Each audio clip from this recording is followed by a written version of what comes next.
This is my mom. God bless you. This is what she's doing. God bless you. She has been suffering right from my primary school, right from when my dad left us. This is what my mom do to raise me to this point I am. There's no place in Dutch. I still need to do this. There's no escape. You don't come out.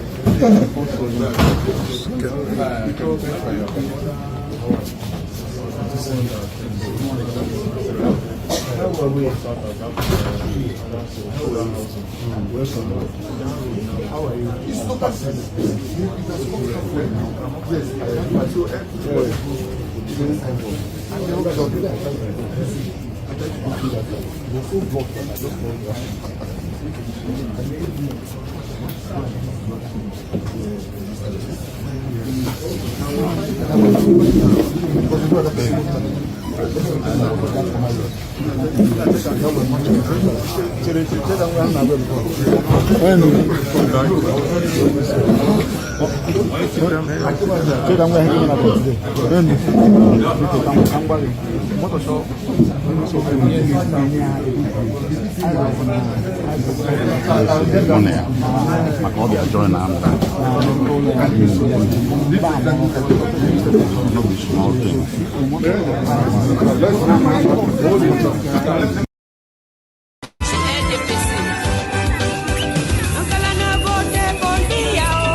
Yes, Yes, Minister, I would like to interject. This monologue is quite long.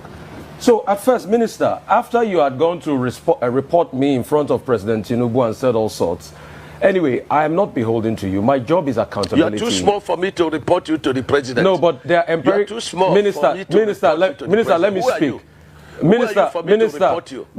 Minister, let me speak. I have empirical evidence. The world watched it on the commissioner of the project when you mentioned the questions I asked you to the president. That was reporting me to the president officially. The world watches, so you don't need to dilly-dally about the empirical facts. I don't talk without facts, Minister. You know, when I have my facts, I talk. And I insist on my question when I ask on cost. Let me only address you. Minister, you will not allow me speak. The problem is you will not allow me speak. You spoke for over 20 minutes, over 10 minutes. Because you don't know what you are speaking. But let me speak. Let me speak. You will not. What your profession is. You will not allow me speak. You see, if you can just keep quiet and be calm and just allow me speak, I'll be happy. All right.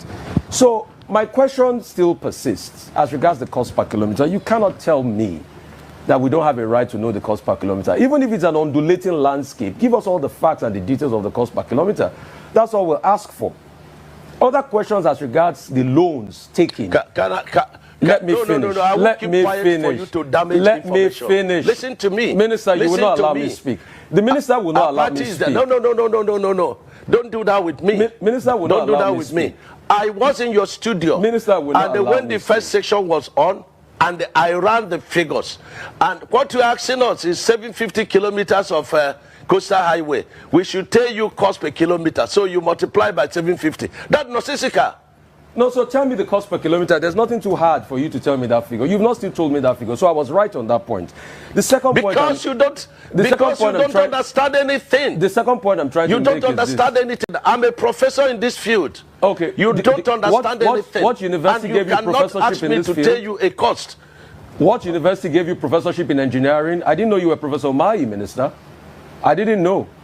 So... Please, I'm professor in practice. In practice. I'm professor in practice. Okay. I understand engineering very well. So secondly, and you have no knowledge of what you're asking. If you will let me... You have no knowledge. If you will let me ask questions. You keep quiet. Okay. And then stop, you know... Minister, it's all right. Keep dignifying yourself and let the world see you for who you are. If you allow me speak, the other 100 kilometers that you said they've added to it, we would like to know the cost per kilometer of that one.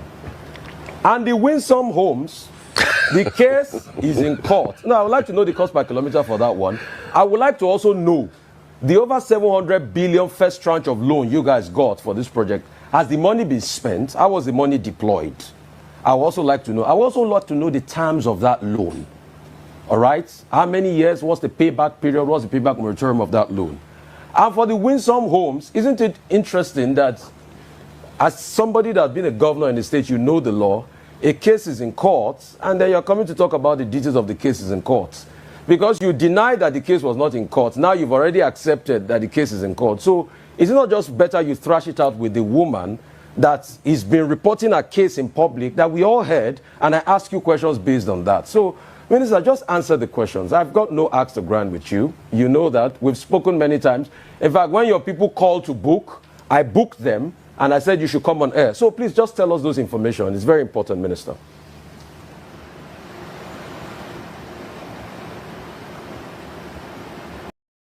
An open declaration in court where he said, give me 5 minutes if I'm released, I'm going to end the violence in the Southeast. He made the declaration in court last year. What does you want from him? And you are the government, at any rate, you have a duty to protect the public. It's not his job to protect the Southeast or the Southwest. But the truth is that I have said this, and I'll repeat again. If you are a Nigerian, you can get away with a lot of things. But if you are Igbo, Nigerian, you can't get away with a lot of things. Yes, but you're not getting not getting away with much. Yes, but the odds are stacked against you because you're coming with zero, and they will do to you. I mean, it was in this country that there's a Yoruba nation movement. They even went and hijacked a radio station last year. Did you hear of any trial? Did you hear of any arrest? I'm not using that. I'm not saying that that should not be the case, but we must tell ourselves the truth. That it just doesn't look good that the Igbos are marginalized in every sector, including in the justice sector. To get a trial wrapped up in 10 years, is that so difficult to do, especially when you claim that you have evidence that this person has committed these grievous crimes. Nothing has been done. There's nobody who's been presented as a witness. The only witness that was presented in this case did not accuse him of any crime. He didn't say he found a gun on him or he was importing ammunition or weapons or had a grenade. He just said, well, he was making declaration that he wants Biafra. And I've checked the Nigerian Constitution, 1999 Constitution. There's nowhere it is stated that it's a crime to say that you want Biafra. Yeah. Well, another Southerner will get a chance. That will be in another 12 years. 12 years plus your age now. You'll be in your 80s. No, I'm 65. Yeah, for 12 plus 12. What will I be? You'll be like 78 or close to 80. President Trump is 79. So you still can be president Yes, at of 79. course. If I'm healthy, if God give me life and good health. The question is not age. The question is competency. What is in my brain I need to deliver? It's not when or where. It is how ready you are. You think that the Igbo should support Peter Obi? Maybe the aspiration of an Igbo man. Let me be honest with you. I'm a member of APC, and I don't want to discuss Peter Obi. I've told you this before in this channel. I don't want to discuss Peter Obi for any reason. Not for anything, because I don't want to discuss him. You can ask me about the leader of my party, I will answer you. Whether the question is right or wrong, I will answer you. Each time I mention Peter Obi, you become suddenly uncomfortable. No, because I don't want to discuss him. I've told you before, Sean. Any day you want to discuss Peter Obi with me, give us 2 hours. You be in the model, keep him there and keep me here. And we'll be able to sort it out. This is what I've told you. He wasn't even your generation of governor. No. He wasn't your class of governor. All of a sudden, does it look because he's now looking like a leader of the Southeast? No. Politically speaking. It's not my leader. It's not my. I am the most important politician from that zone. I have won 2 states before of PPA. I have run for president before. My 4.9 million vote is still there. It's 2007. And we achieved a lot with PPA. We had ministers, we had ambassadors, We have all kinds of appointments with President Yaradua. And you cannot be telling me anybody can run for president. But what I want to tell you, I want you to discuss issues that concern. Because, I mean, Peter Obi seems to be the most popular Igbo man. No, why don't you politically speaking? No, you are making a... If you're in Labour Party, keep it to yourself. Who? You. I'm not a politician. No, listen to me. Over what they described as an insulting interview with the Minister of Works, Dave Umahi. They accused the journalist of trying to embarrass and undermine Umahi, a former governor of Ebonyi State, who now oversees key federal infrastructure projects. Afia TV correspondent Chijoke Njoko now reports. The protest followed a heated exchange between Senator Umahi and Mr. Osani during a Rise TV interview. The minister reportedly asked to be allowed to speak, but Osani's sharp response draws criticism from viewers. Protesters marched through the major street of Abakaliki with placards accusing Osani of disrespecting the minister. Some of the placards read, Senator Umahi is a competent and trusted in civil engineering. Arise TV and Rufai Osani must apologize now, and ABC and BOM must act against media misconduct. The group leader Damian Ono expressed disappointment over Umahi's treatment on live television, saying Osani's misconduct was not only disrespectful but also amounted to media ambush. That young man, Rufai Husseini, had the effrontery in his nerve, the stimulating force, the guts to ask Dave Umahi to keep quiet. Who gave him the told him to keep quiet in the face of the whole world? As if that was not enough, he accused him of reporting him to Mr. President. Who is Rufai, for God's sake? For them, with all the time he's spending from state to state, from local government to local government, all the nooks and crannies of this nation, making sure that those are done according to stipulation. So he will have time to go and be discussing small Rufai with Mr. President. As if that was not enough. Let me understand that. We are gathered here to make a demand. A demand, firstly, that Rufai Husseini of Arise Television and Arise Television, as an organization, they are given 24 hours to tender non-reserve apology to our God-given leader. He is the father of the governor of Ebonyi State. Free Nnamdi Kanu protest for us, we go. Sowore challenge you, that will be Soludo. Sowore challenge you, Apari Biale Soti. Sowore challenge you, Peter will be show walking. Talkie, you don't do today. Soludo show walking. Our mumu you don't do today. Apari they show walking. Talkie, you don't do today. Alesoti show walking. Our mumu you don't do today. Talkie, you don't do. Una go dey for corner, then yumu on top Nnamdi Kanu, where they abduct them from Kenya down to Nigeria, which is illegal. Because no gree free, Buhari no free, Tinubu no one free. Hey, fakey love, una dey show Nnamdi. Oh yeah, time don't come. Sowore don't set challenge. This is time for action. Sowore challenge you. That will be Soludo. Sowore challenge you.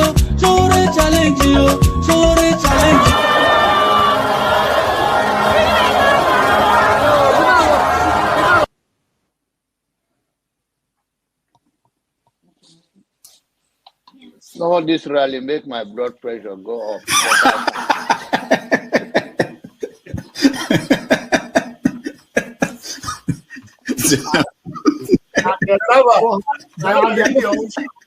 And the people who are asking a platform for him, who are supporting him. So you should get a filter sometimes, filter your thoughts before you say.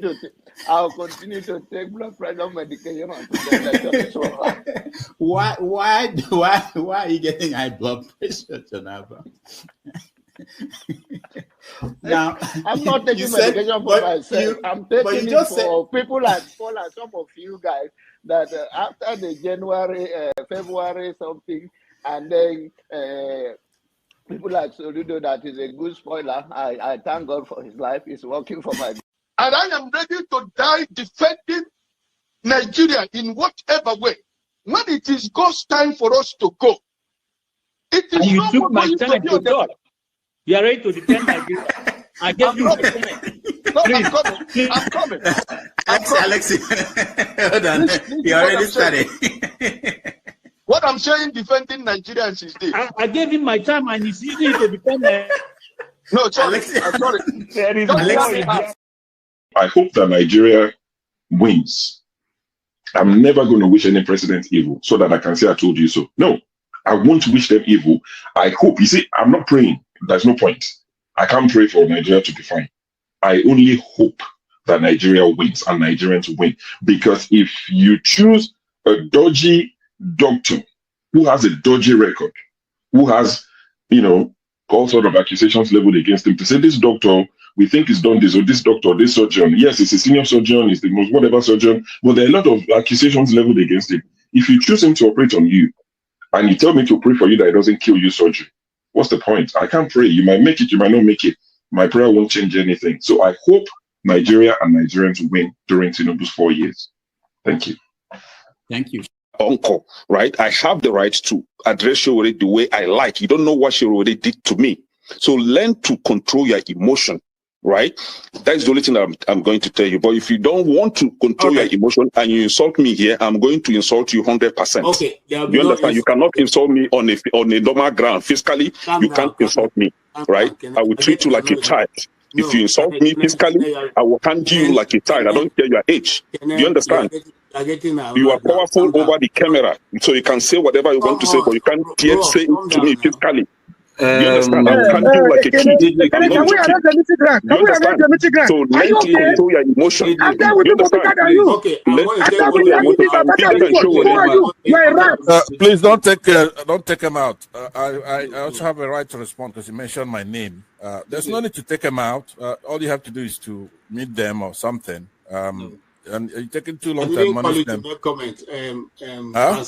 What did you say? Comment. I know, but he mentioned my name, so I'm asking to respond to him. When he gets your time, then you make up. No. He mentioned my name. If you want to make it rowdy, I will take you out. Take me out, you son of a bitch. Take me out. You think you're a big boy because you're moderating. Take him out, please. Hello, come on. Don't use such word now. Don't forget, that state is now oil producing state. So they now have derivation, if you are not aware. So if you want to speak for anybody, please do not defend a character like Yabelo. Please do not.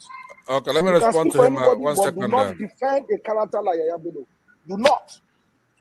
All right, thank you, Mohammed. The people of that state. Can I respond to him? No. Then go to hell. Rudolph, go to hell. All right.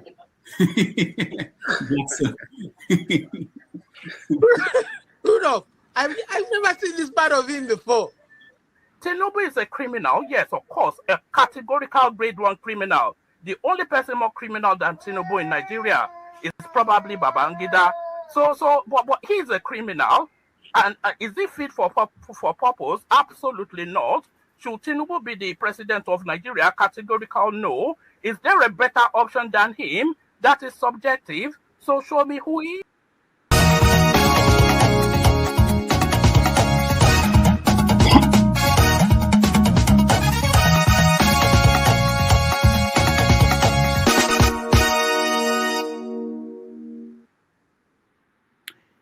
Hello, everyone. Welcome to Have Your Say 247.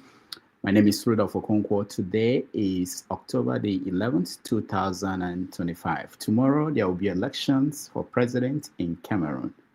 Most of you may not have noticed, but they have an election coming up tomorrow in Cameroon. Paul Biya, who has been president forever, is running again. He hasn't been seen at the campaign events anywhere in Cameroon, but his cardboard image has been campaigning for him. Take a look.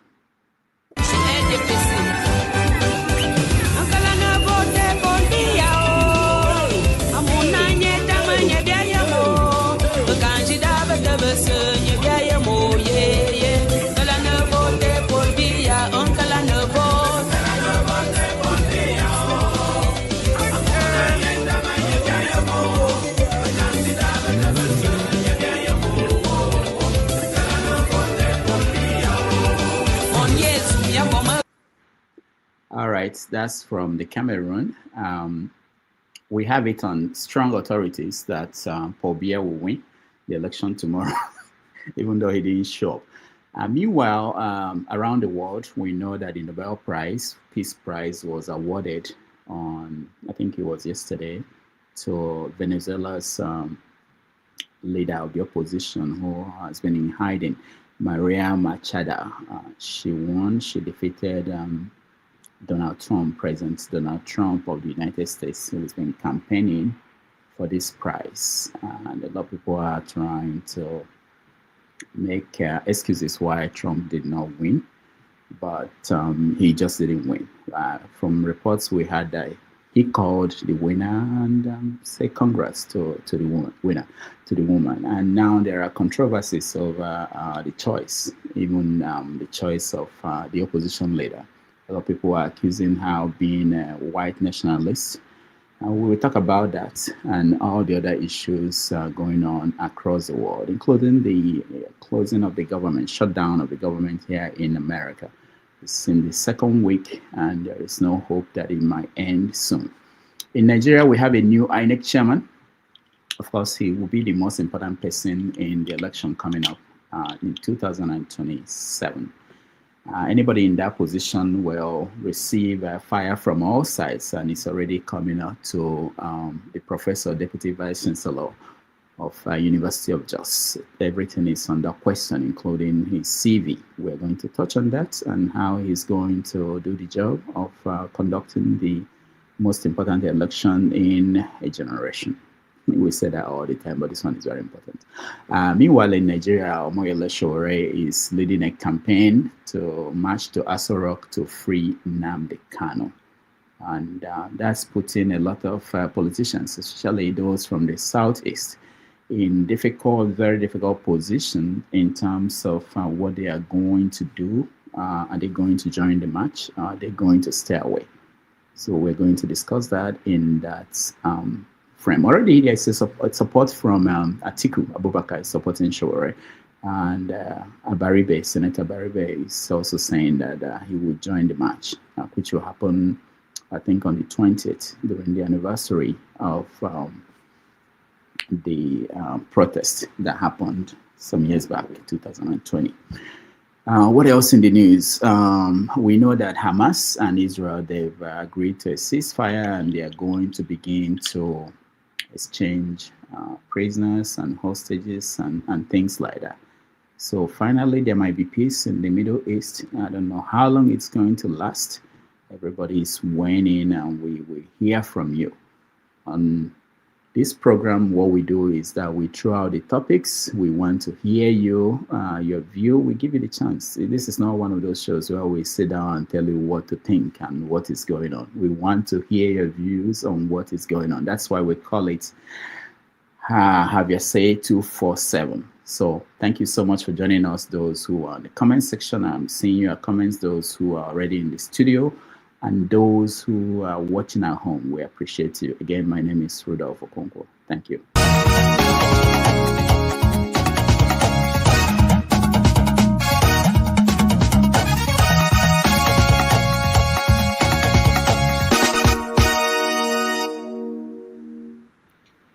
All right, so let's go to people who are here. Of course, we have James. James is always the first to come in, and Femi is here. Femi, welcome. How you doing, sir? Good evening. Nice to see you. James, thank you so much for being here, as always. Yeah, thank you. Can you hear me? Yes, I can hear you, James. All right, so I mentioned a few... The line is muffled. My line? Please, I want to relocate. Okay. No, my line is muffled. I want to relocate. Okay, all I'll right. be with you less than 10 minutes. Okay. Femi, welcome to the show. How you doing, Dr. Damages? Good morning. Yeah, how are you doing? Quite well. Another interesting week, always full of... Yes. Has the world been like this, or is it that we pay too much attention? Someone at my job told me a long time ago, an older person told me that apparently the influence of social media and a lot more availability of media across the board has made it look as if things were not happening back then as well. But I also think when you consider the fact that things like increase in population, the spiraling of population growth, and again, the general awareness that's come to the fore has played a part. I think there's differences. There's obviously differences, and people no longer even know how to resolve issues anymore as well. For as an example, so I tend to think it's only getting worse, irrespective. Yeah, you're right. I think social media is one of those reasons why we feel overwhelmed with stories and news.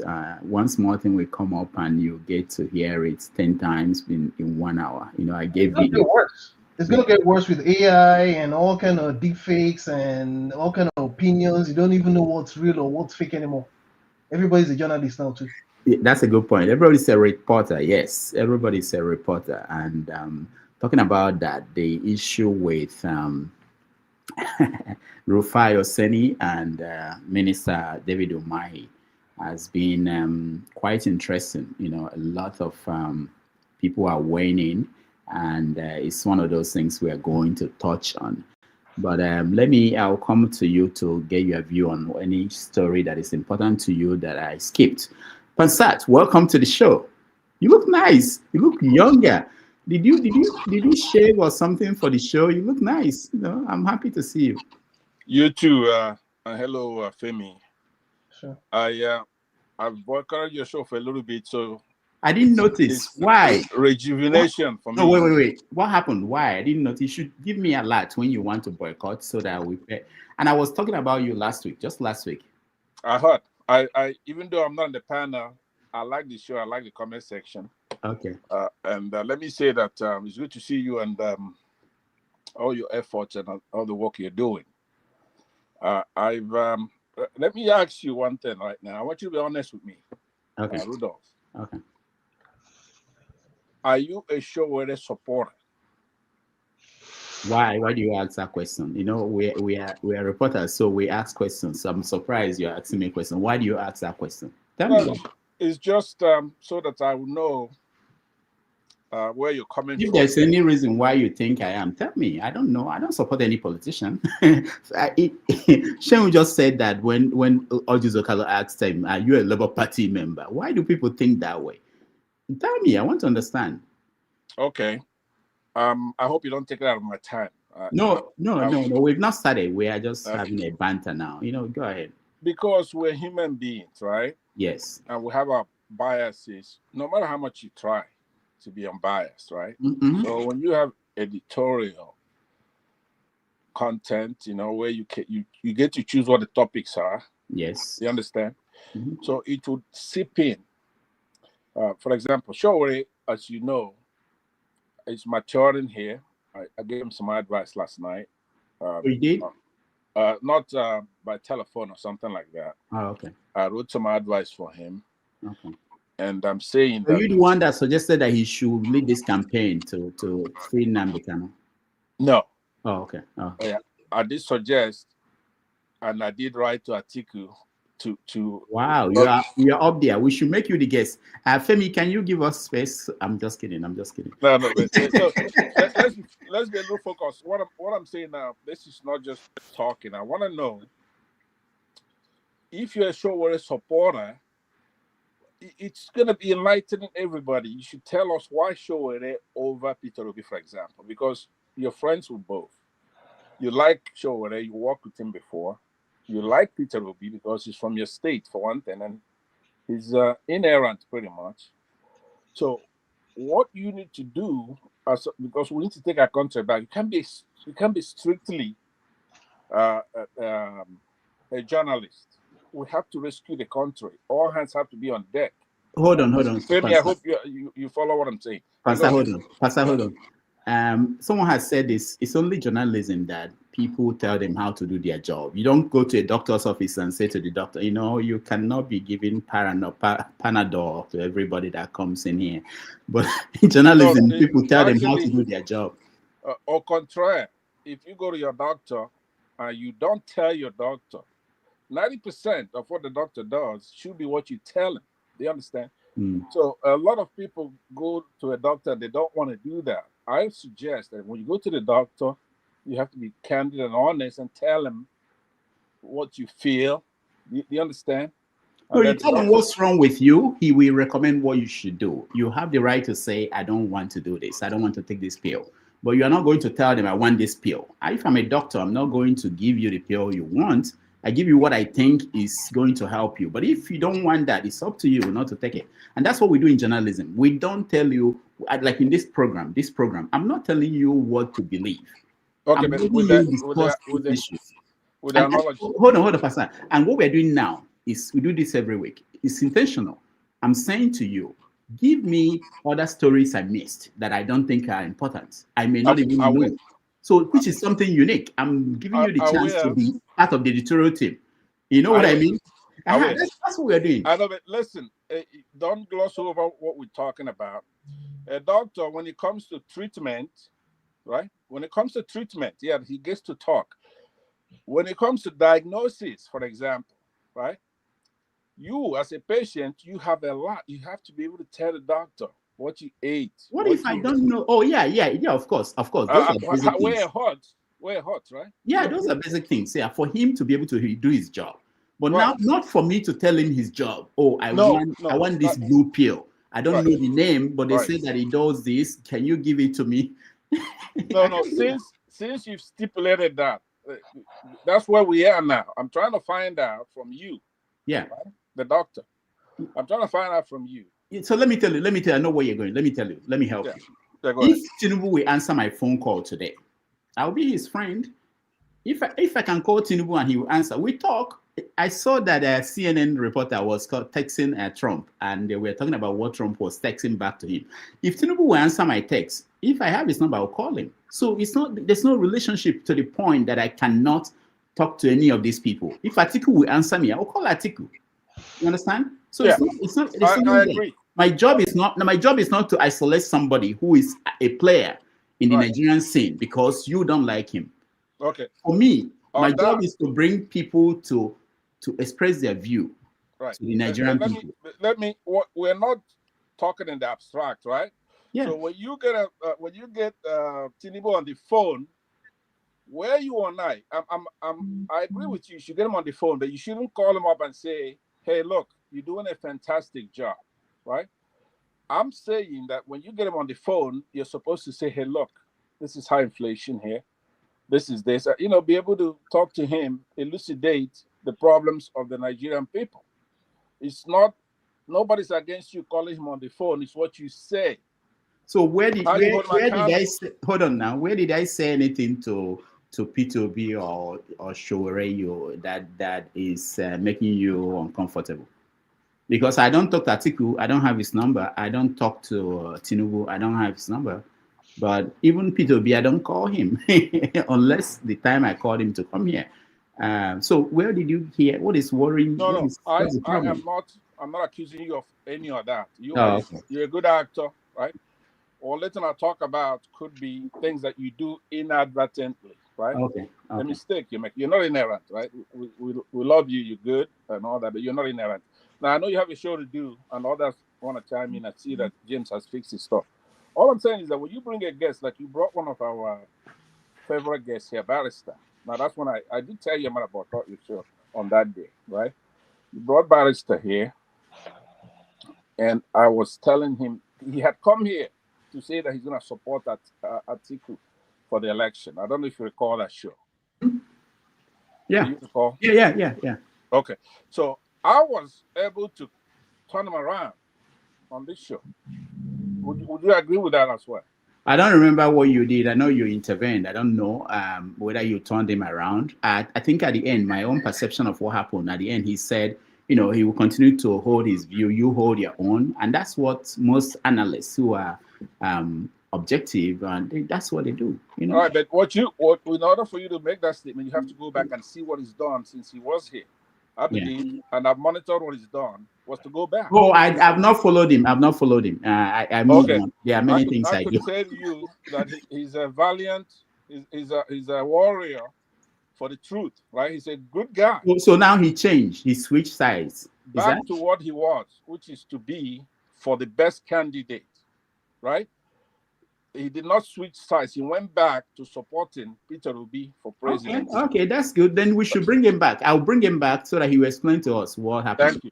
Thank Don't you. worry about that. I'll get him to come back. Okay, I will yield because I've spent a lot of time on the tangent. Let me go ahead and yield, and then we continue. All right. Thank you. Thank you, Pastor. All right, Mr. James, welcome to the show. Yes, thank you. I'm sure you can hear me now. We can hear you. Yeah, go ahead. Yeah, I frankly don't know where you are. No, we just want to know if there is anything that is of concern to you that I didn't mention. Obviously, I can't mention everything, but I just want to know what you're following. Something happened in Benin City. What happened? You know, this Yaloja business and the Yeki something, the urban market in Benin City was set on fire. Oh, I didn't know that. When? This week, I can't remember the exact date. It was set on fire. The market is just adjacent to the Oba's Palace. Wow. Just a road. They used to call it Plymouth Road. I don't know what they call it now. This will be also separating the palace from the market. The market was set on fire. Was that the first time? It should be the first time. Although markets have been set on fire. Yeah, I can tell you, like Onisha market is almost every year. Something will happen. That very market is a special market. It's a market of markets. Wow. I mean, it's a prime traditional market. Yes, in Benin City. It was set on fire in the midst of this crisis. I'm not accusing anybody, but that is what happened. Okay. All right. I'll remember that, and if we have a way to put it in our conversation, we will. All right. Thank you, Mr. James. Femi, anything you want to add? Yeah, out of the myriads of news that one could look at, in addition to what you mentioned, I don't know if you noticed the AI campaigns for President Paul Biya, which hopefully we get to discuss about. But in addition to that, something that was of interest to me, maybe on the positive side, is the new Ogun Airport, which looks like the first proper airport I've seen in a while in Nigeria, that had its first inaugural flight on Tuesday, the ValueJet. Oh. I don't know if you saw that. But in any case, maybe to about the same extent, although on the negative, that medical doctor, army guy that got burnt alive by his wife in, was it in Port Harcourt as well? That was also something that seemed to have made the news to an extent. And of course, the big bat between IMF and the Nigerian government on where the health of the country stands. I mean, it's ironic that the same IMF... Is the IMF or World Bank? A World Bank, rather. I mean, both the Bretton Woods institution, they work in tandem. It's like, it's five, they're 5 and 6, they're the same to me, irrespective. So anyway, the back and forth between them and the Nigerian government, and how ironic it is that it's the same institutions that we teach African countries, for example, that yet borrow things like the local parlance. They'll teach us what to do, and then they'll turn around and tell us we're not doing certain things well. Maybe the people not tough enough. Can you hear me, Rudolph? Hold on, Femi, hold on. Yeah. We can hear you, Pansat, but there's noise where you are. Okay, try again. Let me see. Pansat.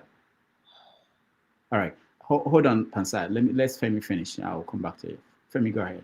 Okay, and then what seems to be a brewing impasse between Wike and his chairman right now. Apparently, that also seems to be something that I'm beginning. Initially, when I saw it on Sahara, I was like, maybe Rudolph and his people have come again. But it seems to be something that's subtly making the news across the media space. I think I even saw it on one of the international news media. I can't be too specific now. And of course, that's in regards to the new INEC chairman. Apparently, he wanted someone different from who they eventually came up with. And basically, I'll just maybe something I also wanted to mention, because apparently this is not something that has been making as much news as it should make.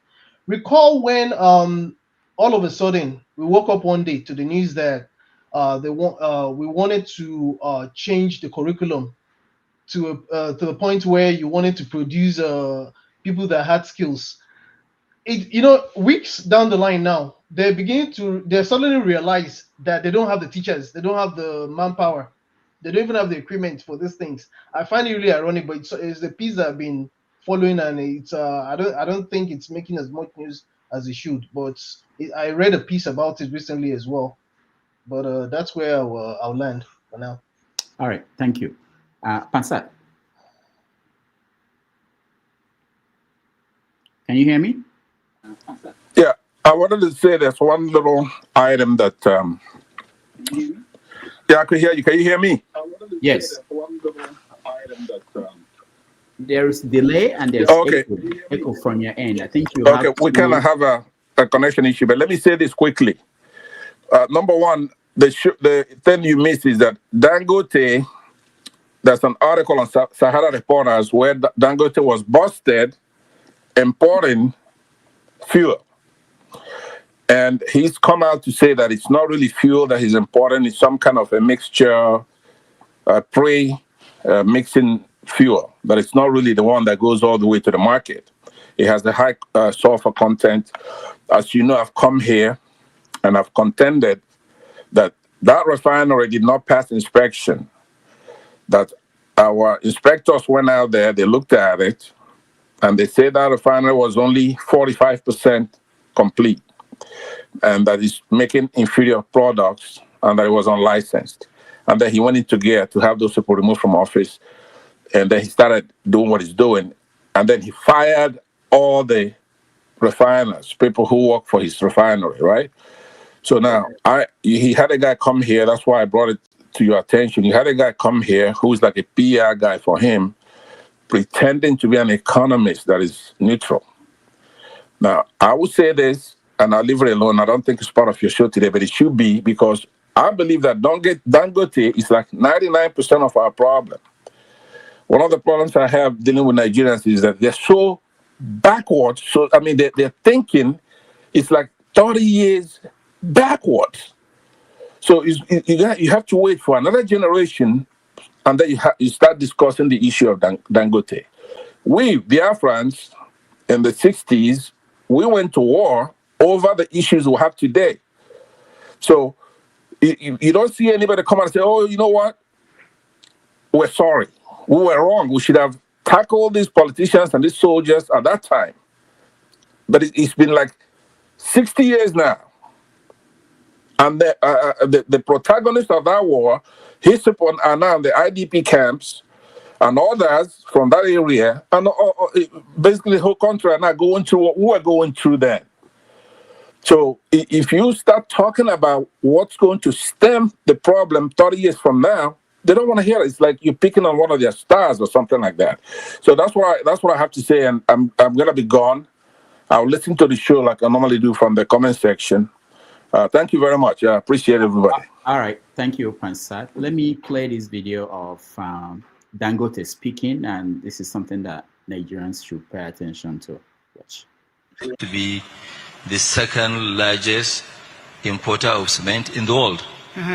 And now we have reversed it. Nigeria now exports cement more than any other African country. We built from the zero level to the second largest plant of fertilizer in the world.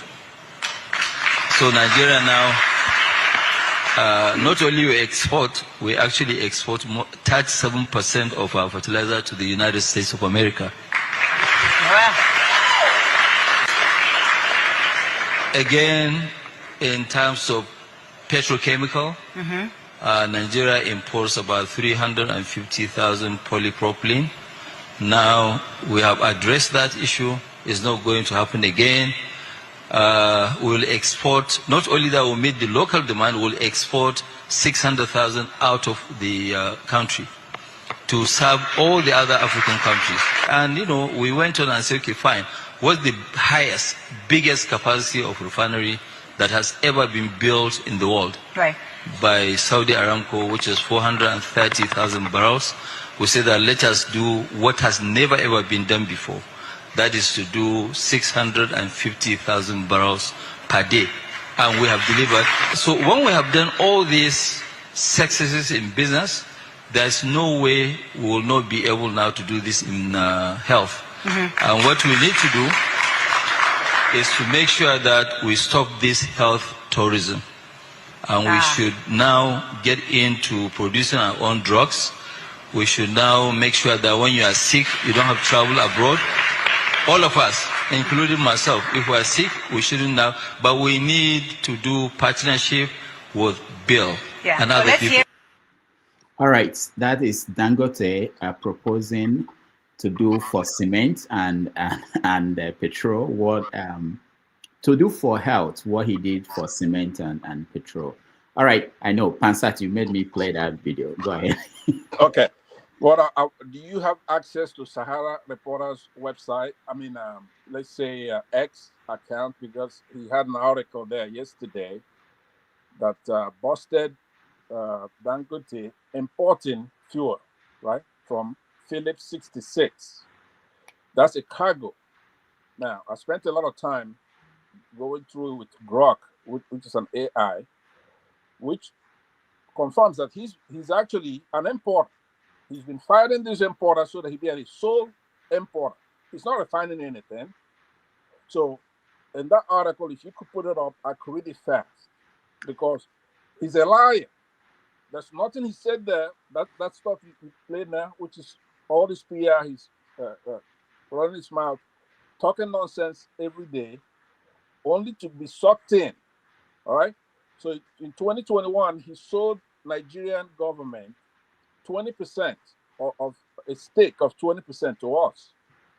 At that point, he said it was a $9 billion refinery. So Nigeria went and borrowed $1.2 billion and gave to him in cash, then plus the crude, right? So he turned around now, he's fired the workers there, the drivers, he's delivering those things himself. But the major thing I want to talk about is you go to Sahara Reporters, put up the article, let me read it really fast to show that he's importing fuel with high sulfur content. So, Pansat, there's a technical issue I have.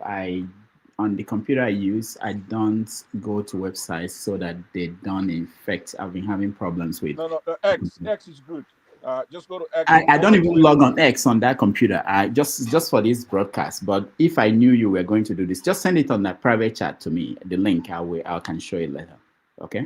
Okay. Yeah, I've not read that. And for those, Femi, you mentioned you were talking about me and Sahara Reporters. I don't work for Sahara anymore, so you know. So it's not like I'm part of the production. I don't know what is going on there. So I just want to correct that. But you do have a weekly column there now, right? No. Okay. That's another issue. My column is published by People's Gazette, but it's syndicated to Sahara and other platforms, not just Sahara. There are so many other places. So that's how it is. All right. We have to start the show. I saw KJ. KJ, where are you? Welcome to the show. Thank you so much, Dr. Rudolph. It's good to be here. It's good to see Pansat. Good to see Mr. James and Femi. Femi, it's good to see you. And all right. Yes, sir. Thank you, sir. So we just went around to talk about, possibly issues that people are concerned about. What are you looking at this week that we didn't mention? Maybe the Senate President's remark on the Christian genocide going on in Nigeria. His remark was quite remarkable as a Christian. And what did he say? He said that he was comparing IPOB to the genocide going on. That can you say that is genocide also, because what IPOB is doing in the East? You see, every time they have an opportunity, they want to let us know that they always pander to using the poster boy IPOB and the East as yardstick to measure their failures. And I felt so insulted that he could phantom that kind of idea before the national press that the Igbos are also part of the a terrorist group in Nigeria. It beats my imagination how somebody can compare a freedom fighter or somebody asking for justice for his people to that of the insecurity going on in Nigeria. So that's what I think. And of course, the shutting down of the guy who tried to present Nnamdi Kanu's issue in the National Assembly. This happened on the same week. First of all, it was at the House of Reps, and then the House of Senate, where the Akpabio now made this very, very, I don't know how to call it. It's not even, these people who are leading Nigeria are just all daft. That's the truth. I don't know how you compare what the movement is doing in the East with that of what's going on in the North. Yes, All right. that's. Okay, so you were talking about the guy, and I saw that video at the National Assembly who was speaking about, who tried to bring up the issue of Nnamdi Kanu, and he was shut down. Do you know Yes. Do you know His the name name? is a senator representing Nnamdi Kanu's region. His name is, his name came into my mind just now. But he has been the one going to court almost on every court session with Nnamdi Kanu. He's always there. Shut me down. You also have the right. Honorable, It is important, Mr. Speaker, it that is this House only when your takes privilege cognizance is compromised of the issue of Nnamdi Kanu. that you can bring it up. And I thought that particular position is talking in respect of instances where the issues is beyond your control. But this is not what a letter from you to from yourself to me. Yes, sir. The when letter you is have, here, as a member, Mr. Speaker. direct access to come to my office and seek for explanation. Mr. Speaker, Why? I've been Why to do your you have office. to go through this? I've been to your office to seek the Speaker. Please. Excuse me, sir. Can you read the order book, Rule 6 and subsection 2, to know that Honorable Obi Agocha, I represent the great people, Mr. Speaker, of Iguano, Umaya North and Umaya South Federal Constituency. Mr. Speaker, I'm an Abia man.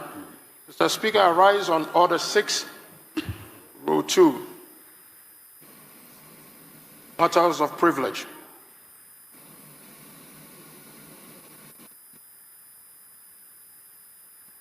What do you want to... Go ahead. Okay. Thank you, Mr. Speaker, for giving me the opportunity.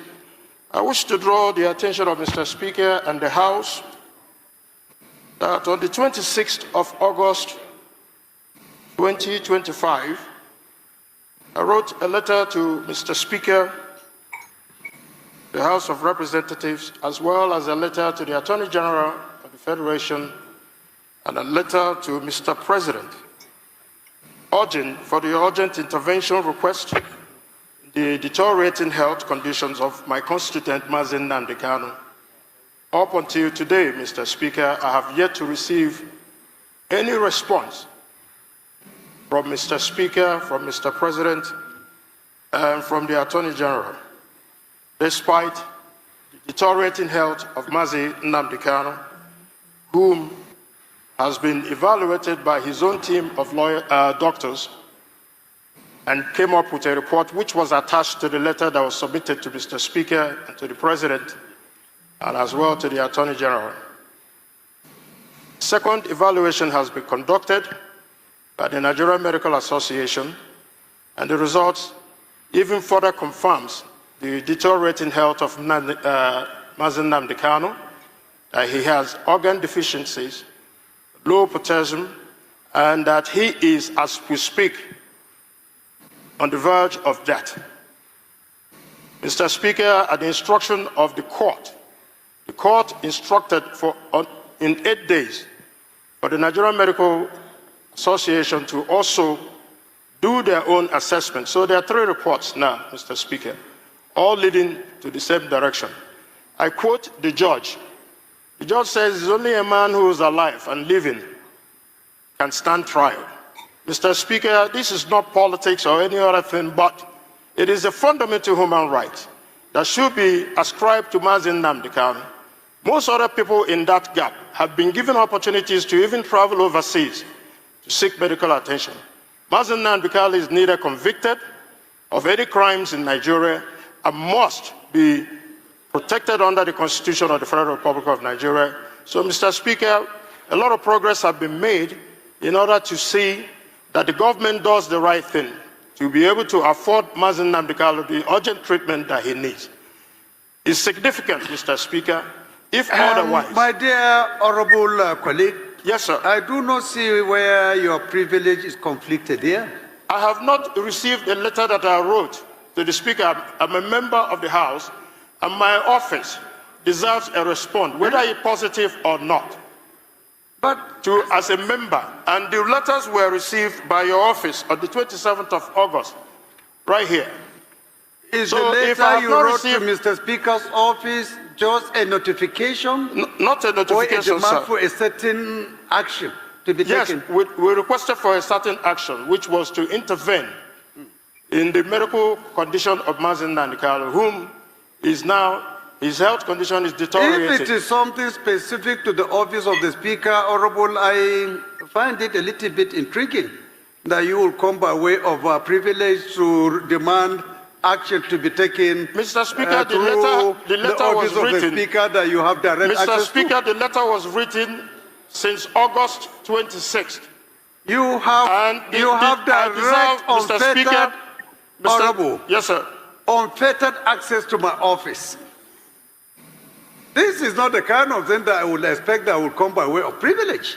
It is a matter of privilege. If it is something beyond you, from the outside, but if it is something that is a letter written to my office, you know, a phone call from you, a visit to my office can solve the problem. So I don't think if... Mr. Speaker, I've been to your office, Mr. Speaker. So you mean I've you also have submitted the explored letter, all Mr. options Speaker. and opportunities. You couldn't see me except here. I've come to your office, Mr. Speaker. We just resumed today. I don't think we just resumed today, Mr. Speaker. And it's very important, Mr. Speaker. Please, Honorable, Order, please. Honorable, please. Please be guided. Step it down because it is not the right thing to do. Yes. Please, I beg you. Step it down. Please be guided. Mr. Speaker, it is please be guided. Mr. Speaker, it's a matter of life and death. Please, my constituent life please is be guided. I am trying to tell you the procedure. Of the House, Mr. This Speaker. is not right. Step it down and see me if you want any action concerning any letter you have written to me. You don't need to go by way of this. The House rules, be guided. Excuse me, sir. The House rules allows me the latitude to bring an issue of privilege to this House and to the attention of Mr. Speaker. And it is important, Mr. Speaker, that this House only when your takes privilege is compromised of the issue of Mazen Nnamdi Kanu that you can bring it up. And I thought that particular position is talking in respect of instances where the issues is beyond your control. But this is not what a letter from you to from yourself to me. Yes, sir. The when letter you is have, here, as a member, Mr. Speaker. direct access to come to my office and seek for explanation.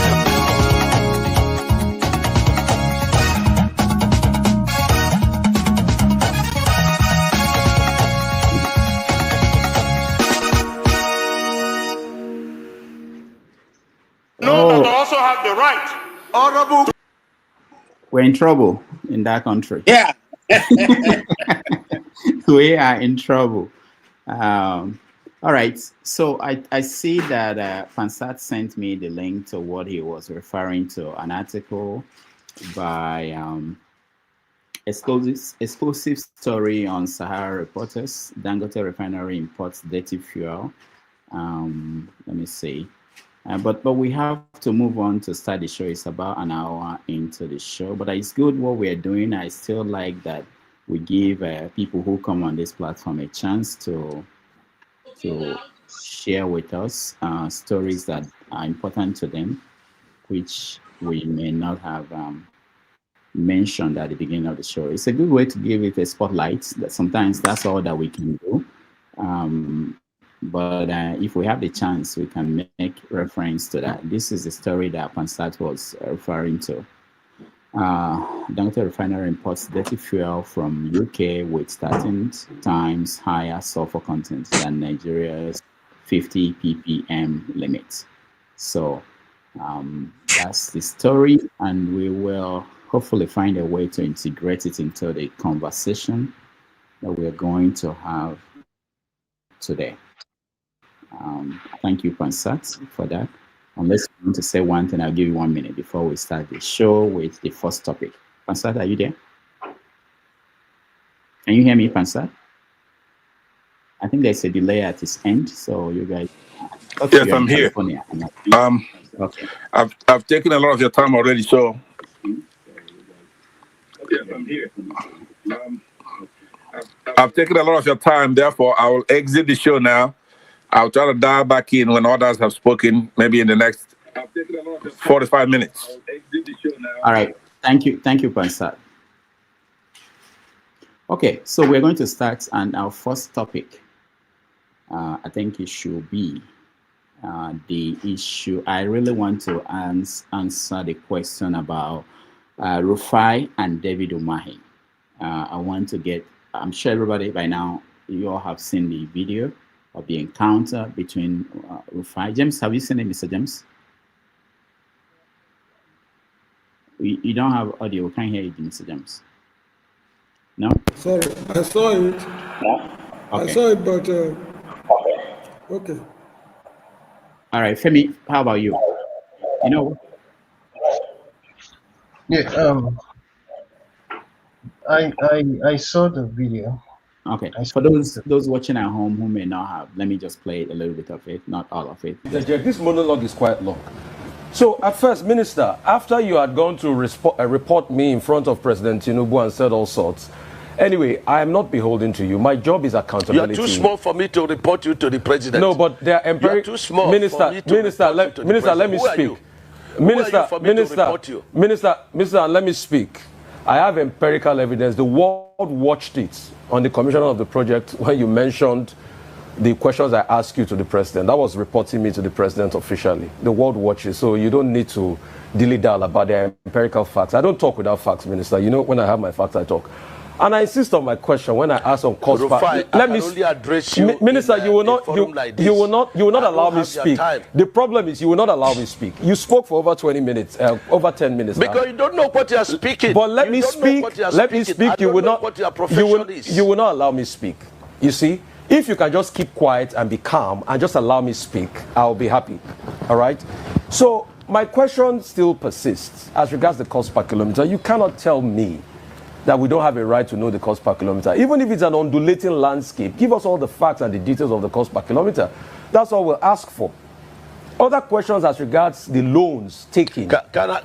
Let me finish. Let me finish. Let me finish. Listen to me. Minister, you will not allow me to speak. The minister will not allow me to speak. No.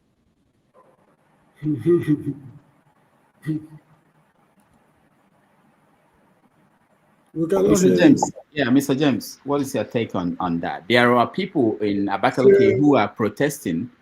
They don't know what they are protesting. You get the point?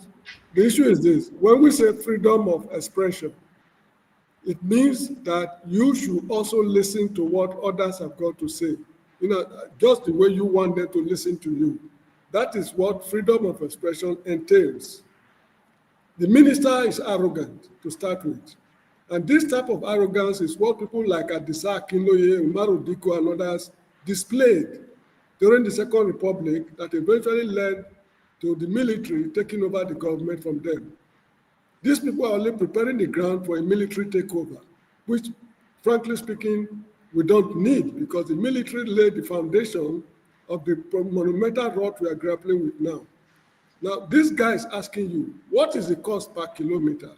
You, a servant of the people, you are telling the boy, you don't know what you are talking about. Who is he, the minister? What has he accomplished in life, apart from political maneuvering? What has he accomplished in life? We have a lot of accomplished Nigerians. He's an Igbo man. A man like Kenneth Dike distinguished himself in academics. You get the point?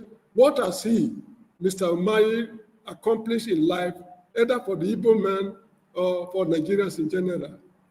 It's just sheer arrogance the man is displaying. Have you not listened to BBC and VOA reporters? CNN reporters interviewing people? You are a professional minister. Let's take it at that. This guy is a professional journalist doing his job the way it should be done. It's just sheer arrogance. This is just how I see it. Is it even worth talking about? We are making the man feel more, to feel very important. You spend public money. A representative of the public is asking you, how did you spend the money? If you have nothing to hide, why not tell you this is what, please, let's talk about better things. Thank you. All right. Thank you, Mr. James. KJ, I'll come to you later. And Femi, let me welcome somebody I don't think I've seen on the platform before. Musa Waziri, welcome to the show. Musa, can you hear me? Musa, if you can hear me, tell us where you're joining us from and what you think about that encounter between Rufai Oseni and David Umahi, the Minister for Works. Musa, can you hear me?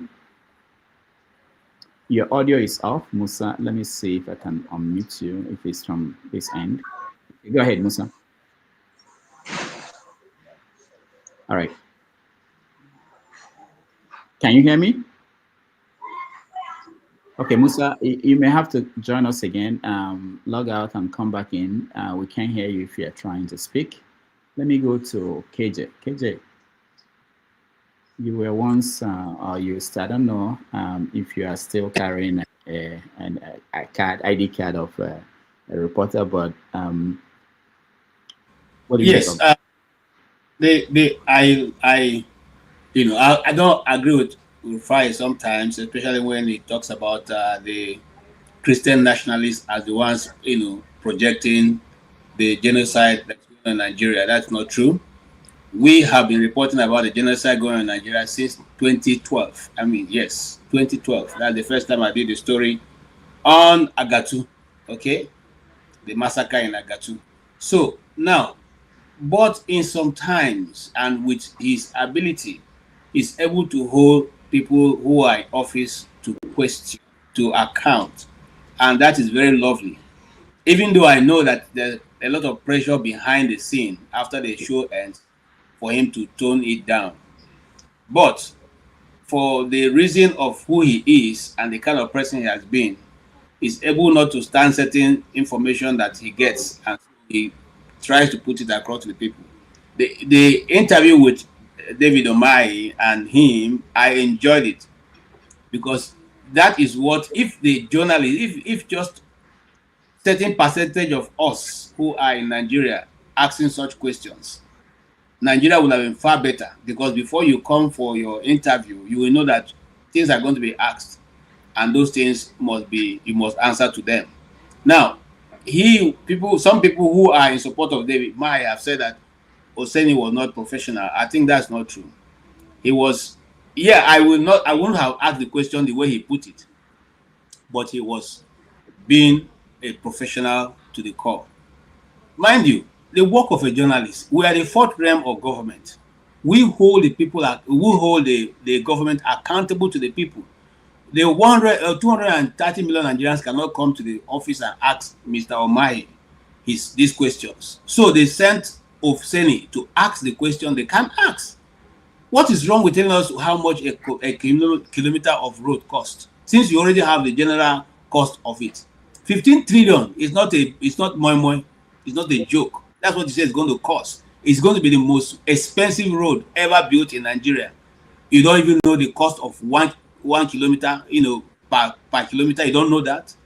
The governor of Oyo State, Makinjo, or what is his name?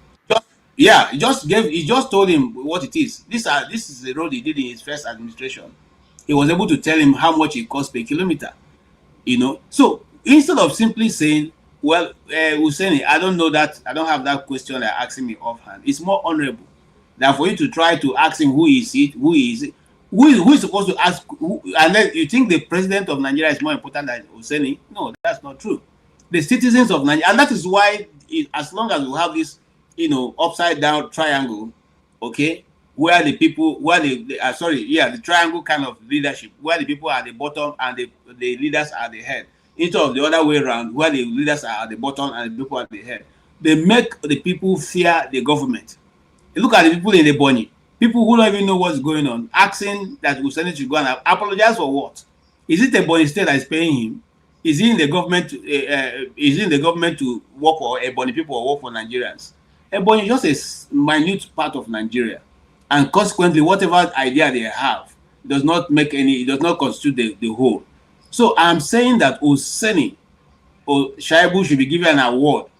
Remember, it is same Arise News that Leila asked the same minister question on what is the, has it taken into account all the, the cost and the I'm trying to remember now, what the fallout of that road is going to be, which he never answered. Instead, he was telling her that, I can't even understand your English. You should speak like, So this is an individual who comes every time when he is faced with a difficult question.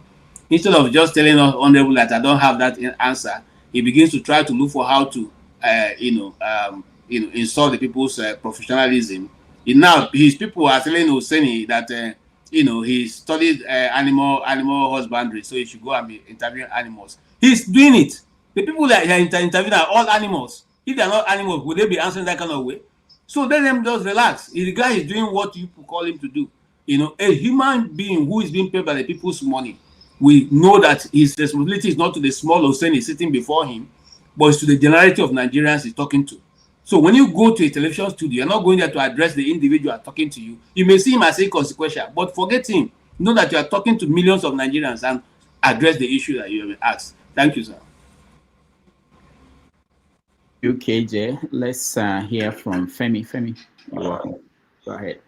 Yeah, so part of what KJ said was what I was actually going to say about. Sometimes I kind of have issues with the way Rufai comes across when he questions. Not the fact that I question them, and I don't necessarily have a problem with him being combative. But in any case, it was still a well-timed and well-delivered interview, in my opinion, despite what I said beforehand. Now, part of what apart from that undisputed act of arrogance that a lot of ministers or higher-ups in Nigeria, as an example, tend to display when they're in power, forgetting that these things are transient. Sometimes I struggle to even listen to Umahi. I look at him the same way I look at the Senate president. I don't think there's too much difference between them. Sometimes I even think they're twins. Now, the part of the reason why I don't even respect both of them is the cases in EFCC that's never seen the light of day, including the alleged diversion, because of course it's an allegation, but we're never going to see the end of it. That one is gone forever. That part of the allegations about the diversion of funds into his construction company, among other things, with evidence, including the arrest by EFCC, same EFCC, different dimension, or arrest of his brother at some point. Of course, what has happened to that today? Because these guys know they're always going to get away with things. And even when you look at if we go back to the beginning of how we got to those points, how this the project itself was allocated, it was made in controversy from the onset. There was no competitive bidding. There was nothing. We just woke up one day, and that's the way we've been living in Nigeria up until this point. Is it getting any better? No. Is anything going to come out of it? No.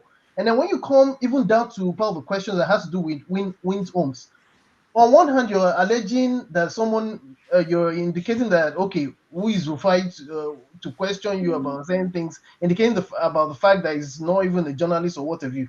But is Umar himself, is he a lawyer for him to be making determinations like the way he was answering things when it came down to that Win Homes? And if anybody had a chance to, if you've had a chance to listen to that lady that seemed to have led that consortium that had put so much money, including Oyibo people, because sometimes the way I look at things, I don't think we understand that on one hand, we're talking about foreign investment, including from Nigerians. But when people see certain things happening to their investments, you think people will want to take the risk? So, I mean, but then when they don't want to answer these questions, that's when they turn everything to rough fights, because they don't want to answer. Especially when you're getting incisive questions. When was the last time you saw any Nigerian administration that was ready to answer incisive questions, especially when you're giving them, according to Rufai, empirical facts? When? Well, we did here. It will continue. Tomorrow we'll discuss another one. Well, that's it. That's it for me. All right. I just wanted to make sure that people also, I saw some comments on the comment section, people are remembering that there is a long history of Umahi antagonizing the media when he was in government, when he was the governor of Ebonyi State. There were so many instances of his conflict with the media, to the point that they banned for life reporter of the Sun newspaper from being anywhere near the government house in Abakaliki, Ebonyi State. So you don't see that. It's not a very common thing from most politicians who have any kind of respect for journalists, and this is something that sometimes when people don't have background information about what is going on the screen, you tend to jump into the defensive mode. I don't think it's a very normal thing for a politician, no matter how, especially when you are on a live program. This program is not going to be edited by anybody. It's going live and people are watching it. You have to be the one that will hold yourself and control yourself, not the people who are asking you questions. So that's one part of it, that and sometimes we forget that we have all grown up, most of us who grew up in that country, under military administration. So there is an element of certain things that we internalize and we think it's normal. And especially if you grew up in that society, you think that is normal. If anybody should ask you, no matter the job you did, no matter, you can answer the question like, I think it was KJ that said it. You can say you don't know, or that we'll give you the answer, even if you know it and you don't want to. But the approach wasn't really something I think in other African countries. So let's not just talk about Western nations, because if we say Western nation, Trump will do exactly the same thing that Umahi did there. So other African nations, it doesn't get to that point. But anyway, that's it. Unless anybody has any other view, anything to add to that topic, but I think it's something telling in terms of what we expect from elected officials. And this concept of Nigerian big man, where you talk to people, talk down on people, and say things like, "Who are you?" Yeah, everybody is somebody. It doesn't matter what they are. They are somebody. You are not bigger than the fact that you're a minister doesn't mean you serve the people. You serve the people. That's more important. You are the ones who are at the service of the people. People can demand anything from you. We are paying you. That concept is totally foreign to most of our people. That the people who are elected, the people who are appointed, even the one that is appointed is the worst even, because we didn't elect him. If there is anybody who can say, people elected me to do this, the president can say that, the governor can say that. But a minister, you are appointed, you are serving us. All of them are serving us, but you should answer questions as we ask you. If you don't know, you say you don't know. It was funny when he said, you don't understand things.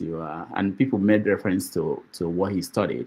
There was a study out there talking about people who practice journalism in Nigeria. They said that about 60% of them did not come out with any certificate in journalism. It's people just moved in from different professions to become journalists. Ruben Abati didn't study journalism. Most of the people who are doing it today didn't. So for Umahi to make it look like, or people supporting him to make it look like, because Rufai studied animal science, that means he's not qualified to sit down here. Knowledge has no boundary. Yeah.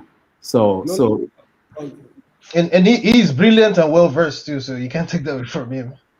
Yeah. So sometimes some of these things when you hear them, you feel sorry, because it's something that we've internalized over many years of getting people who don't answer any question when we ask them.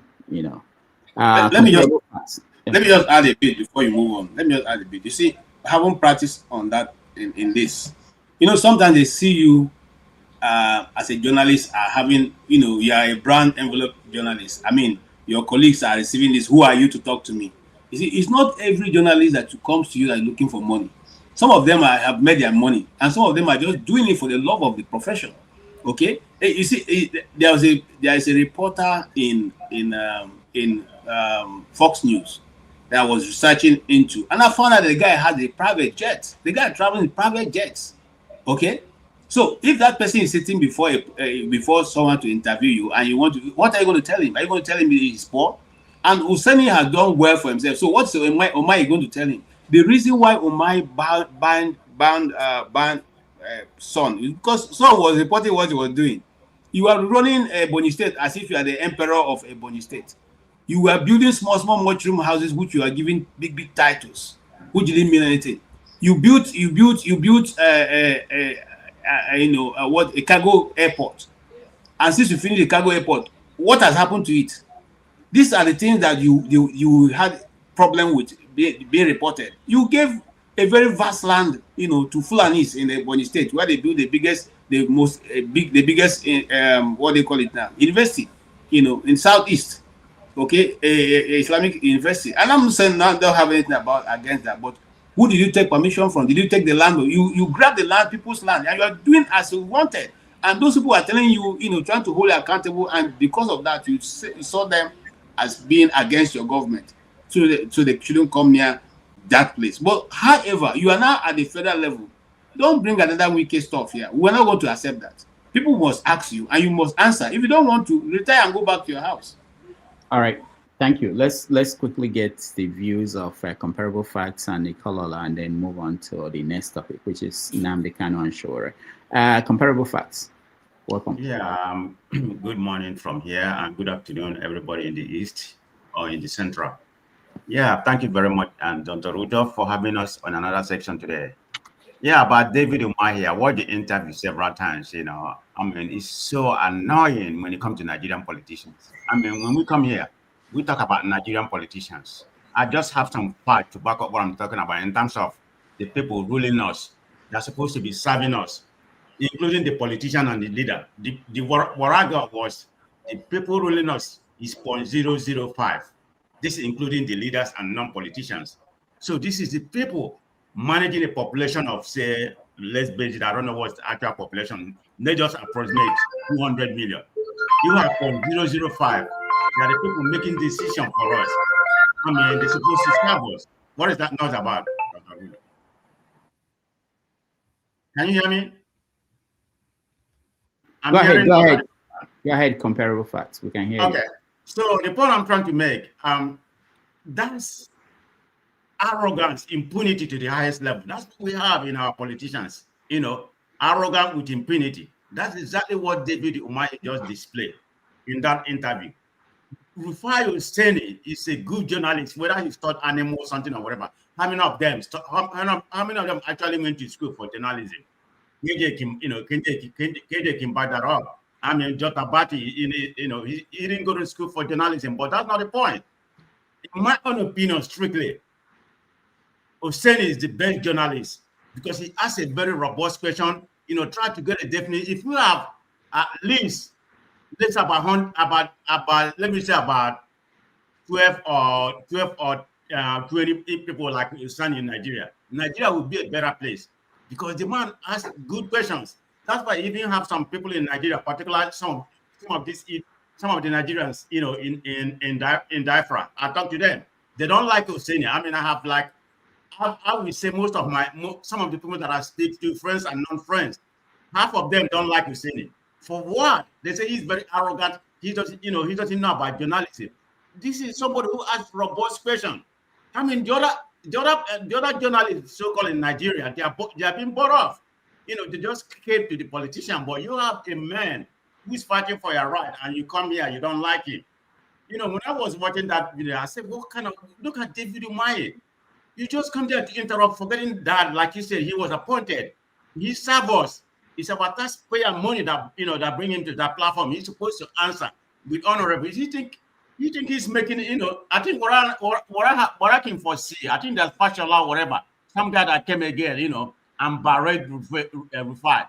I think they have come to this narrative that whenever we come, for Husseini to interview, we're going to fight him. This is exactly what's going on. I've been seeing some, particularly the APC or whatever. This is the only way to counter him. Don't come here to answer the question. Try to fight him. Try to make him look literal. That's what they are doing. But they're not making themselves look good. That's a platform that's being watched globally. and you come there, you can't even answer journalism. You say, do you know who I am? This is the Nigerian problem, impunity to the highest level. It's so annoying, Dr. Damage.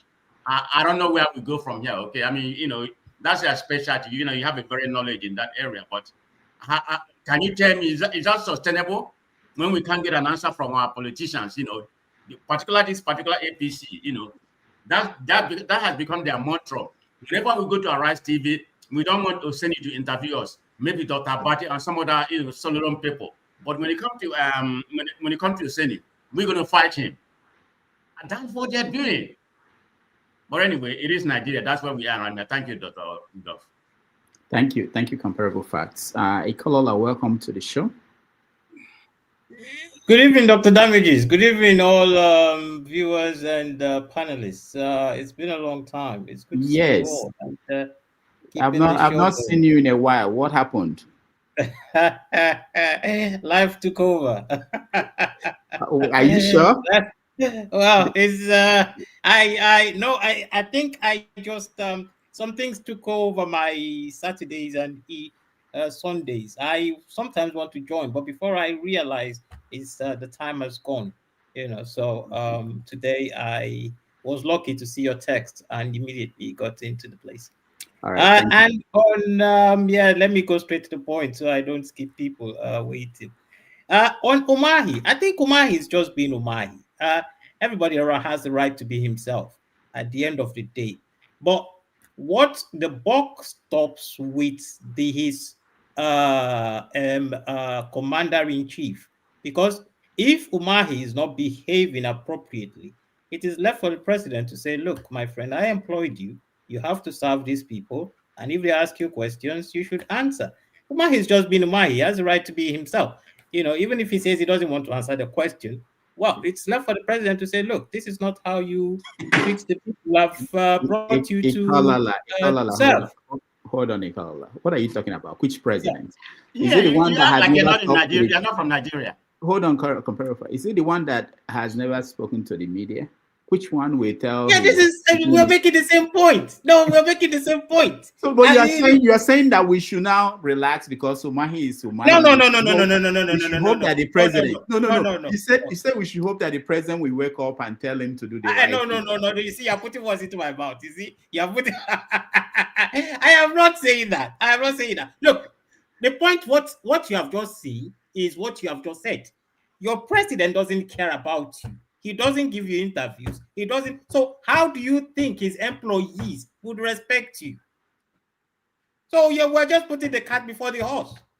Your president has never come to address you, the people who placed him in power. So let's look at every other nation. If your cabinet member comes and speaks to a reporter like that, and the populace says, look, this man is not what we want, it is left for the prime minister or the president of that country to say, look, cabinet minister, I'm taking you off. The people don't want you. They don't like the way you address them. But your president doesn't even care. So Umahi is just taking the cue of his boss. All right. You know?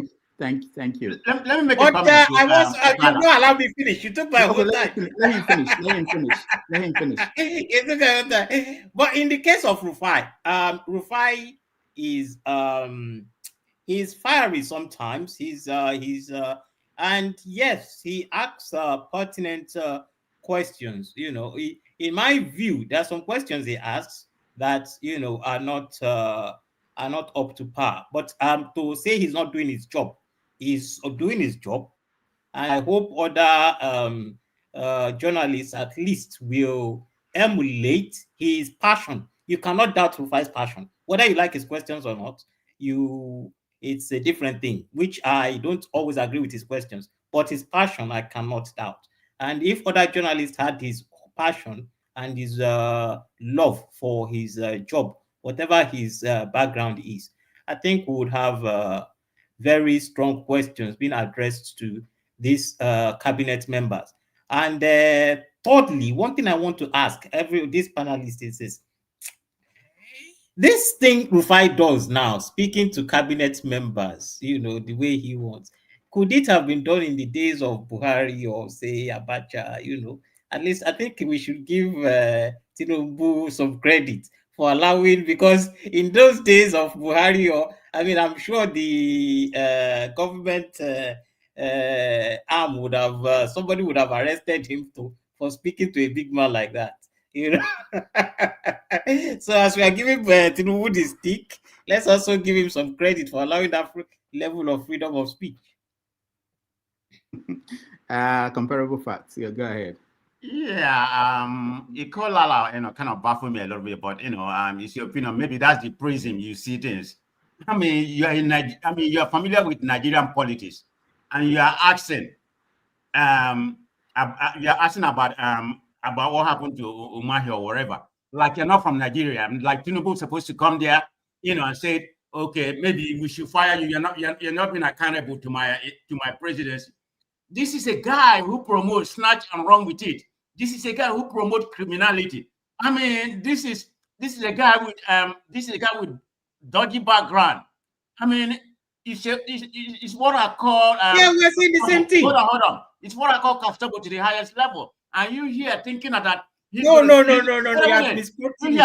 agree with what you're saying. Something right. Don't go too far. The guy who's fire on Nonuga is promoting ethnic jingoism. The Tinubu are aware of it. He's aware of what's going on in Lagos. So the buck stopped with Tinubu. So whatever the ministers or the appointee is doing, is Tinubu that is doing it. Just call it like that. I don't know why you're beating around the bush, in my own opinion. But that's the opinion, okay? Because there's nothing factual about. There's nothing that makes sense to me. That's me about what you said when it comes to Tinubu. Like Tinubu's supposed to do. Tinubu is the one perpetuating the whole thing. What are you saying? What have I said? What is different from what you've just said and what I've said? All right. No, you're being very soft. You're being very soft with Tinubu. That's my point. Thank you, guys. We have to move. We have to move on to other topics. Okay. We have to move on to other topics, and this is the next issue that we're going to tackle. We go.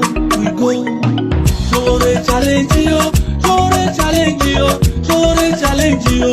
Taubi soludo. Challenge you. Apari piale soti. Challenge you. Taubi show walking.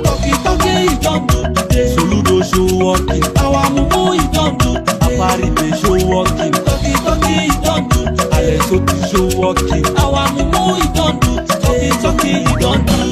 Una go dey for corner, dey yumu on top Nnamdi Kanu, where they abduct am from Kenya down to Nigeria, which is illegal. Because no gree free am, Buhari no free am, Tinubu no wan free am. Hey, fake love una dey show Nnamdi. Oh yeah, time don come, Sowore don set challenge. This is time for action. Sowore challenge you, Sowore challenge you.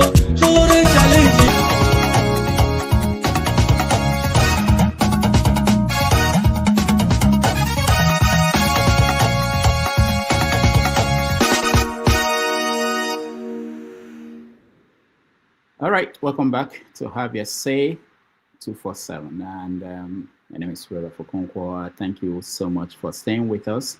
Our second topic is what is now called the Sowore Challenge.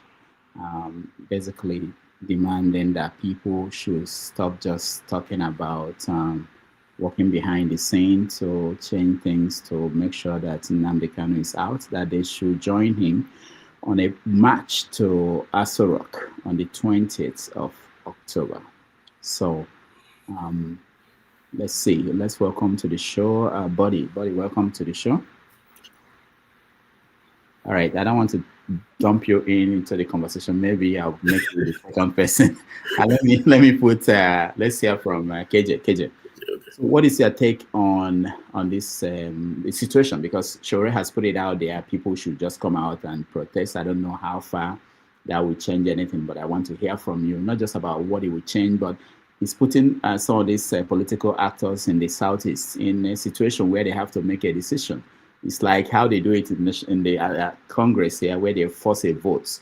We have Congress people, members of Congress, who are not interested in showing that they are voting one way or the other. will be forced to vote one way or the other. So Sowore, and I think someone said, I think what Pasada said is at the beginning, that he advised Sowore to do that. Whoever gave him the idea of pushing this button is a master stroke, because it's forcing people to make a decision. So what is your take, KJ?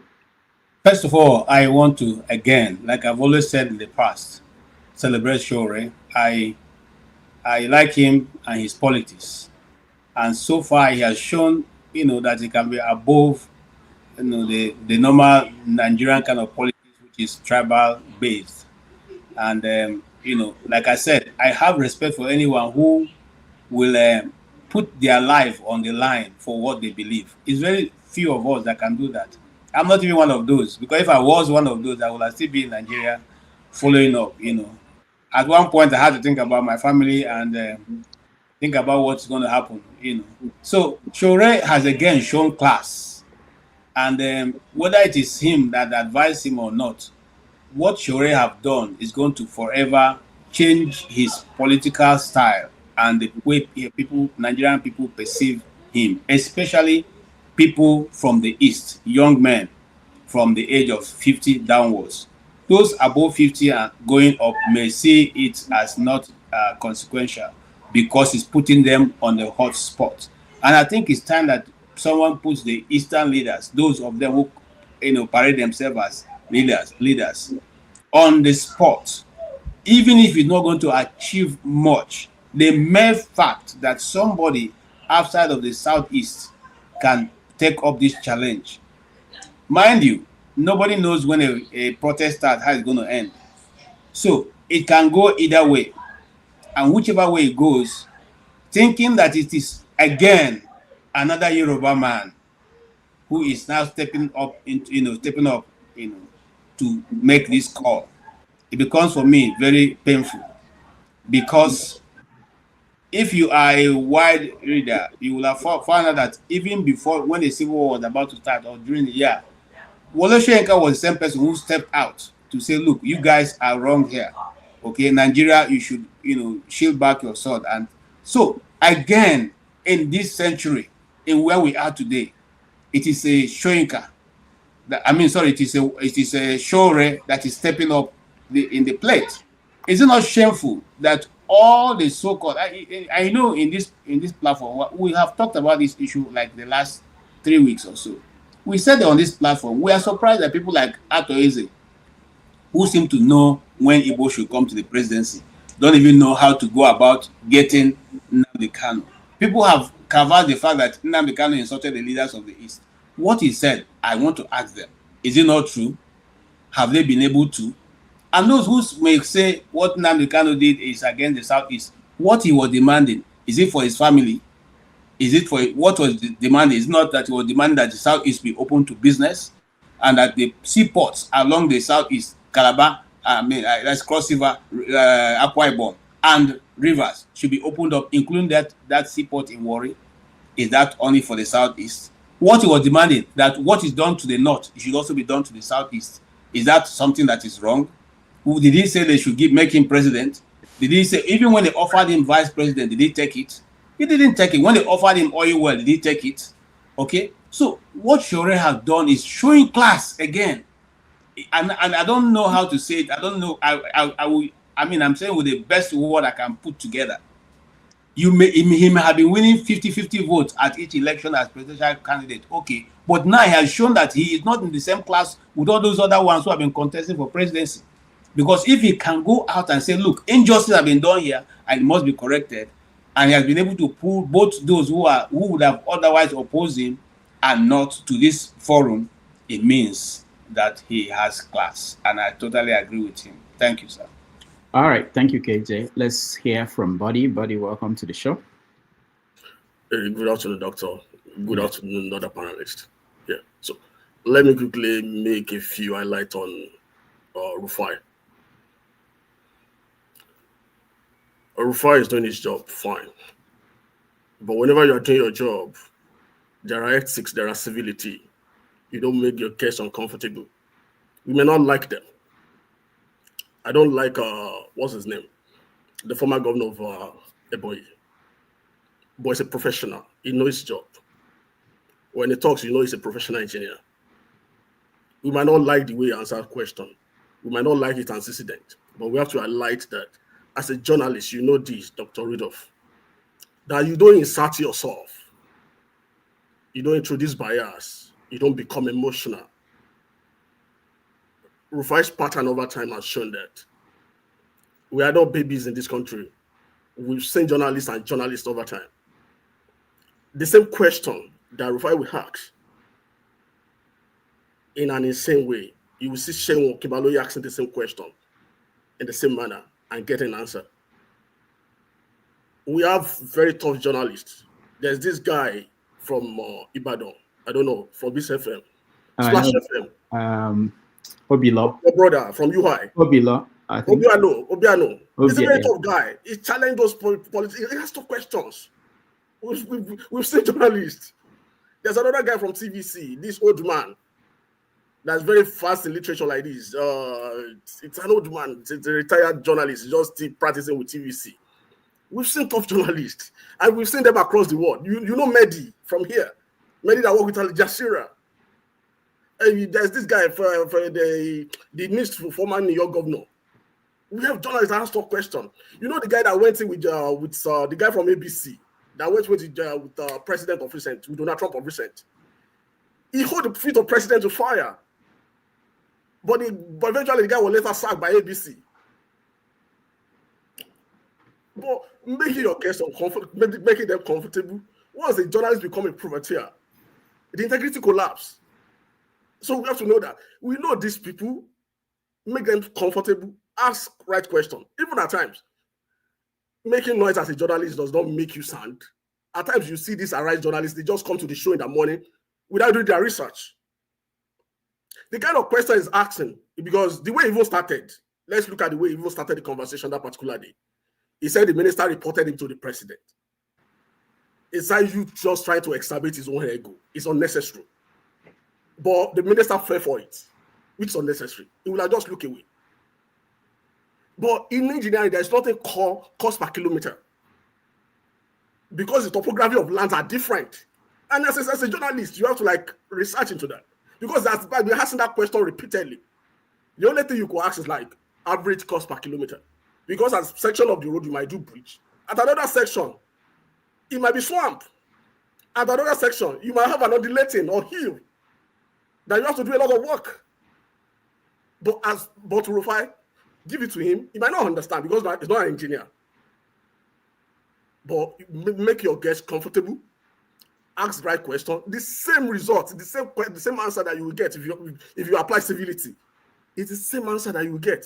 If you look at his interview with what's the name of the former governor of Ekiti, Ayo Fayose, it was so rough. There's another guy called Napasa. There's another guy, Lady Olayinka. It's been a pattern. And people, as you see the way people are saying this thing, you might not like them. And you see same Rufai of recent. He had an interview with Oti, the governor of Abia. He applied civility. We've seen his interview with Obi, and we've seen his interview with other personalities. So, as a journalist, don't insert yourself. Don't be too emotional. We might be, because the issue of Nigeria, we are emotional about it at times because we love our countries. So, but we still have to be careful as well, so that we don't create an enmity for ourselves. Because relationships pass beyond just the studio. Maybe the hangover, like I usually say, maybe the hangover of the military, that you just say we've internalized some certain aspect of long era of military rule. We don't know how to communicate. We can't even debate. Before one thing, we start am I one another? Let me stop on that. The other one is the issue of Sowore. Protest is legitimate. Very, very legitimate. It's the right thing to do. The guy has been incarcerated for a long time. For people to call. That's why that on the other hand, the rule of law is taking its course. We can't reinvent history. What Kanu has done, what he has done is there. It's on record. It's on tape. It's in print. It's in digital. So, if government were able to prosecute their case successfully, God bless them. If they fail, they should release the guy and let the guy go. But Sowore should be very careful, because we've seen series of protests that's led to anarchy in Nigeria, and the economy is still very fragile. so that we don't experience economic crash all over again. We remember a year ago when people in this country were shouting, we want this man, we want this man. Now the man has crashed the economy. So people will say, hey, we want this. The rule of law is taking its course. The guy is before the law court legitimately and is being charged appropriately, has been offered the chance to defend himself.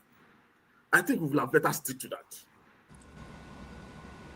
So I wish Sowore and his gang best of luck, but they shouldn't bring Nigeria into chaos, because the hangover of NSAS is still very much there. The hangover, the one that the another one that followed that after, the one that he had sometime in August last year. So they should conduct themselves within the ambit of the law. And I submit. All right. Okay, hold on.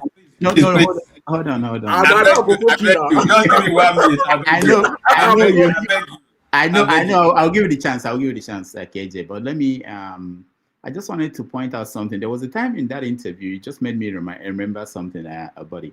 There was a time in that interview where Umahi was, looking down at Hussaini and was saying, "You don't know what you were talking about." And I wish for a moment that I was the one in front, because I would have reminded him that, my man, I studied engineering too, and I know that in engineering, if you do your estimation of cost of everything, you should be able to get the average. And that was what Hussaini was asking for. And I wish that Hussaini just said that word, average, because that was all you needed. There's nobody who cannot get the average. And Makinde actually, I think he's an engineer, I don't know, but Makinde said, yeah, this is average is something that any engineer, you don't have to be an engineer. If you propose something, the cost of sewing 20 clothes, and the average, and that's all they were asking him, and simple. And I don't know if he thought that it would be outrageous. And I think that may be the issue. It's not that Umahi did not know what an average or what to give. I think the issue was that he felt, if this is 15 trillion and I'm going to give them average, if I give them that word, the figure, and they will think, oh my God, all the roads all over the world, there's nothing like that. Why is it that our own is too? That was what made him. And then, of course, the bias. When you're talking about bias, you talk about, he already had this issue with the media ongoing. No, it didn't start with Rufai's long history. And then when you were talking about history of Rufai, let me just say this, I shouldn't be commenting. I just like you guys saying your own, but it's important to know that people mention media in different parts of the world. There are people who play different roles in the media. There are the reporters who just tell you this is what's happening. They don't express their opinion. There are people who are anchors. They question you in a way that I think a lot of people mention Charles Aniagolo. There's that style. And then there are people who do what Rufai is doing, which in every country there are people. Everybody cannot be the same. You can't have all journalists all be like Charles Aniagolo. You can't have all of them be like, so that's something that is a variety, and it has to be that way across the country, across the world. Anyway, thank you, buddy. KJ, go ahead. Thank you. I just wanted, the last part was, which you said was what I wanted to tell my brother, Buddy, that in journalism, certain journalism that you guys come and tell us what we should know. And then when we talk about your own profession, you say we don't know what I'm talking about. But you can tell us how to do the profession, how to ask the questions. That is totally wrong. That's one. Two, when you go to hard talk in BBC, okay, you know what they're going to expect from the person going to interview. He's not going to come out. He's not there to play with you. He's there to ask the tough questions. So if you go to hard talks, you should be ready to answer the question from the journalist. And if you go to to the internet, you can find hard talk and see how that goes. Remember, it was in hard talk that Obasanjo was held to a corner. Okay, journalists are supposed to hold your feet to the fire. That's the role of a journalist. That is why we are called the fourth realm of government. Okay, we stand at the people, the eyes, the mouth of the people. We ask the question the people are not able to see you and ask you. A good journalist who knows his onion should be able to put a question across to you. And like we have said here, many of us will ask the question the way Hussaini put it. We may not even have referred to you when to report us to the president, because that is not necessary. But that is him. And we all can be the same. Accept that reality and, be down with it. Again, I don't know what you mean by government following the law. Is it the government that should follow the law on case of Nnamdi Kanu? Or Nnamdi Kanu following the law? Which law are you referring to? Is it a law of extraordinary rendition? They kidnapped him from Kenya and brought back. And if you know a little bit of law, you know that that's what the lawyers call you cannot put something on nothing. So in other words, your process already is wrong, and therefore you can't be benefit from it. The first judge that gave ruling to Nnamdi Kanu on that issue, that acquitted him and dismissed the charge, is Mrs. Justice Adefarasin. She's there. She's not even Igbo. She's from Lagos. She just took the first judgment and said, "You guys are wrong. Based on what you have done, this case can't even go forward." Okay.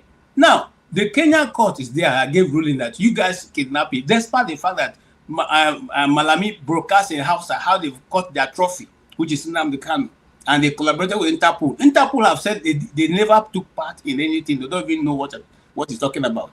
Now, is it the 3 cases that Nnamdi Kanu have won that which government have not held any of them that you're talking about? What are you talking about law? Which law are you referring to? When you say government, this is in the court. Buhari said, I'm waiting for the court. Let him be left to the court. The court have ruled in 3 different occasions that he should be let go. You guys refuse to see, Mr. Body. Some of us before we come here, like you said, we are journalists. We research. We do a lot of research. If you want, I can bring you papers, okay. That I have taught in different places on these issues. So we're not just discussing from point of not knowing what to say. We know how the thing have gone. So please, if you need to say any other thing, don't say anything concerning law, because Nigeria is not following law at all. You say you research. It is whoever releases. They are whoever they release. They release. So don't say that. I beg you, my brother. Whenever you talk, I like you.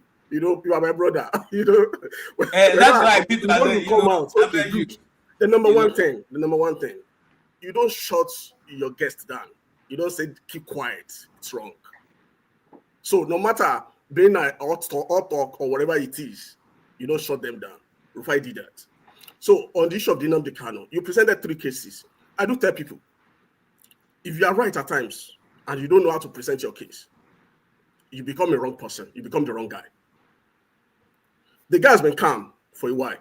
The process is there. You might not like the process. There's no way we can exculpate Kanu out of where he's. There's no way we can take him out. We know that. We can't force him out. That process that we say we don't like, let's submit ourselves to it. Let's get him a good lawyer. Let's people rally behind him. We've seen people that have been that process. Let's see. Let's wait till the end of that process. You say he has gotten some judgments. He has lawyers. Let's present those cases before the law court. You said it's the same court. You mentioned 3 cases that he has succeeded. You mentioned one in Nigeria. The same court, the same Nigerian court granted him justice. Why are we losing faith? Why are we losing faith in this one? Let's have faith in this one. Let's see the outcome of it. Budi, I think you don't have the facts behind this case, so I'm not even going to. What's the facts? Even the one that we are even talking about is even wrong. I'm challenging you that don't decide to side it aside. It was before the appeal court. They went to the appeal court. No. Listen, the case starts from the beginning. The one you mentioned that he was even exonerated because the way it was brought to Nigeria. It was even at the appeal court. And the Supreme Court overruled that. No, did overrule that? No. So because that's why the case was bad. You are wrong. Let me tell you the excerpt of that ruling. Supreme Court said, once you are a criminal, regardless of how you are brought back before the law, before the justice, it doesn't matter. Regardless, since you remain a fugitive or a criminal, regardless. So you have a new. You. That's not what is. I don't want to get an argument with you. Budi. We have talked, and we are going to bring other lawyers here. Okay, we have talked about this. The first step, which is why Justice Adefarasin set him free right from the beginning, is that you cannot benefit from a crime. You can't benefit from a crime. That is the principle of law. It's the principle of law. Let's not go there. See this platform we try to uphold certain standard. We don't come here to just throw words around. Okay, that's the first principle of law. For instance, let me give you an example of the United States. The other day I was listening to a lawyer here talking. I was talking to some some immigrants who are here. When he said to them, look, if the people come to your door, I don't want to call their name, and they knock and you don't open the door, Okay? Let them break your door. If they break your door, give them your hand, let them handcuff you. When you go to law, when you go to the court, the judge will dismiss it because right from the first start, they've taken the wrong, they've broken the law. So you cannot break the law and expect to get, a result from that. Gentlemen, we're not living. Look, hold on. And I'll end with this. The world has become a global village. Empower Department of Homeland Security, USIS, the likes and stuff, to come before your door and use every force to get you. Even if you lock yourself behind the door, the custom is permitted to do the same thing. The Department of Homeland Security are permitted to do the same thing. So they were empowered. Even if you are wrong. I'm talking about a practicing lawyer who and giving people. He said you cannot win. That's the law. All right, guys. Let's talk about the push. We have to get others involved in the conversation. Thank you, buddy. Thank you, KJ. For your information, tomorrow on 90 Minutes Africa, I won't be here. KJ will host a show. KJ, I can't see the link to that show, but it's on Nnamdi Kanu, all the angles to this story that will happen tomorrow. So if you want to join that conversation tomorrow, join KJ. KJ, if you can send me the flyer, I can share it with people. All right, buddy, thank you so much. Let's go to Mr. James. Mr. James, we're talking about this planned protest by Sowore concerning Nnamdi Kanu and why we need to, he wants people, especially Igbo leaders, political leaders, to come out and join this protest. What is your take on that?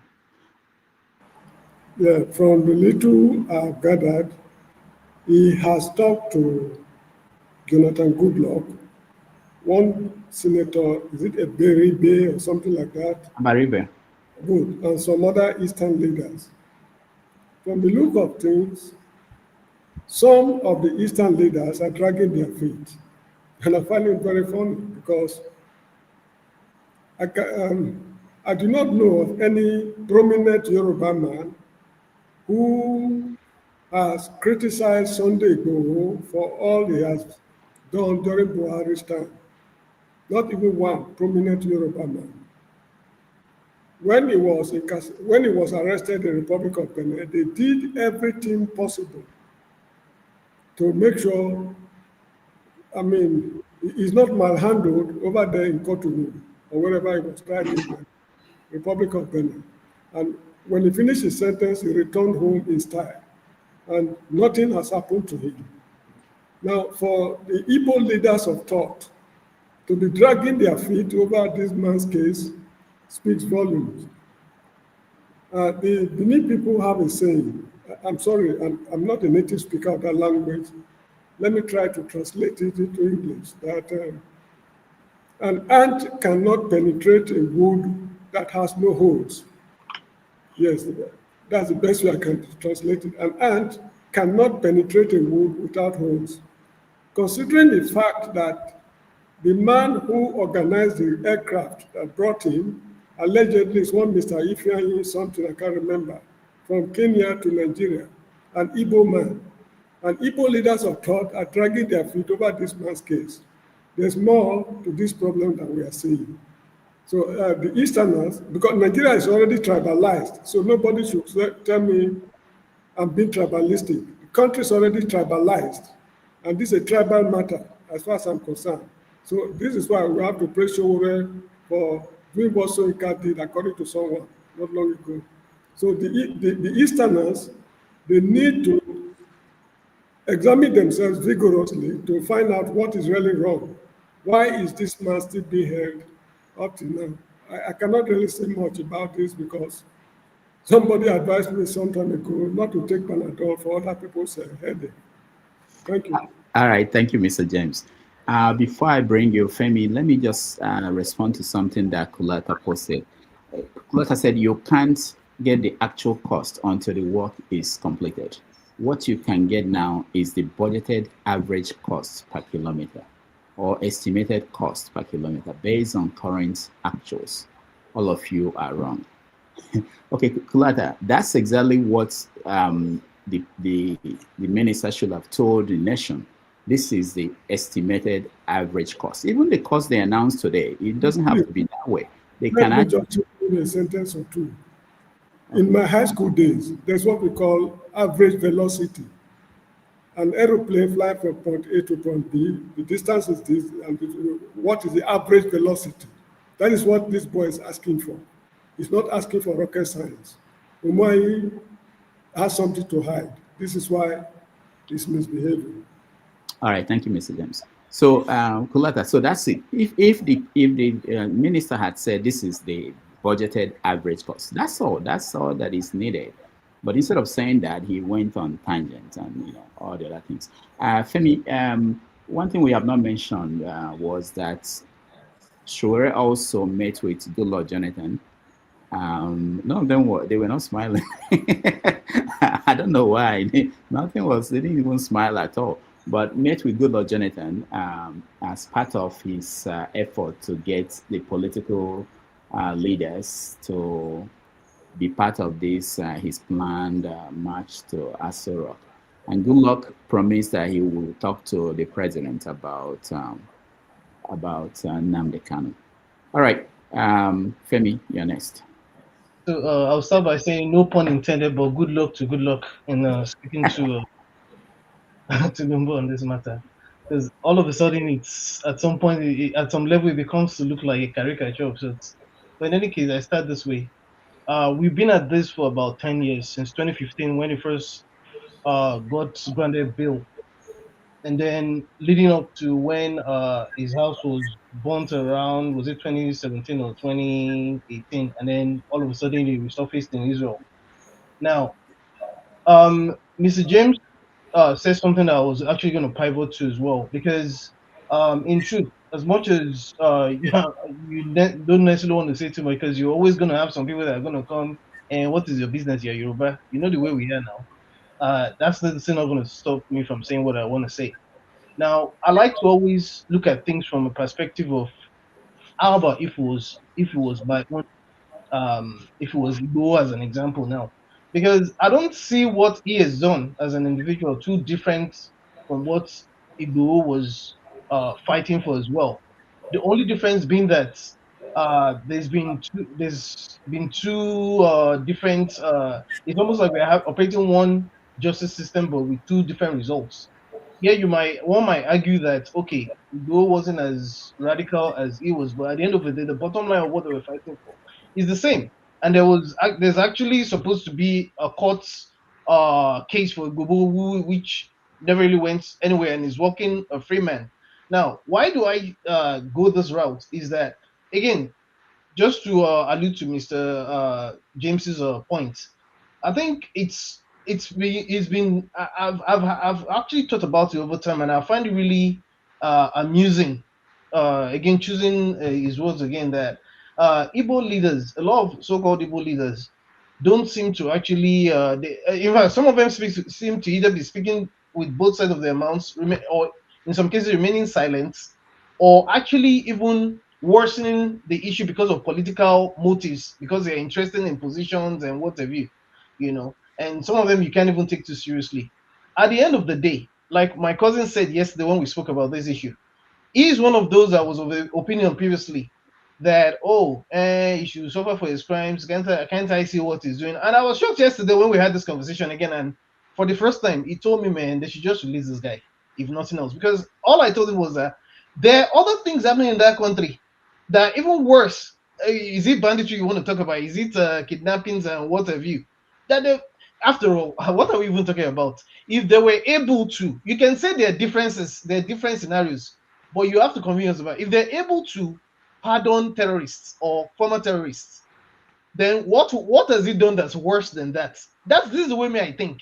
And if, for example, today you say you want to try and convince me that what Igbo has done is different from what he has done, and Igbo is working free, and because I'm a Yoruba man, I would look the other way. I'm like, come on now, in what world are we living? That's the way I think, and that's just my submission, and that's all I'm going to say on this. All right, thank you, Femi. Ikola, next. Yeah, thank you once again. But quickly, I'll just go into Rufai's case. I know everybody has said journalists have their styles and they have this and they have that. Look, your job also as a journalist is to serve the people. And if all you do is confronting your guests, you have not served us. And somebody has used the case of Mehdi and Stephen Sako of BBC. What they do is they give you facts. They could give you an estimate of all the roads they know and the average price it costs to make those roads and ask you, how come that you don't have an average price? It puts you in a corner. Anybody listening would know that you don't know what you're saying. But to come and be confrontational with the and okay, now all we are talking about is that Rufai against Umahi, rather than show us that the man doesn't know what he's doing. So we all say, oh, if I asked him a question, he couldn't give an answer.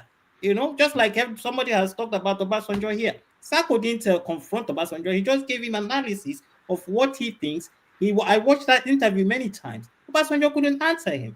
So he wasn't rude to him, but he gave him facts that confronted Obasanjo, and Obasanjo went angry, you know. So let's know that, and let's take passion and emotion out of it.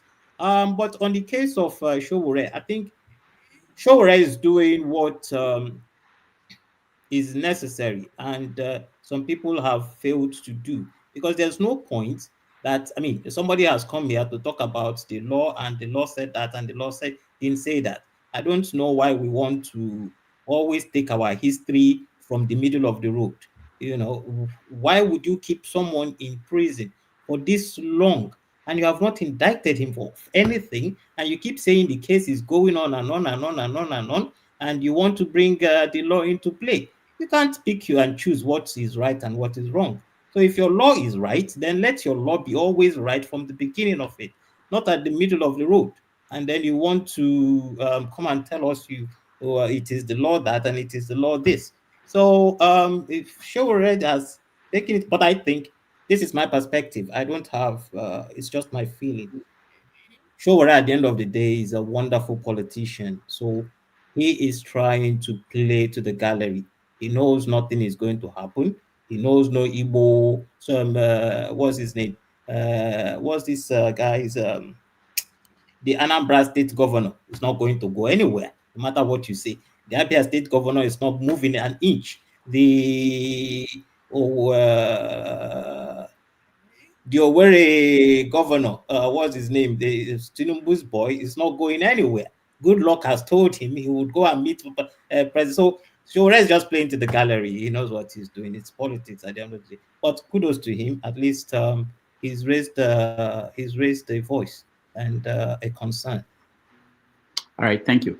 Before comparable facts, I just want to mention that following that story, you see that Sowore was reporting that the DSS, they're already panicking about what will happen, calling some politicians not to go, calling some lawmakers not to be part of that that move to march to Aso Rock. All right, comparable facts. Go ahead. Yeah, thank you very much.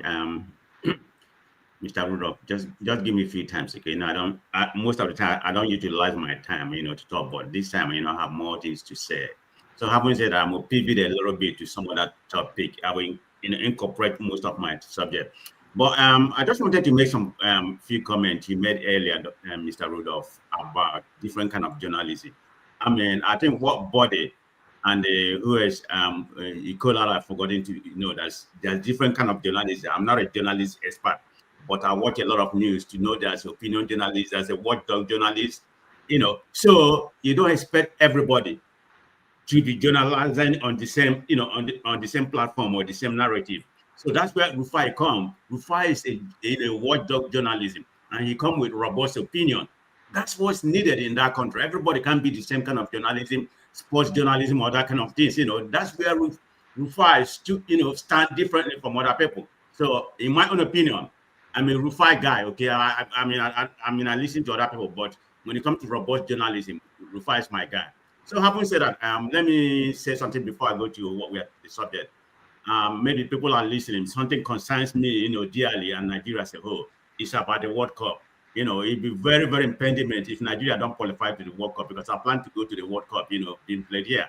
I would like to see Nigeria, but Nigeria have put themselves in a predicament right now. Yesterday was the last. Yesterday was second to the last. The last one will be played in New York Stadium against Benin. But Benin beat us, on a neutral ground in Abidjan 2-1. But it's so baffling where we got ourselves because we keep on drawing, playing draw game unnecessary. The first 5 games we played was just draw. We didn't lose any game except the one that was played in Abuja and against Benin. We've been drawing. These guys act like they're not serious. Now, they stand the chance of qualifying, but they are still in 3rd place right now. They have 14. They have I think 14 points. South Africa has 15 points. Imagine Benin has 17 points. So the way it's being grouped, Africa is being grouped into 9 groups. The winner of each group is going to qualify.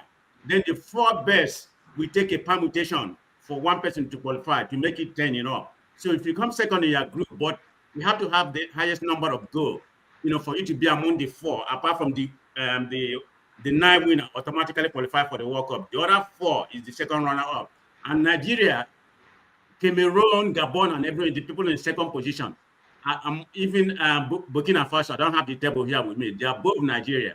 So it's going to be very, very, very interesting for Nigeria to go. But there's some mathematical angle in that because one country, Eritrea, withdraw.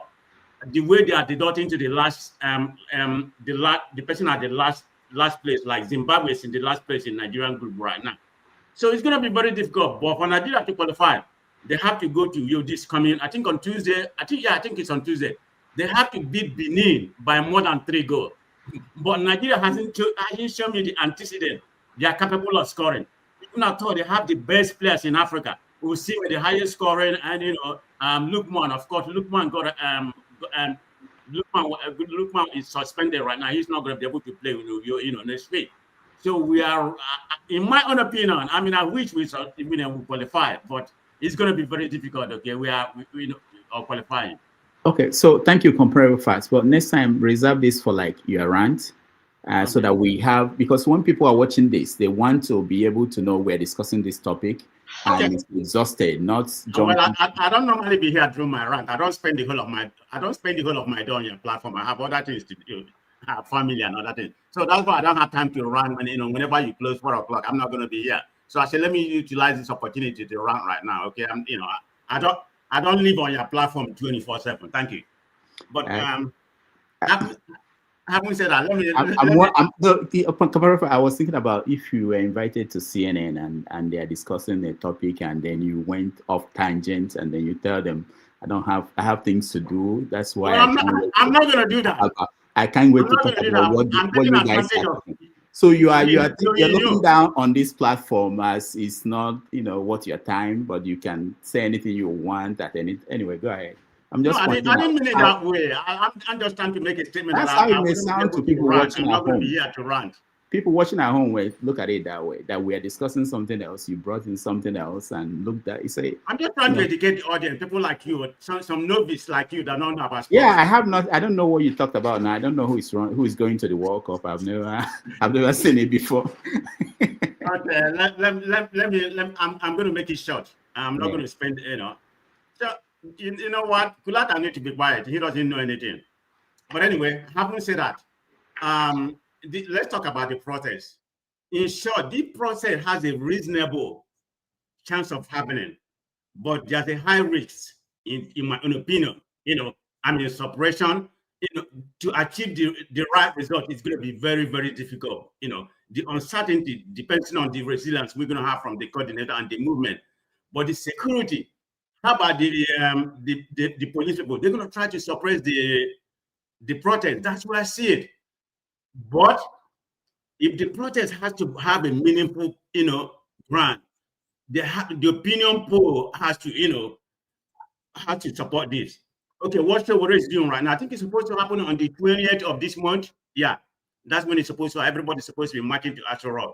Okay, Atiku is on his side right now. He's trying to convert some Igbo leaders, which a lot of them are coward. Abaribe, Oti, Soludo, and Obi. They should join. Nothing is going to happen to them. Some of the, particularly the Southeastern leader. Oh, I don't have any hope for my governor. That one is a Filefko, whatever they call him. So he's not gonna come. He's Tinubu boy. By no means. He probably, he's not gonna follow the march. But for you to have any kind of legitimate sources there has to be a good mobilization, and the leaders has to participate. This is the only way. If not, just bring more awareness to them. Is it going to be, say, because they protest and go to Oslo Rock, is that going to make Nnamdi Kanu be released? Probably not. I mean, the solution to that is going to be political solution. I don't know what Tinubu is doing. Maybe he's mad, or some of those Kaba in the north or whatever. He doesn't want to release. But I mean, to me, Tinubu is not a leader anyway. So I mean, what do I have to say about Tinubu? He's not a leader. It's all about politics. You know, he just try to play his political sarcasm. That's where his mojo come out when it comes to, you know, politics. But he's not a leader, in my opinion. So we see what happened. Anyways, like I said, for the protest to succeed, it's going to depend on many factors. Just the success, but that's not going to lead to Nnamdi Kanu being released. No, just to bring an awareness. Thank you. All right, thank you so much. Before I go to Jefferson, Jefferson is one of our subscribers, so I think we should be finding a way to say thank you to those people when they come into the panel. Jefferson, hold on, okay? Let me hear Ikola. Yeah, what's going on? Okay, I'm just going to add the some news I am reading now. You know, the Blackwater Private Army, just like I think it's a private army, the mercenaries in America. So the founder, Eric Prince, is saying he's putting together an army to go and defend Nigerian Christians in Nigeria. So we don't know, somebody has called the Sowore an American asset anyway. So I think many things are coming together. Just to add that to the mix. All right, thank you so much. All right, go ahead, Jefferson. Welcome to the show, and thank you for being a subscriber to the channel. All right, thank you very much. Can you all hear me? Yes. Oh yeah, Good afternoon, good morning, and good evening, everyone. It's nice to hear from you guys again. All right, so there's a lot of topic. I think let me just concentrate on what I'm seeing in the headlines. Well, the chairman, INEC chairman, can you hear me? Yeah, we can hear you. Hold on, we're picking topics one by one. What we're discussing now is just Sowore's campaign for Nnamdi Kanu's freedom. But you can add to the conversation the one we discussed, which was the first one we discussed. I totally forgot now. We discussed Rufai and Umahi. Those are the two things we discussed. Other ones we are yet to get to them. Okay, no problem. All right, let me just do the Rufai one and the Nnamdi Kanu one. As far as I'm concerned, as far as journalism is concerned, to me, Rufai is a bold journalist, a bold TV anchor journalist, and he's doing what needs to be done. Because if you give Nigeria the chance, every journalist will hide their tail between their legs and be afraid to ask questions. He's asking critical questions respectfully. Most times, if you watch his interview, you will find out that it's actually the interviewees are the ones that are even provoking him. He asks questions respectfully, but because either they are maybe in APC or one thing or the other, have one links, they feel threatened by what he's asking because they feel they don't deserve to tell us what needs to be told. So his questions put journalists off balance and they don't like it. So to me, I don't feel that Rufai is an outspoken person, and I pray God will continue to protect him throughout this whole saga that is going on. That's my own opinion concerning the Rufai. And then Rufai asked a question to actually, as far as I'm concerned, he flopped about that one because, I mean, before you do a project, you have this estimates and there's survey. We have quantity surveyors, we have land surveyors. What are their jobs? This is why we have professionals. We cannot say we have professionals and they cannot do estimation of what needs to be done. It might not be 100%, but at least let us hear facts and figures. But anyway, let me not go into details. I mean, it wasn't properly managed. I want to concentrate on the issue of Nnamdi Kanu, Sowore situation. Of course, Sowore has been he's a what they call it. He's a freedom fighter right from the beginning. He didn't start his journey today, and I actually appreciate the fact that he wants to lend the voice to it. But the fear is we don't want the city of betrayal because we saw the issue of FFK. But everybody is different. I don't want to start doing comparisons. The thing about the Igbo people is very, very dicey. Even as of today, I just read, after all the demolition that have been happening so far with the trade fair, I just read today they demolished other Igbo people's properties in Festac. So it is when you see all these things, it brings a question: why are we being targeted? You know, why are Igbo people being targeted in the country? Are we an endangered race of people in the country? I have to bring this thing out because if you look very well, apart from people's this thing being demolished outrightly, we are being everyone's attacking each other, the left, right, center, and that is not good. And then at the end of it, they say we're all one Nigeria and everything. I think we need to call ourselves to order, you know, as a people, you know. Now, whether the issue of Southeast leaders trying to lend a voice is equally dicey, because I also watch a skit maker making mention of if people being lends a voice, the what they call it, APC government will now say, hey, I knew he was behind it. You know, there are a lot of uncertainties. So that's why you notice people might come out, people not come out. And then someone in this amongst us was saying Abaribe is a coward. Now, I think that is a wrong assertion, because this is the same Abaribe that was a shorty for Nnamdi Kanu at the time. And he faced a lot of things. And the guys have spoken. He's spoken in the National Assembly, has spoken to even to the federal government. But because we run a government that is incomplicit with with realities, think about it now. Look at people that are being given pardon. Look at people that have committed all manner of crimes, right, in the country. How they are celebrating their bills and everything. How terrorists are being infiltrated in the armed forces. It tells you there's a special law for some people and not special law for some people.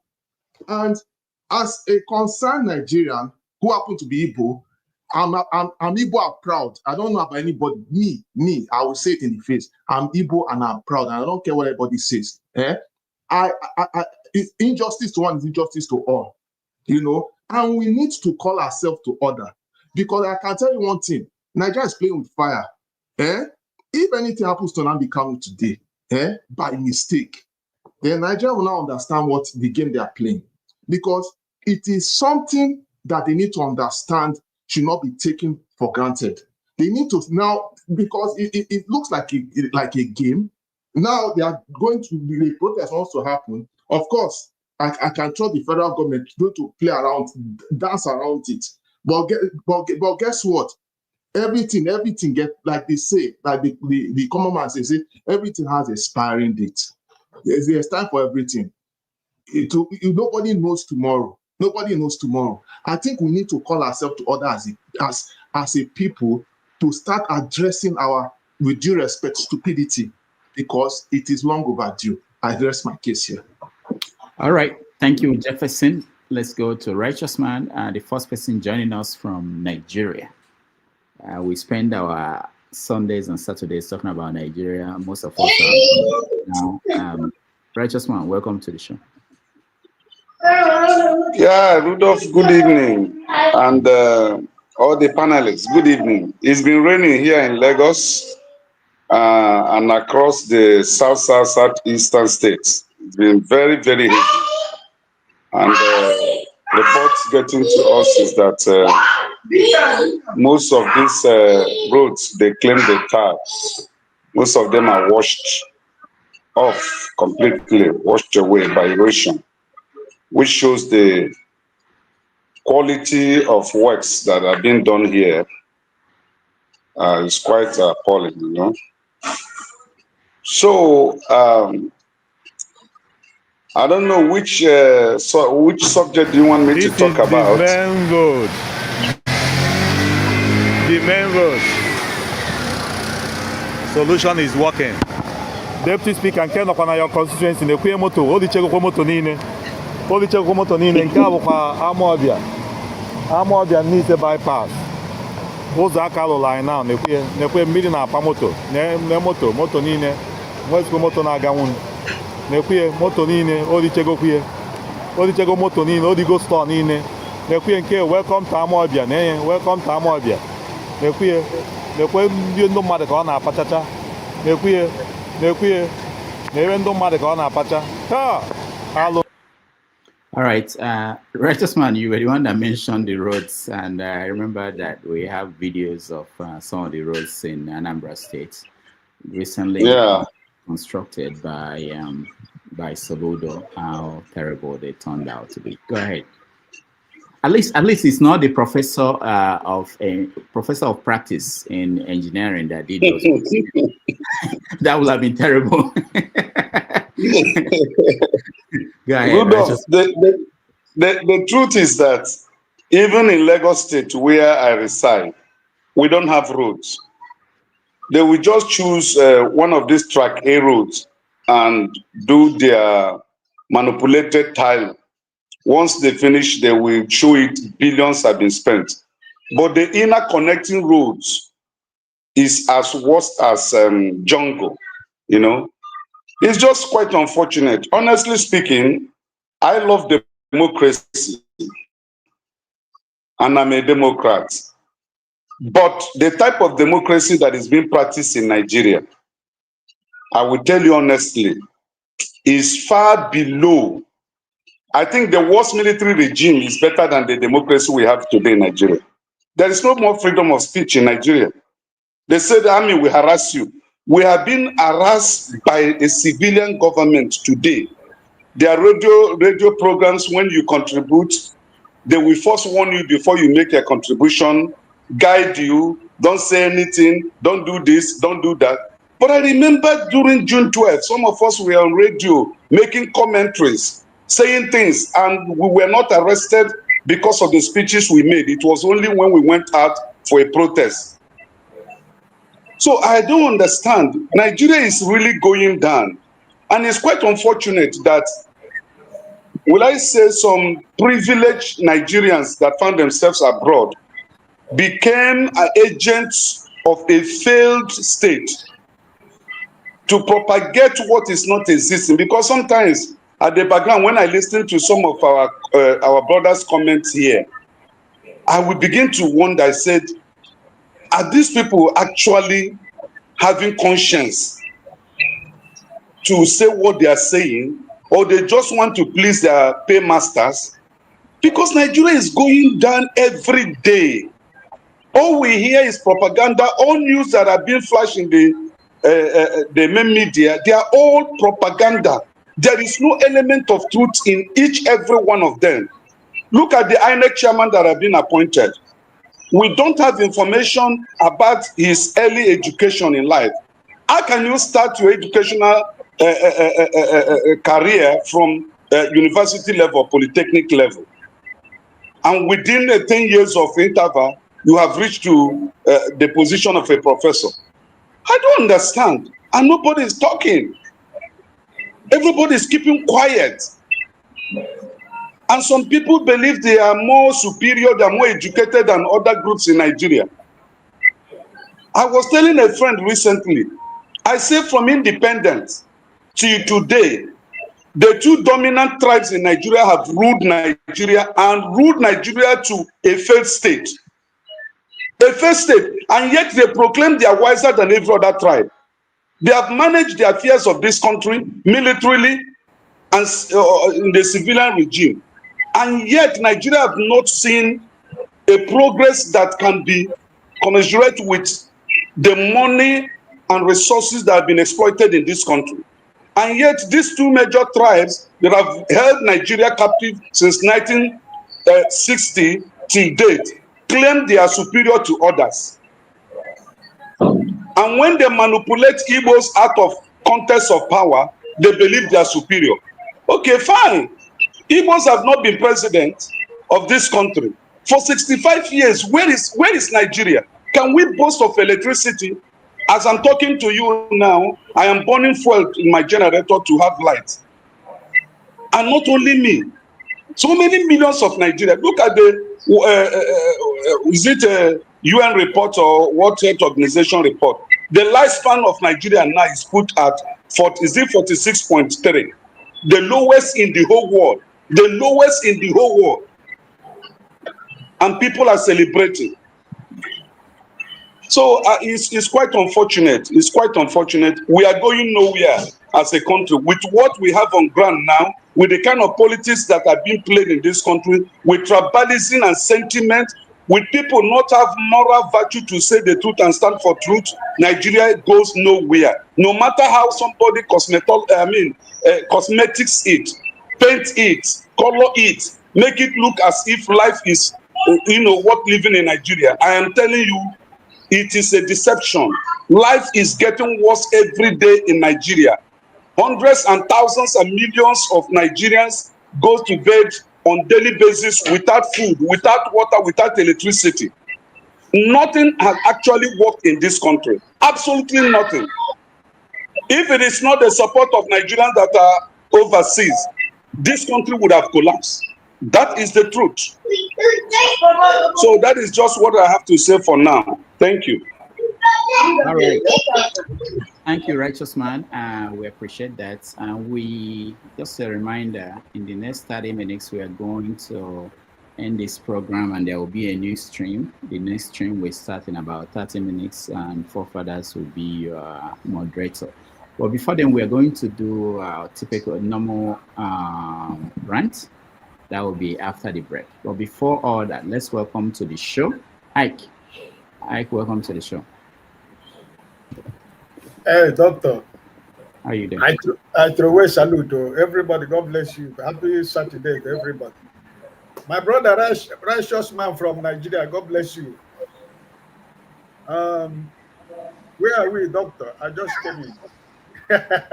Stop laughing. Stop I laughing. like that. I like the people that will just walk in, like this is Sunday after service. What do you call that? Sunday school. Yes. Walk in anytime and say, hi, what did you read, Pastor? Yes, exactly.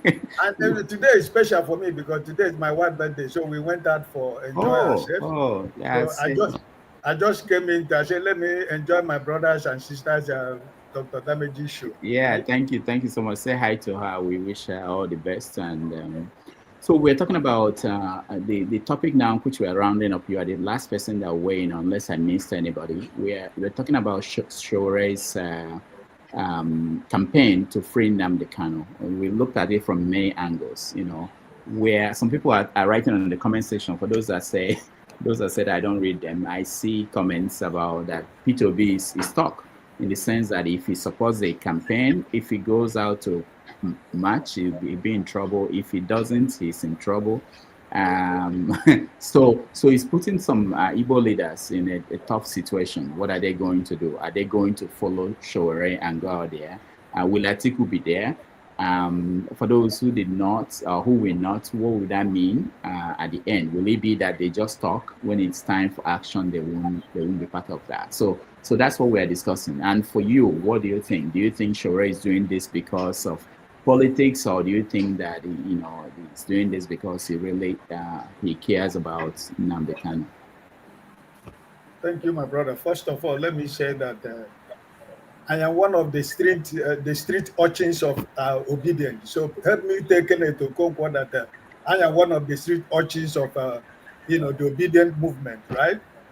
He was part of us as a street urchin, but now he has moved on. So reminding that I'm still an urchin, street urchin. Is it urchin? You can pronounce it better than me. That is who I am. So people who are close to him should tell him that Brother Ag is still the street urchins of obedient movement. I'm not giving it away. I'm going to change my profile to street urchins of obedience, right? Damages, there is a lot of emotions attached to this issue, and personally, to me, I don't think that it's Sowore that is supposed to fight for the release of our brother Nnamdi Kanu. So this is political stunt. Personally, to me, I don't know what any other person feels, but to me, it's a political stunt, and he has been on the street for so many years. I've not seen whatever he has achieved with his program of protest and whatever. So I do not believe in all these emotions and sentiment that is being attached to it. Everybody in Nigeria, the case of Nnamdi Kanu is not an Igbo issue. It's a national issue. So I don't want anybody to attach it to if Peter Obi says something, it's going to be is in trouble if he doesn't say anything. He has said so many things. He has said something about Nnamdi Kanu before. He's not shouting on the street. So I don't see how it affects Mr. Peter Obi or any political leader in the East. The people that are holding Nnamdi Kanu know them. I've always said it here, that the people that are holding Nnamdi Kanu are the 5 eastern governors of eastern state. I've never met, KJ always handled this program. I've never hidden my anger to the governors of the eastern Nigeria. They are the people that are responsible, that are holding this back. With all these political leaders who claims, people like your professor in is it professor in what, in action or professor in working? You know, they are the people. You know, right? They are the people that are holding in Nnamdi Kanu. It's not me and you. So I don't want us to raise so much emotion to this issue of Nnamdi Kanu. We all know that Nnamdi Kanu case is a national issue. I do not want to tribalize the case of Nnamdi Kanu, because when the time of Sunday Igboho and the rest of the people from the people from the north, you know, it wasn't a tribal issue, it was a national issue. So if they decide that they don't want to release Nnamdi Kanu, I don't think it is me and you that is holding Nnamdi Kanu. But the people that are supposed to speak for all of us here are the people that are holding Nnamdi Kanu. When did Atiku? Was it today that Nnamdi Kanu that is in prison? Where has Atiku been all these years? Where has he been? Why is it now? Good luck, Jonathan. Is it today? He was the former president of Nigeria. He has been in Nigeria. Where are they all this while? All of a sudden, everybody is here releasing Nnamdi Kanu on October 20. And at the end of the day, people are attaching so much emotions, and the Igbos are killing themselves, bombarding themselves with so many ugly words. We should be smart. We should be intelligent. Nobody is enjoying that Nnamdi Kanu is still in prison, but we should be cautious about trying to destroy our own selves because of this issue. We know what is the problem. Nigerians know why Nnamdi Kanu is being held up to today. There is no reason that he's supposed to still be there. And if nothing else, if we Nigerians are being honest to themselves, for medical reasons, why are you still holding this young man? People who are in the medical field has explained the case and the consequences of Nnamdi Kanu, present health issues as lacking of potassium. I'm not a medical doctor, but the people who are in the medical field have explained the danger of the health of this young man. What is Nigeria? What is Nigeria waiting for? For Nnamdi Kanu to die in prison? Is it what is going to be good for Nigeria? Is it going to be benefit to anybody? Those who are trying to wash their hands off and trying to pin it on some certain people. None of us is going to wash our hands off to whatever happened to that young man. So I sincerely believe that all this political stunt of Sowore, I am not part of it, and I'm not going to be part of it. And anybody who is trying to say, we know the people that are doing this for Dr. Damages, the people, the political leaders in the Southeast, the traditional rulers in the Southeast, those who claim to speak for me and you, where are they for all these years? So I don't think that is this young man that is going to do it. I'm not telling him that he shouldn't be his activist that he is. I'm not telling him he shouldn't go and demonstrate that he has been doing all these years. But I don't think, for me personally, that he is the person who is going to speak before the government of this country releases Nnamdi Kanu. So I personally think that the people that are holding Nnamdi Kanu, they know them. The government and the political leaders know the people that are responsible that this young man is still there, because they are afraid of their political foundation, because their political foundation is going to crumble the day that door is open. They put a key to that door, and then they kind of comes out of that particular and breathe a normal fresh air. Their political story will end in the Southeast. They are the people that are making it impossible for this young man to be released. So personally, to me, I do not believe in what Sowore is doing. All right, thank you so much. We are going to we are rounding up because we want to maintain. Hold on, okay. All right.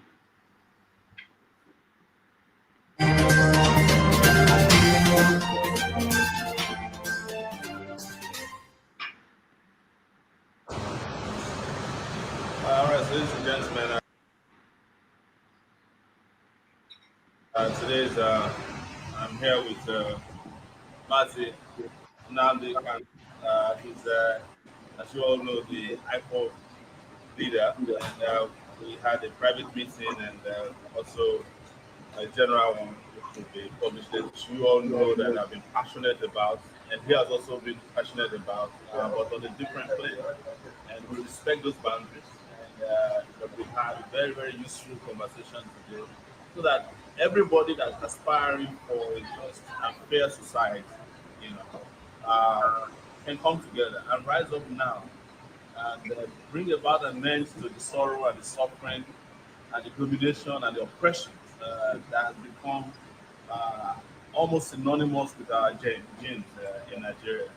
So, as you all know, you probably haven't seen me with him because it's our first time of meeting. And those of you out there who think that we have such big differences that we can't talk, well, you know that when people have revolutionary minds, these minds meet, and the bodies eventually will meet. So it's a pleasure to introduce you to that moment. You know, more of this will come out later, and the statements and video will come out also from our friend who monitor this meeting. So thank you so much, Kazi, for the meeting. And to say hello to our people on our side. Yes. Hello to all people that follow and listen to us, our reporters and my good friend here. So what our discussion has yielded today is a confirmation that people can come together, that there isn't much of a difference between that which we are fighting for, because that is justice, isn't it? That's what we are fighting for, is justice. That we know and hope that the people that found themselves today trapped in that contraption called Nigeria will one day be free. And it takes people to do it. It will come from heaven. We have to do it. We have to let to do it, and it must be done. That's right. Thank you very much. Thank you. I hope to see you again soon. This is the beginning. All right. Someone asked on the comment section, I think it was Machuku, why are you showing this video? I'm showing the video because I want to make sure that everybody watching, they are aware that this Sowore being involved in this conversation about Nnamdi Kanu wasn't something that just started. That they actually, I was in that hotel the day they met for the first time. That was the day I interviewed Nnamdi Kanu for my own channel. That was 2019, Rudolph, right? That was 2019. Yeah, I think so. I don't remember the day, but I think so. Yeah. All right. I saw Concern here. Where is he? Concern. I'll give you. We are rounding up. I just wanted us to prepare to rant after a break, but I want to hear from Concerns and Pansat, and then we go to rant. Hold on, Concerns. There was a question by Shegun on the comments section. Why is it that I think I want, if anybody wants to address this. Shegun, I forgot the exact wording of the question, but something about why is it that Igbo people do not want others to help them or something. Shegun, if you can retweet that. Okay, I got it. It says, why do Igbos believe that other tribes cannot fight or lead their cause? Please, someone answer me. Maybe Pansat will answer you. Let's hear from Concerns first, and then Pansat will round up, and then we go to get a break and then come back with rants. Go ahead, Concerns. Thank you, Dr. Damages, and thank you, all the panelists. You see, I don't concur or believe what concur with the Mr. Ike, even though I know that he's a good Igbo man. You know, he speaks the heart of many of Igbos. But today, I don't concur with him. So what Sowore is doing is what any good-hearted human being can do. Nnamdi Kanu dear that is in that jail. If you're a great human being, you must be crying whenever you see that, whenever you see him there. Because how can somebody be locked up till now?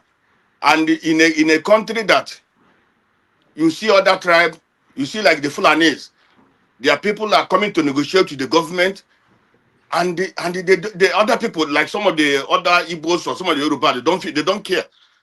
They don't care. If in a good, if that the South are people who are really have a conscience. Honestly speaking, they're supposed to protest. All of them, the whole Southerners, supposed to protest. Because why should the Northerners be negotiating the government openly? Like now we have two presidents in Nigeria. What you have now is two presidents. The Fulani that is having all these ammunitions on the body, and the president who's ruling us. That's what we have now. So if the South are really have conscience, know that this country doesn't belong to the Fulanis. There's all the whole South, not only Igbo, not only the Yorubas, all of them, the youth supposed to be protesting. Not protesting for Natasha in the Senate, not protesting for nonsense. They're supposed to protest because this concerns everybody. If, for example, what this man is saying today, let's divide the country. This issue of Igbo leaders are the one holding down the country. It's not Igbo leaders. Igbo leaders have met Buhari, met all these people before. Let us understand that Nigerians are dealing with a terrorist country. Buhari was once the Boko Haram, and when he's leaving, he handed this terrorist to Tinubu, and that is what is happening today. The people who doesn't want Nigeria to divide are the people who are holding Nnamdi Kanu. Whenever Rufai already said, you can't come into Nigeria and say you want to divide. It's better you said that this what the Fulanis are doing is just a small business are doing, kidnapping people and get them. But that's not it. The problem is those that are saying divide Nigeria. So when you look at them, you can see even 3 days ago, the Fulani said they will protest, they will organize a protest to see that Nnamdi Kanu is not out. Whenever, even if you look at social media, you see what they're talking. Whenever I mention Nnamdi Kanu should be out, they're not happy. Because those people doesn't want anything that will say divide the country. And that is where the problem lies. Dividing this country will help people. For example, if the South will divide the country, now the South be able to manage themselves. All the whole Southerners behave like one. In as much as have small problems, but to behave like one. But this issue of the Fulanis or the Hausa, even Fulanis, they don't behave like any Nigerian people, any tribe in Nigeria. So that's the problem. And they're holding Nigeria to ransom. So when somebody comes here and said, Igbos are holding Igbos, Igbos went to Buhari, many of them, the leaders went to Buhari.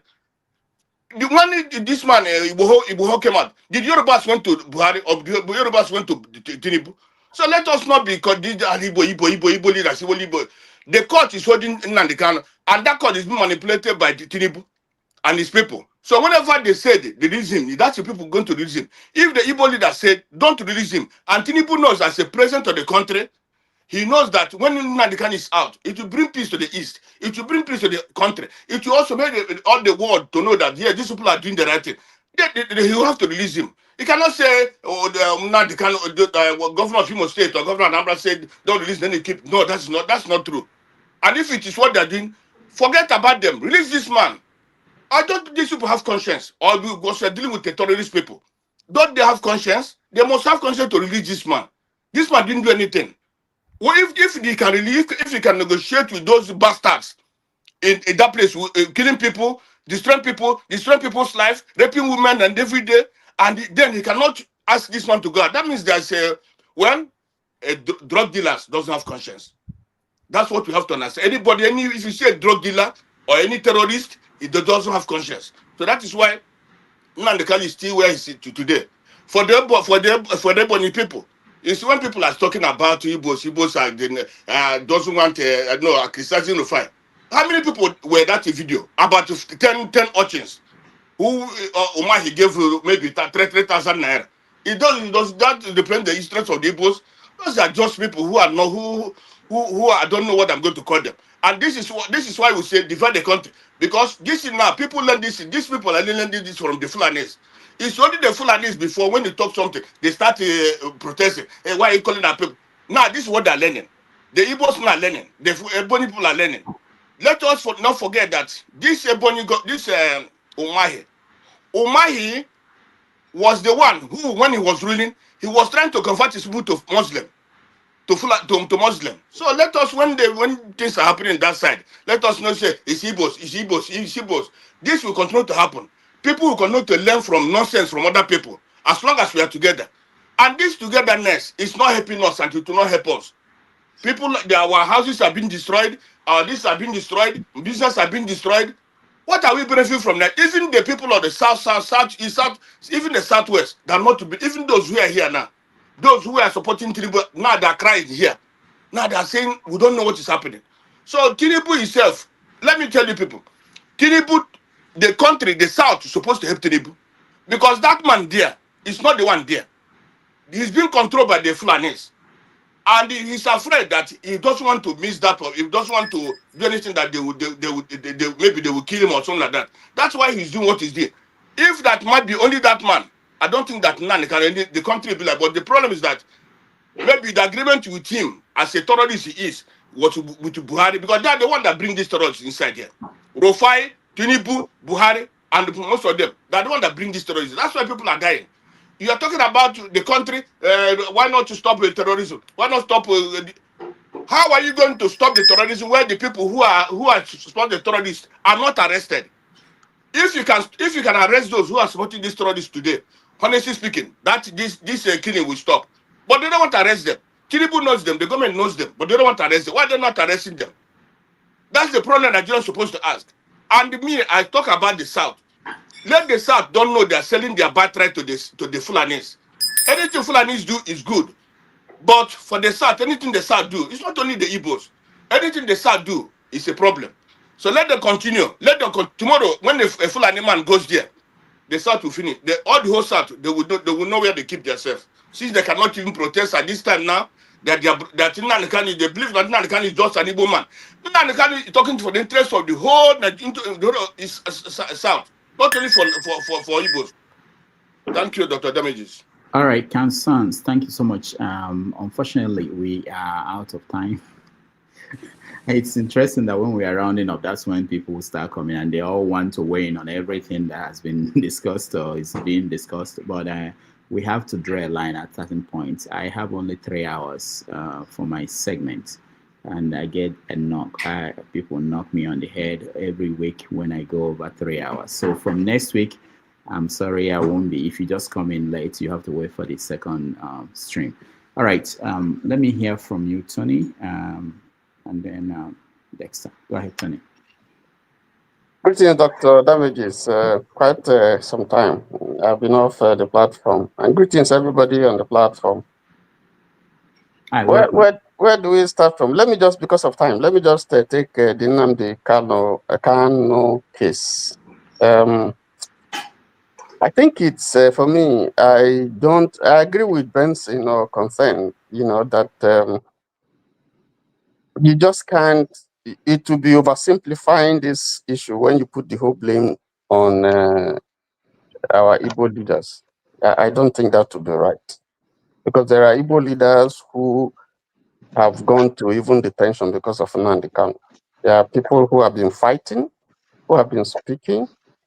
Aberibe is one of them, Agocha is one of them, and we don't know those who would have silently also been talking and, intervening on his behalf. So I don't think that is right. But I think the focus really, if you look at the propriety of the case, we have had judgment from the Supreme Court, from the lower court, from a court in Kenya, and they have all spoken mostly in favor of Nnamdi Kanu, indicting the government for the continued detention of Nnamdi Kanu. He's been there for years now. And fair is fair. We've said this so many times here. If you are looking at the justice of the case, you don't need people to go and beg the president to go and beg anybody. Because you have my people in the Niger Delta, they took arms against the state. They killed soldiers, they killed naval people, they exploded the pipes, and then it caused a serious economic problem for the country. It was downturn in our revenue from oil. But, at the end of the day, President Yaradua, had the handshake with them, and they are free now. Some of them are millionaires, some of them have universities. They are working freely. You go to the Southwest, you see almost the same thing. You have Igboho there. You even have people who invaded the secretariat in Ibadan, armed, declaring a state of Oduduwa.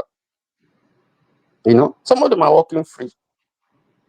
And then if you go to the north, Of course, you see there are catalogs of examples that you can give, whether it's Boko Haram, ISWAP, Mahmuda, they rehabilitate them, put some of them in the army, discuss with them, shake hands with them, go and see them, and so on and so forth. Handle them with kid gloves. So what has Nnamdi Kanu done that any of these people have not done? Well, you may not like his style. I don't like his style. But, if you look at the justice of this case, I think the government is the Nigerian. I don't think the government has done well holding Nnamdi Kanu. I feel that there must be a reason other than just the things that he said or he did. I think it's unfair. I think it's injustice. I don't want to say it's because he's an Igbo person, but I want to say that they have not been fair to the man.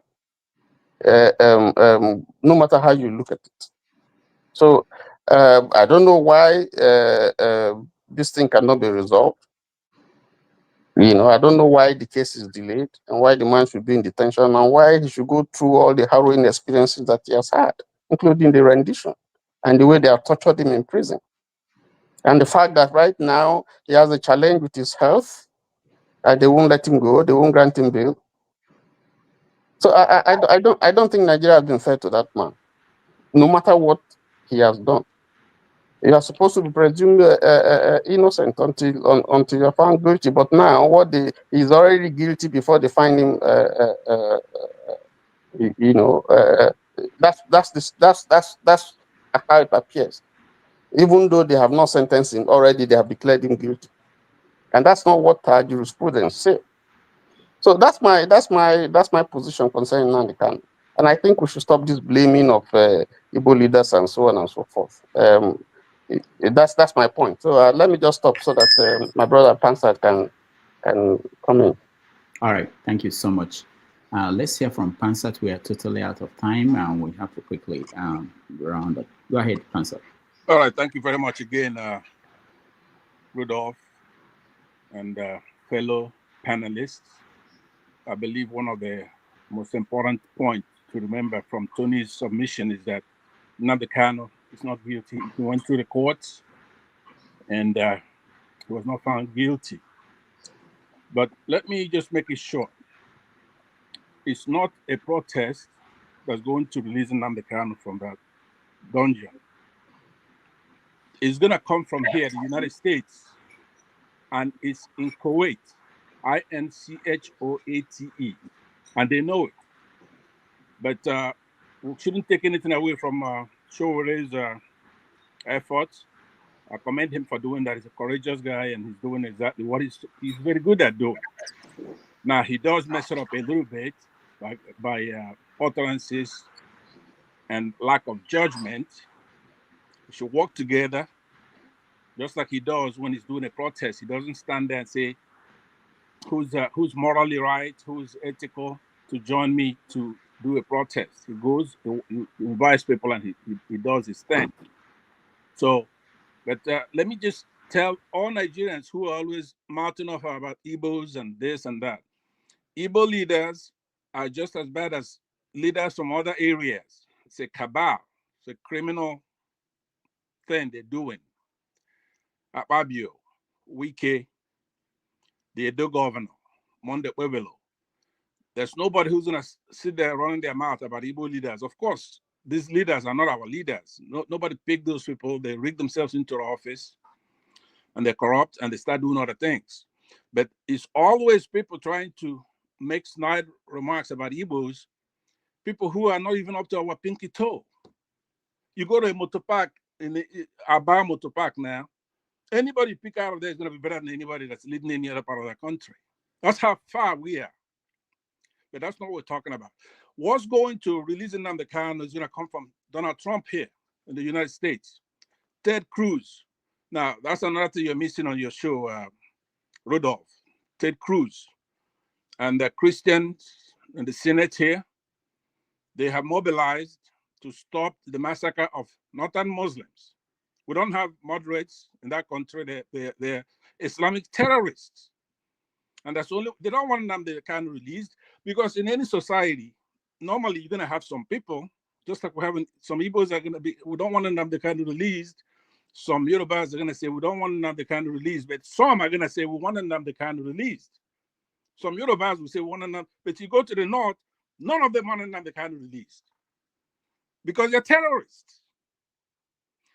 But they already got the message. They know there's something coming down there to have him released. It's not going to be Showere's march that's going to release Nnamdi Kanu. What's going to release Nnamdi Kanu comes under what's called Christian persecution in Nigeria.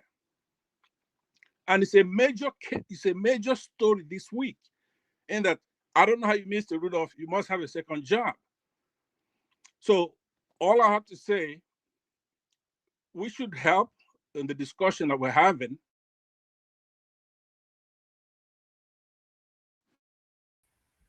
Thank you very much. Oh, Pansat, can you hear us? I will conclude right there. I think I have a bad connection. So, all right. Thank you, Pansat. Quickly, let's see if we can get a minute to, where is he? Dexter? Okay. Dexter, go ahead. Thank you, Dr. Damages and everybody. I think this issue has been overflowed. So just summarize. I think, first of all, I support what Sowore is doing. I support him 100%. You know, the truth is that the liberation of Nigeria, if we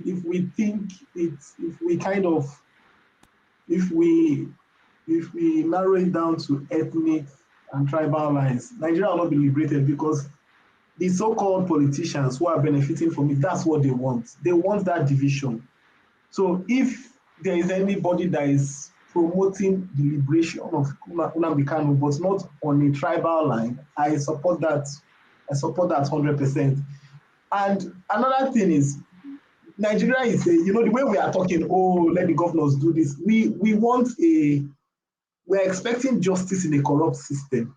And it just shows that many of us, the Nigerians who have lived for over 30 years, still don't understand that you are mixing apples and oranges.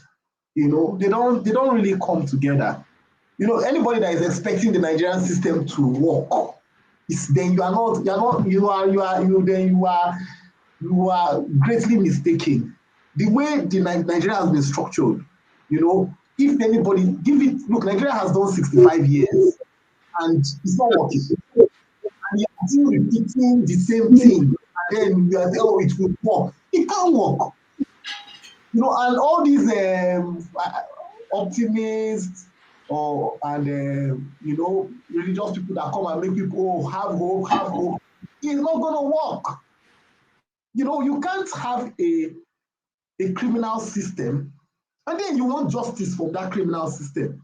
If you are sitting in that place and you are still thinking that justice will come from that system, then we need to reassess your mental capacity to understand that it's not going to work. And a typical example of what you can see in Nigeria is the Lupeng strike that happened because of Dangote refinery. And I have friends who are members of Lupeng, family members who are there, and they were arguing. They couldn't see any justification. And what was their reason? Because their own court. Because, Lupeng fought and then they have a good welfare for themselves. That's why they say they must join the strike. But when I ask, why are you pushing into a private, no, they didn't want to hear that part of the argument. And I just said, why don't you push for a fair wage across Nigeria? Why don't you push for a fair wage? If you say your fight is justified, why don't you people push for it? No. Why would the other people have their own association? And that is the typical system of Nigeria. And anybody say, it has to be Igbos, that's what you're saying.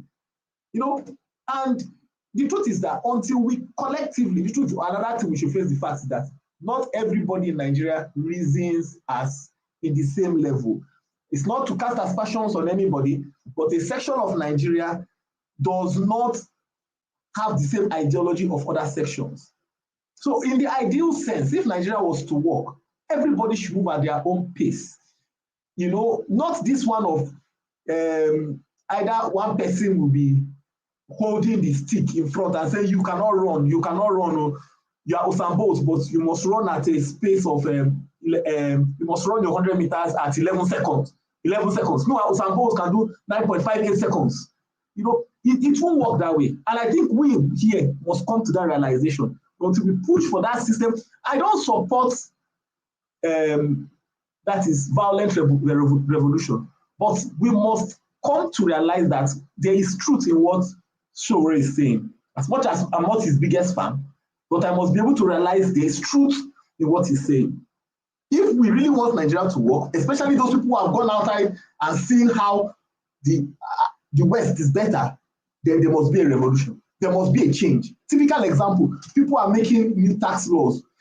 The people have no input. The people of the states, of the citizens of the country have no input in that tax law. Somebody just sat down, looked at American model, looked at British, and starts writing a tax law. They have not even thought of all the money, the crude oil, all the resources you have taken from these people. What have you given them back? Nothing. You have a minister that cannot account for the road. They ask him to provide accountability for the road. No accountability. All the ministers don't want to account for anything, but yet you want to put extra burden on the people. Thank you. All right, thank you, Dexter. Jonava, you have the final say before we take a break and then rant. Jonava, go ahead. All right, Rudy, good afternoon from here. It's nice to see you. You're looking younger as always, and fellow panelists. I want to just have one question to ask you. And the question is yes or no question. Is there a Christian genocide going on in Nigeria? To you, Dr. Rudy, that you know of, yes or no? Why are you trying to? I'm not expressing my opinion here. I'll answer for you, Rudolph. No, yes. no, let's ask on that point. That's a good question, actually, Jonava. I should tell you this. It's a good question, but there are certain things that yes or no is not a good answer. You know, it's not. It doesn't serve any purpose because all you say is that you said there's genocide, or you said there's no genocide, but that doesn't solve. People are dying in Nigeria, and many of them are Christians, and many of them are Muslims. And I can decide by looking at Nigeria and say, as far as I'm concerned about Christians and they are dying. And that's what I will push, that Christians are dying. And somebody else can look at it and say Nigerians are dying. You know, so it's not about no or yes. No, but when you say people are dying, you can refer to it as in general, but when majority of people being killed are Christians, then you can now narrow it down, whether it's yes or no, but I understand you're a good journalist. You don't want to answer it. Yeah, no, it's not my role, and there's nothing that can do any good. Right. People are dying. If people, hold on, the people who are saying this are interested in Christian, I want to hear more people saying we should stop people from dying and do something about it. But people are not doing that, but people are ready to debate whether it's Christian. People should not be dying. People have not said people should not be dying. Even the people debating, oh, should they be Christian? Or shouldn't be. People should not say Christians are dying. But they are not willing to say we have to go out there and make sure this is not happening. If a government has been there for 2 years and people are still dying and they can't solve that problem, and you are coming out to say you want to re-elect the government, that makes me, I'm worried about you. But when it's the issue of whether they are Christians or not, then people will wake up and want to debate. I don't think that's okay. Can I answer? Okay. Because he asked us. No, don't answer. Don't answer. He asked us for the question. Can I answer? No. Don't. He asked me, not you. You want to drag us to go all the way. Secondly, Ted Cruz, there was a power shutdown in Texas. Ted Cruz that is pushing this narrative that is shoot for his own political career and popularity and his own propaganda. He went to Cancun, Mexico, left everybody in Texas in darkness as a senator. People died that period. You can find out how many people died. Secondly, there is no, the what we are having in Nigeria, you can call it what it is. It's not particularly to Christian. People are dying in the east. People are dying in the north. In fact, the Boko Haram or the bandit in the north, they kill more Muslims than Christians. So to allow ourselves, people have the right to have their view, like you said. But history will look at it and say, when this happened and you did not speak to it, you allow a senator from Texas to divide you guys because it's easy when it's played by tribal and by religion to divide you guys. But that is not the truth. He do not even, he's the most popular senator in the history of Texas and in the history of American Senate. And whatever he's pushing, he's not pushing it because he have any interest in Nigeria. It's just to buy into things that we want to hear. So that is about that. In this, Benue have been, Benue or the Middle Belt have suffered more casualty in the hands of bandits and all of that. And most cases, they even have attacked at the Muslim community. If you talk about the Agatu people, if you go to Benue and know Benue history, Agatu people are more of Muslim than any other Idoma tribe. So it's not about tribe, it's not about religion issue, it's about what is happening across Nigeria. So, and then when it comes to issue of Sowore, I think it's a good political strategist for him. I think whatever he's doing is good. It's more political, more political to me than to drag all those people from the east to the whatever he want them to be dragged into. And Husseini and the other guy, I'm just summarizing my own thing because I watched you from the very beginning. Husseini and whatever all those talk that they hired. The notion is also one of your panelist says that we should give more credit to Tinubu, that Tinubu is what Husseini is saying. If you say during Buhari and the rest, he could have been locked up. That is not true. The shortest time that this guy have been there, he have passed more law on cybercrime and locked more journalists, even though he was an activist than Buhari. That is not true. So, and I think we from the diaspora should push back on issues that we just want to say because we've just come that Rudolph give us opportunity here. There are many, the media is over there. You can always create your own thing, but that is not true. The people are suffering, are silent under this regime than any other regime in the past, even though Buhari was military and all of that.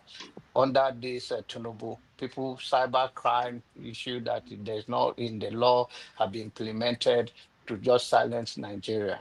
So think having said that, it's good to see your friend JJ Media. I'm going to be everything. I'm in the office. It's good to see most of them. He is a good man sometimes, but it's more good than evil. So it's good to see him. Thank you. All right, Janaba, thank you so much. JJ Media, sometimes you're a good man. Yeah, John Abba, he just threw me under the bus and he want to run away. Anyway, thank God you're not John Abba Kiari. So, all right, welcome back. Thank you so much for joining us. How are you doing? Yeah, really good day. Yeah, how are you doing? So, I'm all right. Keeping well. Greetings, everyone. Greetings, everyone. So, what's in the happen? We're rounding up. We're about to rant. I would like you to join us in the rant when we take a break. But before then, we've been talking about several issues. We had several topics, but we ended up talking about two only: Nnamdi Kanu and Sowore's lead of a campaign to free him, and where he boxes Igbo leaders in terms of whether they should participate or not. And then we spoke about, I can't remember. But that's the one. That's the last thing we talked about. Oh, we talked about Husseini. Oh, actually, you can actually weigh in on both of them. Rufai, Husseini, and Umahi. These are good topics for you. Yeah, go ahead. We'll give you 10 minutes. I have interest in those. So before I get people get me worked up. But I think the altercation, should I call it altercation? I mean, the engagement between Rufai Hosseini and Engineer Dave Umahi, I don't know. It was quite unfortunate, right? Because if I was in the minister's shoes, I would have given I understand what he means, that all the areas are not the same. Some areas are swampy, but there is a projected cost, overall projected cost for that. So if Rufai wanted to be cynical, all he could have done is to say 15 trillion divided by 740 or 750 kilometers, and whatever whatever the numbers is, you can push the number out there. And know that also, these are projected costs. Nobody is expecting.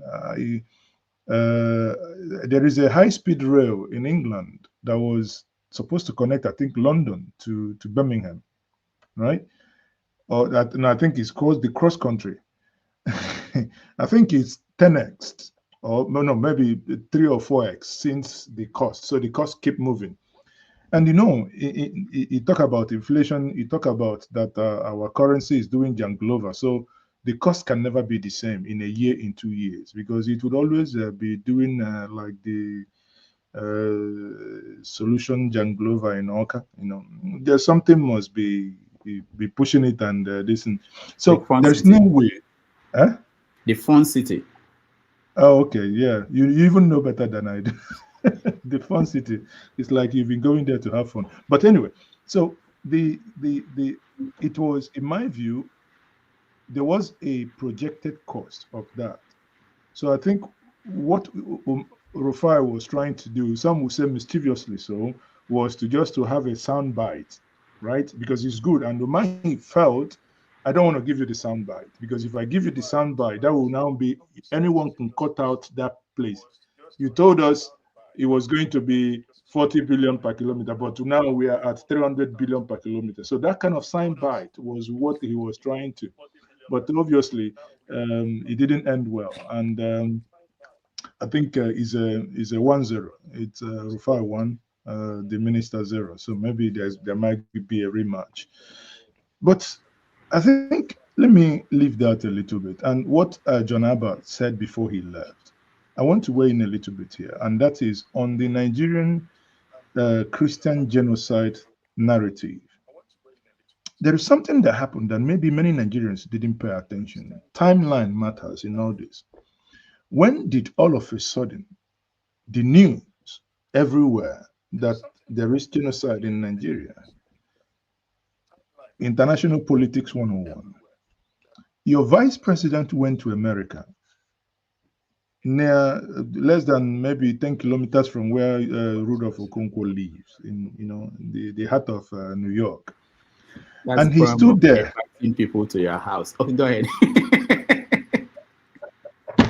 They know the exact kilometers.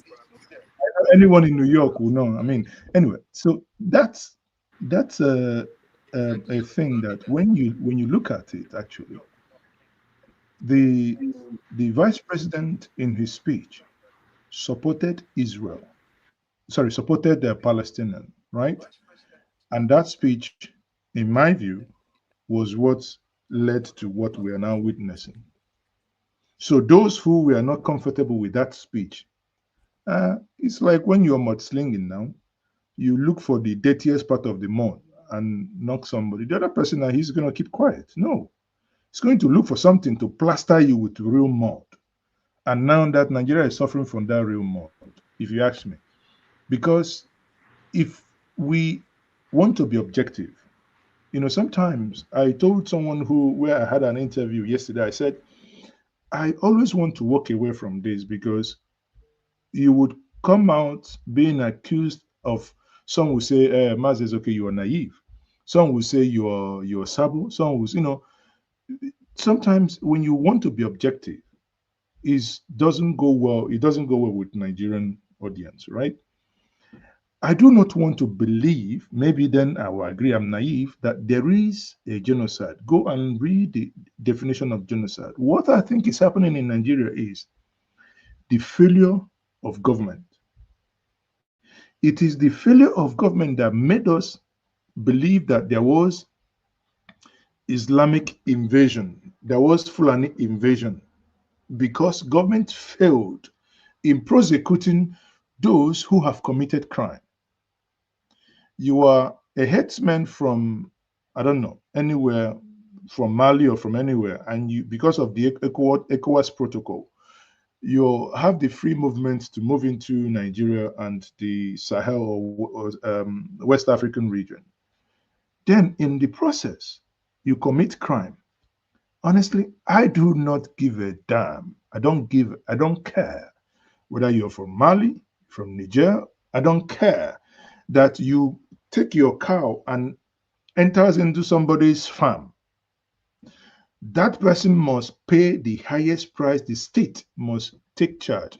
Now, it is because the state failed to do the things timely, because time is of essence. The people will now want to couch their own narrative, and in couching their own narrative, what they think is happening, the state then also appears to be weakened and not able to deal with what the citizens were crying about, because the citizens are saying, these guys are coming in here, they are killing us. I spoke to someone from the Middle Belt. He said that when some of these things happen, they cry out for government to come. They won't until the attackers are gone. This was under Buhari. Think about it. Under Tinubu, Tinubu is from the southwest. Whether you may like Tinubu or you hate him, one thing you may know that Tinubu is liberal in thinking. If Tinubu is liberal in thinking, of what benefit would it be for Tinubu to support genocide against the Christians that the wife is a pastor on one plank? I think what is then the problem is, it's irrespective of what Tinubu as a person thinks. The structure around the security architecture and apparatchik in Nigeria appears to be what is weighing decisions down. And if it weighs decisions down, that these those that were wielded our power to make decisions on our behalf are unable to now protect the lives. Then comes the geopolitics, international politics. There is a weak link. They knock you through your weak link, and everyone is shouting, "Oh, it's genocide here, genocide there." The question is, no one should die in Nasarawa. No one should die in Benue. No one should die in Anambra, be it Enugu or Bayelsa, on no account, whether it is community clash, because that you died by community clash, or that you've been killed by herdsmen, or that you've been killed by terrorists, or that should not have an issue. Anyone who engages in that should and must be brought to book timely. But it is the absence of these, one, the timely engagement, two, and public prosecution is what then drives this narrative. And again, I'm a Christian, yes, but understand that there are some element of, but that will be a discussion for another day. There is element of, I wouldn't say business, but fundraising that goes on with certain narrative. But we can take on that on another day. But my my final submission here is, Rudolph, the state is not doing right. When I mean the state, the Nigerian state is not doing right. The inability of the Nigerian state to protect our citizens everywhere they live within this confine called Nigeria. When you reel out the statistics, people will say, hey, you're defending the Muslims. In Castina, when you hear that people die bandits, terrorists come, they kill. Majority of the people they kill are the same fate. We have seen mosques being bombed the same way they bomb.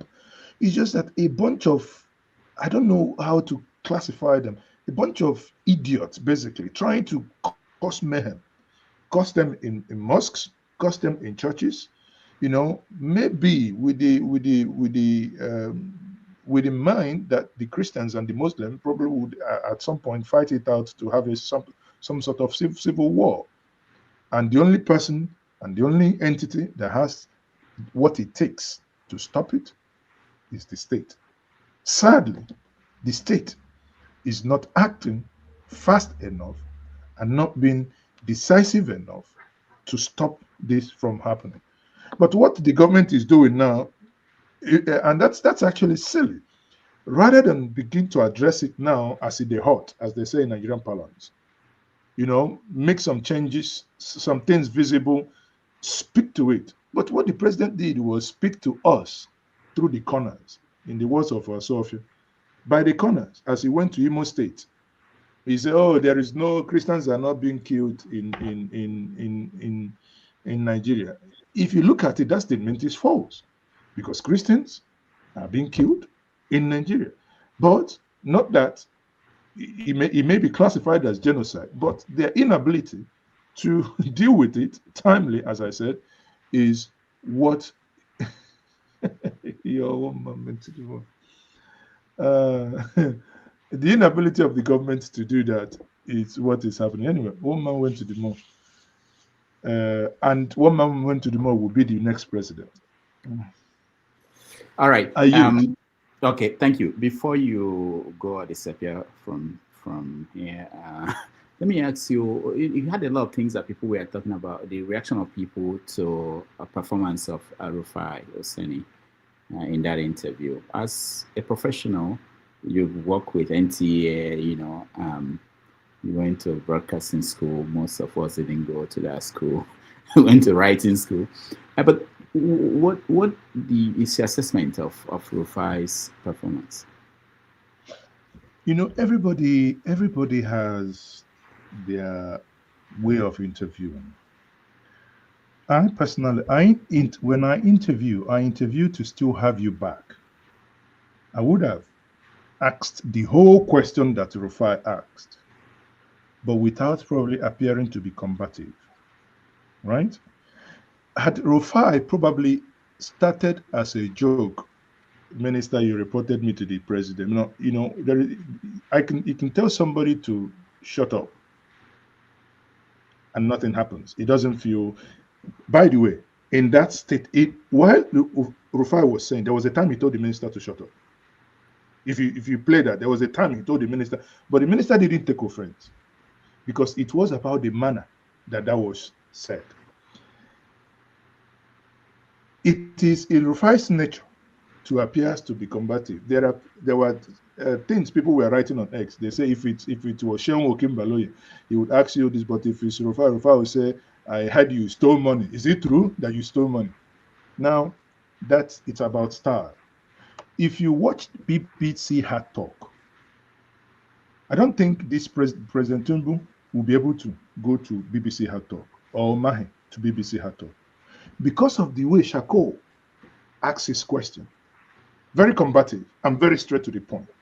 Like when he asked Obasanjo, that Obasanjo at some point really, you know, that Nigerian-ness in us came out.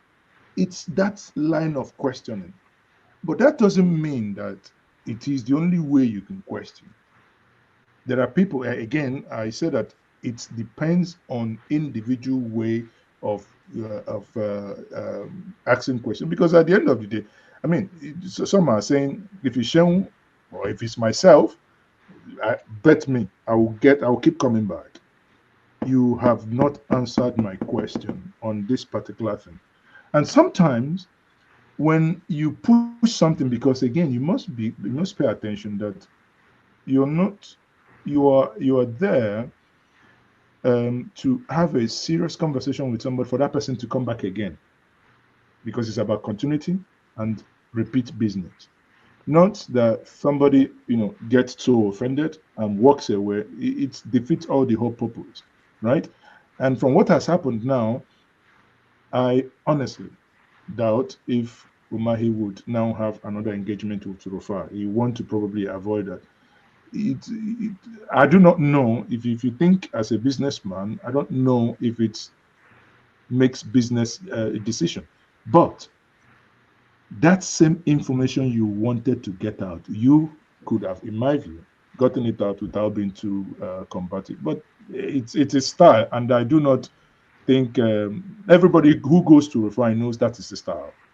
Ruben Abati would probably get the same, or even OG. OG would probably get the same, or Ayo, without necessarily sounding that way. So they're all quite different. And even you, Rudolph, I know you can be hard as well, but you might throw in some jokes there. And I like what you said about coming back, because for us online, where they don't put priority to what we do here, we want them to come back. But for Arise, they know that they will eventually come back, because they can't keep going to channels. But let me ask you, P2B very well. Do you think he's going to be part of this protest that Sowore is organizing? Do you think P2B will go there? I don't know. I haven't spoken to him on that. I don't know, and he hasn't made anything, so I won't speak for him, right? I had a meeting with him on Monday, but aside that, it's not something that I'm aware of. But if you ask me, actually, on the planned protest, it's just that our man Sowore has taken the show. And again, I begrudge him not. It is once again the failure of leadership that he has now gone, and people are now saying even the Jonathan he called the worst president is now the one he says he goes to meet. And they see that's what I'm saying. That's repeat business, because at some point he's gone back to the same man that he helped in yanking off. Good luck, I beg now, easy. He has gone back to the same man that he helped in taking out of office. And that is the thing people must learn. There is no permanent enemy in this business. The same person you go on, don't like Pharaoh to me wrote, do not die in their war. The same person you will be thinking, oh, let's go and destroy this. At the same time, you might see that individuals have eventually coming together. So, but my take would have been, I would have wanted Abia State to take lead in this. Hear me out. Will Sowore's protests lead to any conversation? I doubt. I'm being honest here. It will only be street razzmatazz. If that protest was led by Abia State House of Assembly as they planned, but I think I can, for now, I don't even understand. I try to reach the speaker if I will have a conversation with him for tomorrow, because I wanted to understand why they are not taking lead. When government of a state engages, the outcome is normally different. It's just like when people say, give us Biafra, or give us the referendum. How? Enahoro, when he moved the motion for Nigerian independence, he didn't do that from his bedroom. If he was not part of the assembly, whatever conversation you are talking on the street, the highest they will tear you, they will throw you tear gas, would amount to nothing. You must come, and those in government already must lead such engagement. That is what I am. And let me tell you, what is going to happen on the 20th is you will see name calling. Oh, this person didn't come. This person didn't come. This person didn't come. That's all. That's the whole thing will be modeled up in name calling. This person is against Mr. A. This person is against Mr. B because he didn't turn up. But if that was done within this established institution, I think probably would have had more traction on that. Why did nobody in the Southeast think about doing this before now? Was it that the assessment was that it won't bring any results? I think, honestly, the Southeast, with the leaders, had a different array of engagement. There was an interview by Ojuzo Carlo. Sometimes we don't pay attention enough. We are too emotional sometimes to start cursing people, call people name, write whatever, keyboard warriors. But whether you like Ojuzo Carlo or hate him, if you pay attention to that interview, I think with Sheon Okimbaloye, when Sheon asked him that question, and he said that he was not going to comment on this because he has already been engaging the president. I am aware that Ohaneze, the Southeast governors, have been engaging the president. I am not privy to whatever, and he said he wasn't going to say what they discussed. I'm not privy to what they have discussed. Now, if certain conversations are already taking place and they are confident, but it's about timing, that these things will then eventually turn out in the positive light, then going to do hoya, those who know will definitely back out. I can guarantee you. Take it from me that those who have been engaging with the president will not be seen on the street. Because if not, if you're the president and they have been engaging with you, there were some conversations I had with you, maybe an understanding, then suddenly I see you going, taking placard. Will I take you serious? It means either you do not trust what you have discussed with me, or that you think I'm an idiot. That's why you're now using placard. And using placard to achieve what? There are times diplomacy, and again, as the lawyers, his lawyer always said that what they are seeking for is a political decision, a political solution. A political solution cannot be obtained on the street march. A political solution is normally done off camera. All right. Thank you, Mazis. Okay, that's a wonderful insight from you. We are going to take a break. When we come back, we do a rant. Houthis are not Yazidis. I see you. I will come back to you, but let's take a break. It's been more than 3 hours. All right.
another Southerner will get a chance, that will be in another 12 years. 12 years plus your age now, you'll be in your 80s.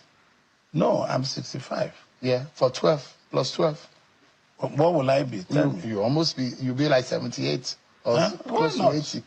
President Trump is 79. So you still can be president? Yes, of course. If I'm healthy, if God give me life and good health. The question is not age. The question is competency. What is in my brain I need to deliver? It's not when or where.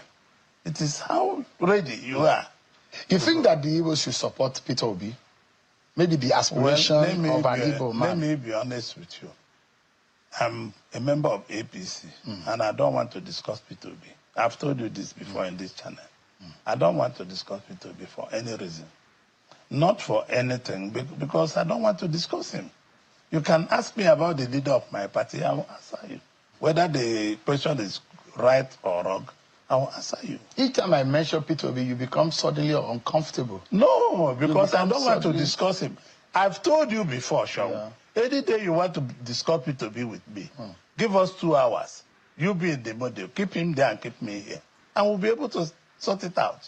This is what I've Peter Obi do. He wasn't even your generation of governor. No. He wasn't your class of governor. All of a sudden, does it look because he's now looking like a leader of the Southeast? No, politically speaking. It's not my leader. It's not my. I am the most important politician from that zone. I have won 2 states before of PPA. I have run for president before. My 4.9 million vote is still there. All right. Thank you, everybody, for hanging in there. Before you disappear, I wanted you to, in media, is that the most important politician in the Southeast? Is Sergio Zotalo the most important politician? It's not a voice vote, but I guarantee you that if they go to Sergio Zotalo's word, in fact, how you know who is the most important? If you go to the last presidential election, get his own polling unit, who won that polling unit. It's as simple as that. Who won the local government and who won the state? You know, because if you are the most important, I mean, I would agree with him. There is actually no need to debate this. He's right. He is the most popular person in the Southeast. Yes, he's right. But that is within his party. Now, if you take it from the APC, yes, he is the most popular. But I doubt if there is a free and fair election that he may also even, you know, I mean, Abaribe was his deputy, but, you know, times change as the event unfolds, things change. So he's right. There is no need if he wants to debate, and you know, because you see that's the thing. Seun was looking for soundbite. You know, these things we do it. Times you want to have soundbite, your shots is something you want to cut out. That person does 60 seconds. You want to use it to trend. So and he gave it to him. He said he wasn't ready to, because he's just trying to pitch him so that P2B will react. Because if he says, you know, and again, there is nothing that he has said that will warrant P2B to even react, because it is true. He's the most popular person within his party. That's true. But on the popularity contest, the next election, we will also see. But one thing that he said that is not correct, I think if my memory serves me right, I think in the last election, if I can find the data, I think in the election that he contested, he has about 680 something, around 600 and something thousand votes, not 4-point-something million. On fact checking, that's incorrect. He didn't have up to 1 million votes. So, you know, that is totally wrong for him to basically, you know, make that assertion. I'm just trying to see. I have done that first check sometime, but I can't find where I kept it now. Anyway, all right, that's it, my book. So, all right, thank you so much. At this point, that's when we now switch over to do our rant. So I'll give everybody 2 to 3 minutes to rant on any subject. Houthis are not yet. Okay, go ahead. Okay, sorry, I found it here. In that election, right, in the 2007 presidential election held on April 21st, 2007. Now, and in that election, you had Umar Musa Yar'Adua of PDP, who had Goodluck Ebele Jonathan as VP. You had General Muhammad Buhari, who had Chief Edwin Umezoke as VP. Atiku Abubakar, Action Congress, who had Senator Ben Obi as VP. And you had Orji Zokalu, PPA, that is People's Progressive People's Alliance, as their candidate. Now, the order here was that Umaru Musa Yar'Adua won that election when we do not have Vivas. When people that grew Afro used to put ink at the back of their head and be using it to thump. So that election was won with 24.6 million. Muhammad Buhari, ANPP, came second with 6.6 million. Atiku Abubakar, AC, came third with 2.6 million. Orji Zokalu, PPA, came with 608,000. So for him to say that he had 4 million, I mean, there are certain things, there are certain things that you can't get wrong, especially your age, or when someone says, what's your YX score? In as much as it's century, well, not century, decades that you've written that, at least you know what you had in English and what you had in maths, and whether you had 5 A's or you failed F9, everything. People So get there are that certain wrong. things. People get that wrong when they didn't do well. the WAEC one, I've tried it with a lot of people. Oh, I don't remember. Ooh. You know that they didn't do well. If they did well, No, there's but someone. now you see now you're behaving like somebody you are accusing. You're trying to now be mischievous to say that he didn't do well in that election. That's why he didn't remember. Yes. It is also inherent in you. All right. So thank you so much for you. that. All right. So we Hutus are not Yadis. I will give you a chance to, if you want to weigh in before the rant, but I hope you don't mind. You'll be the final person that will rant. I'll give everybody. So I'll start with you. Hutus are not Yadis. I know you didn't get a chance to speak before now. Go ahead. No, that's fine. So with regards to the Rufai fiasco with Umai, Ingenious said everything, like styles are different.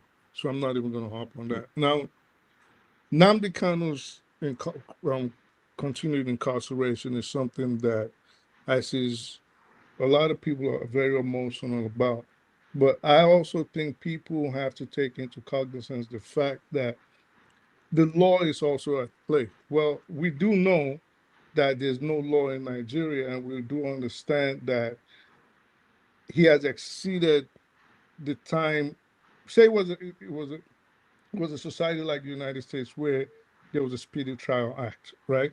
So maybe a judge would have released him on strict conditions. At least that's what I would hope a Nigerian judge will do. But for those saying he should be free, I don't think any court in any part of the world will just let him go, regardless, even if his right to a speedy trial has been violated, which I don't know if it has been violated. And I don't think a lot of people that have been discussing this actually do know that. But one thing I want to bring up is I don't know if his lawyers have contested his continued incarceration, because in everything I've read, I've not heard them file a writ of habeas corpus. So I would presume that you know what a habeas corpus is, which is to challenge extended detention without conviction. So why hasn't his lawyers filed that? In everything I keep trying to see or glean on the internet, I haven't seen anything relating to that. Then the Christian genocide issue, I was very impressed again with J and with John Abba, because we have to be very careful. We also have to be very careful about the people that are pushing for basically an invasion of Nigeria and the people that are also supporting it. Now, JJ said something that was very right. You went to the United Nations and you slandered basically the United States government. Of course, you would expect that there will be a reproach, there will be a payback. Conveniently, Benjamin Netanyahu has actually freed up money for influencers. Some numbers say up to 200 people. Some say more than 300 people. The top influencers in the United States and the Western world to change the narrative on the Palestinian issue. Which is why if you go on X today, you will see that everything you see, even on Instagram, is overwhelmingly pro-Israeli. Apparently, influencers are getting paid $7,000 per tweet. So they have a reason, a motive to change the narrative and start trying to focus on the non-existent issue far away in West Africa, something they never cared about before, which I don't think I would call it genocide, especially since if we say it's a genocide, if we're to agree that it's a genocide, I think it would be unfair to say it is primarily targeted against Christians. Have Christians been targeted in this skirmish by Islamic fundamentalists run by the Fulani herdsmen? Yes. But I don't think, especially we know the composition of the population of the North, that they have been the overwhelming victims of whatever skirmishes going on in northern Nigeria. Now, people have to go look at what Blackwater is. If you know Blackwater, Eric Prince, the founder of Blackwater, has been pushing for a long time that Africa should be recolonized. He's been saying basically that we cannot govern ourselves. Basically, these are beasts. We need to take them over, take over their resources. But what do you think would happen if a situation arose, Blackwater took over Nigeria? You're not going to see anything except rape, pillaging, chaos, death. They're not going to separate us by tribe or ethnicity. All they see are a bunch of wild animal black people, and they're going to treat us as they want us to be treated. It's not going to be a case of they're coming to rescue Christians. They're not coming there to just target primarily Muslims, which you would be surprised if such a situation was to arise, that they will actually just ally with the strongest groups they find on the ground, which might inadvertently even be the Muslim terrorists that we are complaining about today. So I think we have to be careful about that. For those encouraging the incursion into Nigeria and hoping that Blackwater comes into Nigeria, go check out who Eric Prince is, and then you will have a better understanding of what's going on. Now, finally, something I want to bring up, and I texted it to you about 2-3 weeks in a row. A lot of the world, and I hope those of us on here, we could become the voice, and we can become the ears, and we could become the eyes of the people that do not know as much as us. Now, it might be only a few hundred of us that listen on this show, but I think we can always make an impact. The world is gradually and fastly moving towards a dystopian society. People are not seeing this. They are pushing for chips. They are pushing for digital IDs. As I understand, it is a big deal in the UK. Here in the United States, we already had the Patriot Act that was enacted in 2005. They used that as an excuse. We have a problem with the Real ID Act with people like Marjorie Taylor Greene and Thomas Macy are trying their utmost best to repeal. If we should go to a situation where the world has a centralized data or a centralized database of every citizen on this earth, we are in trouble.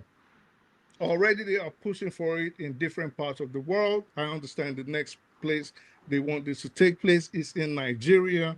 I know people think it is a good thing for a society to be cashless or for your data to be stored by one government and controlled by that government. But if you do not like what you see in China, and you do not like what you hear coming out of North Korea, I think everybody here has go find out about decentralized the digital IDs that is being proposed by the leaders of the world, people like Larry Fink, Oracle's Larry Ellison, Peter Thiel, people of that. This is why they are buying up CBS, they're buying up Twitter, they're trying to control the narrative. And personally, I believe COVID was a test run to see how people would abide if the government decided to start violating our rights. And they're doing it. You can see what's going on, Rudolph, in the United States today. But I just wanted to bring that to everybody's attention. And I think we should try, those of us that have siblings, that have people that are not that enlightened, let's teach them and let us understand that there are things coming and the world is about to change in a very, very big way, except people take cognizance and take action fast. All right, thank you. Doctor, please, can I first wrap my this is going off, please? Who is speaking? I can't see. Concerns. Okay. Hold on. Before you go, I just want everybody to know I'll give 2 minutes. We have about 10 people who are lined up to. If I give you 3 minutes, that will be 30 minutes. We don't have that kind of time. So 2 minutes. Just organize your thoughts so that we just do that in 2 minutes. Concerns, I'll start with you. Okay. Thank you, Dr. Damages, and thank you, the panelists. You see, those in Nigeria, even journalists also, whenever they want to talk about what's happening in Nigeria, they're always afraid. Mr. Njenje, today you're afraid to talk about what's happening in Nigeria. By saying that there's not a GSIN, there's no, what they call it, genocide, I think you're wrong. Who is killing who? Is it Christians that are killing Muslims, or is it Muslims that are killing Christians? Even whether it's Christians that are also being killed or Muslims are also being killed, who bring these people? People who bring these people are the Muslims. It's Rufai, it's Buhari, and all the rest that are the one who bring them. Now, villages are being taken away. People are being slaughtered. Which villages are these? It's Christian villages. So when people come and say, no, you say, well, I know that different people are being killed, but mostly this is genocide against the Christians. Whether it's because of America said it or not, well, it doesn't matter. Why the Americans didn't condemn what is happening in South Africa? South Africa was against Israel, but they only talk about Nigeria because what's happening in Nigeria is very, very bad. You understand? Christians are being killed, and he said, and if the Christians keep quiet, the other time the Benue this and some of the Christian leaders, they went to America to talk about this. If they now take bribe and say no, they are not being massacred, they are not genocide, then it's their problem. It will continue. In the East, are we Muslims?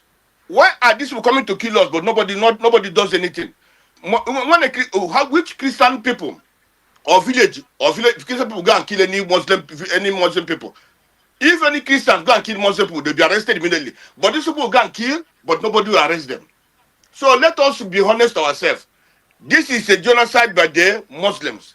And on what they call it, on Rufai and Rufai and the Omahe.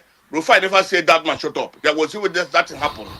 And in moreover, why must Omahe say Rufai? Who are you, by the way? Who is Omahe, by the way? Who is Omahe? Because he's just ordinary governor. Rufai is more important than him because Rufai has honesty in himself. Omahe doesn't have honesty. Omahe is a crook, he's a criminal. So don't coming to tell Omahe cannot have the right to say, Rufai, who are you? Who are you to me for me to report to? Who is Rufai? Who is Omahe? Omahe is just a cockroach, a stupid cockroach who find himself in the midst of criminals to become a this thing. That's why I have the right to talk nonsense. He's talking. All right, thank you. I'll talk to you, my brother. Thank you. God bless you. Thank you, Constance. Do you want to respond, Njenje? You see, what some of us don't understand is that it's not who actually rants and makes noise that pushes point across, and doesn't mean you're right. Respectfully, you've aired your view, and I'm not going to say that your view is wrong. So, but you saying that my view is my view, and my view is is put out with, you know, see, I'm waiting. Why would you Okay. come? CM is tired. Go ahead, Njenje. So you can't come and discard another person's view and say that that person is wrong. Listen, again, Rudolph, I said before, I don't necessarily want to get into this because it brings certain things that non-deep thinkers don't really understand. If you take, for instance, the number of people that we have lost in the Southeast in the last 3 years, killed by people of the Southeast, it's I mean, the other day, the Osuhitoko or whatever was running the numbers, unimaginable, right? Because sometimes these numbers sound fictitious until we begin to add photos to it. Would you then say I don't know, but without, I hate to discuss life when life is, lost, and you can see that, and it continues. And that's actually my rant. My rant is that the government should please wake up. We do not care who kills in Zamfara. We do not care who kills in Sokoto, in Benue, in Plateau, in Ozuwane, in Lilu, in Enugu. We do not care. Whoever is killing another person, whoever takes another life in Nigeria, government must act swiftly and take the individual or sets of people. They should stop. And that is my rant. Government, wake up. Tinubu, Tulumbu, wake up. All right. Thank you, Njenje. Thank you so much. Let's go to Jefferson. You're next. 2 minutes. All right, can you all hear me? Okay, good. Okay, fine. All right. See, everyone has said their mind. As far as I'm concerned, no one is silly here. And everybody has eyes, has ears, and can be able to see what's happening. Whether we like it or not, with due respect to our APC government, even during Jonathan's time, they are fully responsible for the carnage that's happening in the country today. Because I could remember when Jonathan came into power, he tried to resolve the Boko Haram issue. It spiraled out of control. Okay, APC took over. And what did we have? How was it resolved? The Boko Haram, they thought they will exterminate. Up to date, it's still like this. From Boko Haram to Fulani headsmen to crash and all of that. All these things have been happening, and as of today, is still unresolved. Then the issue of Southeast, of course, Nnamdi Kanu has been speaking. Mind you, he also spoke about insecurity during Jonathan's time as a Nigerian. Then, of course, the whole secession thing and everything. Whether we like it or not, assuming the ESN and all these other groups did not come out, you have no idea what the likes of Buhari administration could have done to the likes of us. Because whether you like it or not, during that period, I could remember the Fulani headsmen were decimating people in the Southwest. So there's no smoke without fire. And again, too, our politicians are also in the Southeast, are also complacent because of gains, political gains, So I wanted to address something that this guy, he has already left. About the Christian, sorry, I'm not just in a few minutes, about what this guy, Boom Boom Rain, said about the issue of, they are not killing Christians or the other. See, people during Buhari's time, they knew many Christians were being killed. Christians were killed. Let us not deceive ourselves. We are not silly. We knew that was happening. And there's intel. Before anybody from Nigeria even says anything, they have already known already that all these things were happening. And nobody likes this kind of thing. Am I happy with what is happening with the Palestinians? No. But don't forget too, even the Palestinians they are not even the best of human beings. Because unfortunately, most of them are also hatching a plan with their other Islamists to cause problem in Europe and America, and we know it and we are seeing it. So let's not deceive ourselves here. We know the truth. Let us say it as it is. Thank you very much. All right, thank you, Jefferson, and let's bring in forefathers. Greetings, Dr. Damages. Thank you for having me. Greetings to all the panelists, the chat, and the viewers, and my guest. Special greetings to Njenje Media. I know I've been streaming to your channel, so that's all good. I don't know why America is. I think we do have an idea of why America seems to be highlighting the Nigerian so-called genocide against Christians now. They are just looking for a way to move the needle away from what is going on in Gaza. Sooner or later, they will move on from that again. That said, after all, there is a actual genocide going on in Sudan right now against black people that are actually Muslims. And more Muslims have died in Nigeria. It's a silly notion, really. This is why sometimes we have to be careful some of the things our people say. Because many of us here, you can see some of them when they are speaking, they will happily take the help of foreigners to kill their own brothers in Nigeria. And this is one of my problems. And I always see Nigerians as a people that are doused with fuel. I keep saying that over and over again. When you hear them talk, and sometimes when I sound a little bit like as if I'm paranoid and I'm angry with some people, this is the reason why. Because people are we are so susceptible. We are so susceptible when they don't even have to bribe us with money. You just have to give our people weapons and they'll go and kill each other. How pathetic is that? And I blame our leadership for it because they don't seem to be trying to bring people together at all. They just sit there, travel around, govern and share money, and that's it. They are not trying to create a cohesive nation so that the people are more immune to this type of actions. Nobody will come and tell Nigerians that there's genocide going on if our people are not receptive to it. They will know it's a criminal act and it will be dealt with accordingly. Regarding of course, the major events going on in the world right now is what is going on with the Gaza incidents and the Charlie Kirk assassination. And clearly, there has been a new star that I've been highlighting for quite a long time, Candace Owen. That seems to be she's on live stream and streaming, 150,000 people are on her live stream. And this is one of the reasons why I feel like the media today, they have to seriously question what job they are doing. Because sometimes they censor themselves because they want to have access. But she didn't. And she's wielding a lot of power without them now. And I think there's going to be a new change. May I interrupt? No, it's not proper. Let him finish. I'll get you next. Just go ahead, forefathers. I think there's going to be a change in the way the media operates. And the context of Nigeria, where every time you can't question leaders, ask them tough questions because they are not going to give you access anymore.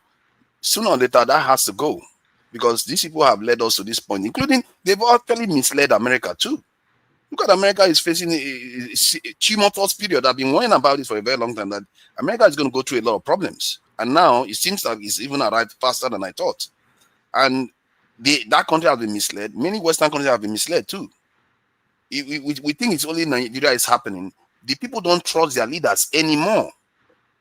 Now, they just discovered that after FBI that Nigerians like to quote a lot, tell people that this is the type of bullet that was used. Everybody has tested their found that there's no way it can be that bullet. And now, autopsy is showing that there's no way it's going to be that bullet. So why did the FBI say such a thing? Why did people come out and claim that they are the ones that assassinated Charlie Kirk when they were not the ones? There's so much lies and subterfuge going on all around the world right now. And it just shows you the mask. Like the mask is beginning to fall off. And that is the reason why I wanted Trump in office. It's beginning to come off. People are beginning to see the mess that the world has been. And look at these people. And I just watched Ivanka Trump in Israel. She was like, I feel so sorry for the pain of these people that their family has been kidnapped. When across the fence there, about 70,000 people have been slaughtered. Whole neighborhoods have been destroyed. And over 20,000 children have been murdered. This is how it happens. These people don't have conscience. They will come for you on the day of judgment, and they will finish you, and they will not bleed a tear for you. If they can do that to Arabs, what would they do to you?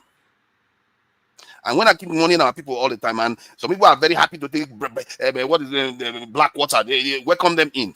What they will do to you, you will regret it. When the world is about to be shaped, they can decide that they don't want you there anymore, and they will evacuate you. You will think it's impossible, but you will watch it happen.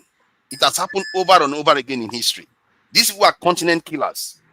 Keep joking around with it. And this is why I keep telling our people, you have to be aware of foreigners, because these people, they are dangerous, and they are not, this is not a joke.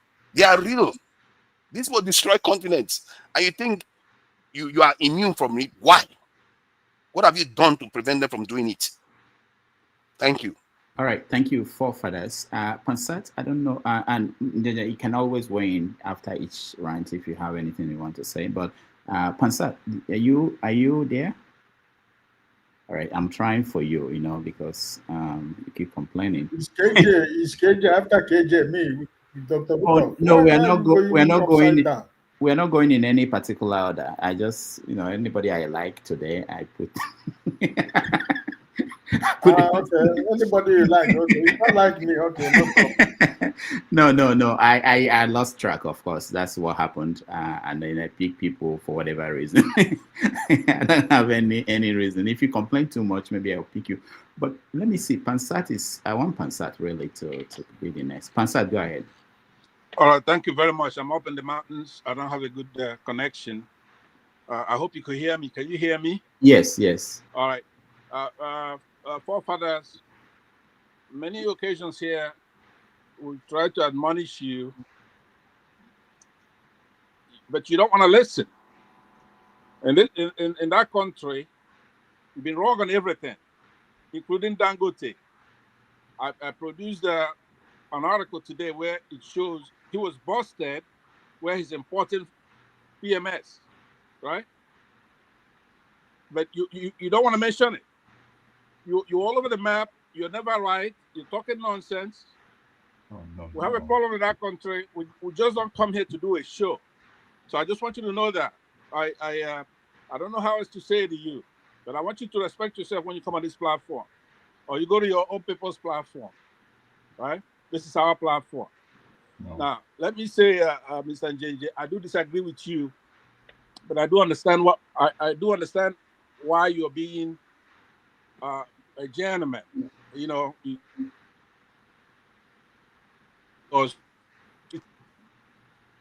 all right. So you don't want to upset the Northerners. Can you hear me? Okay, go ahead.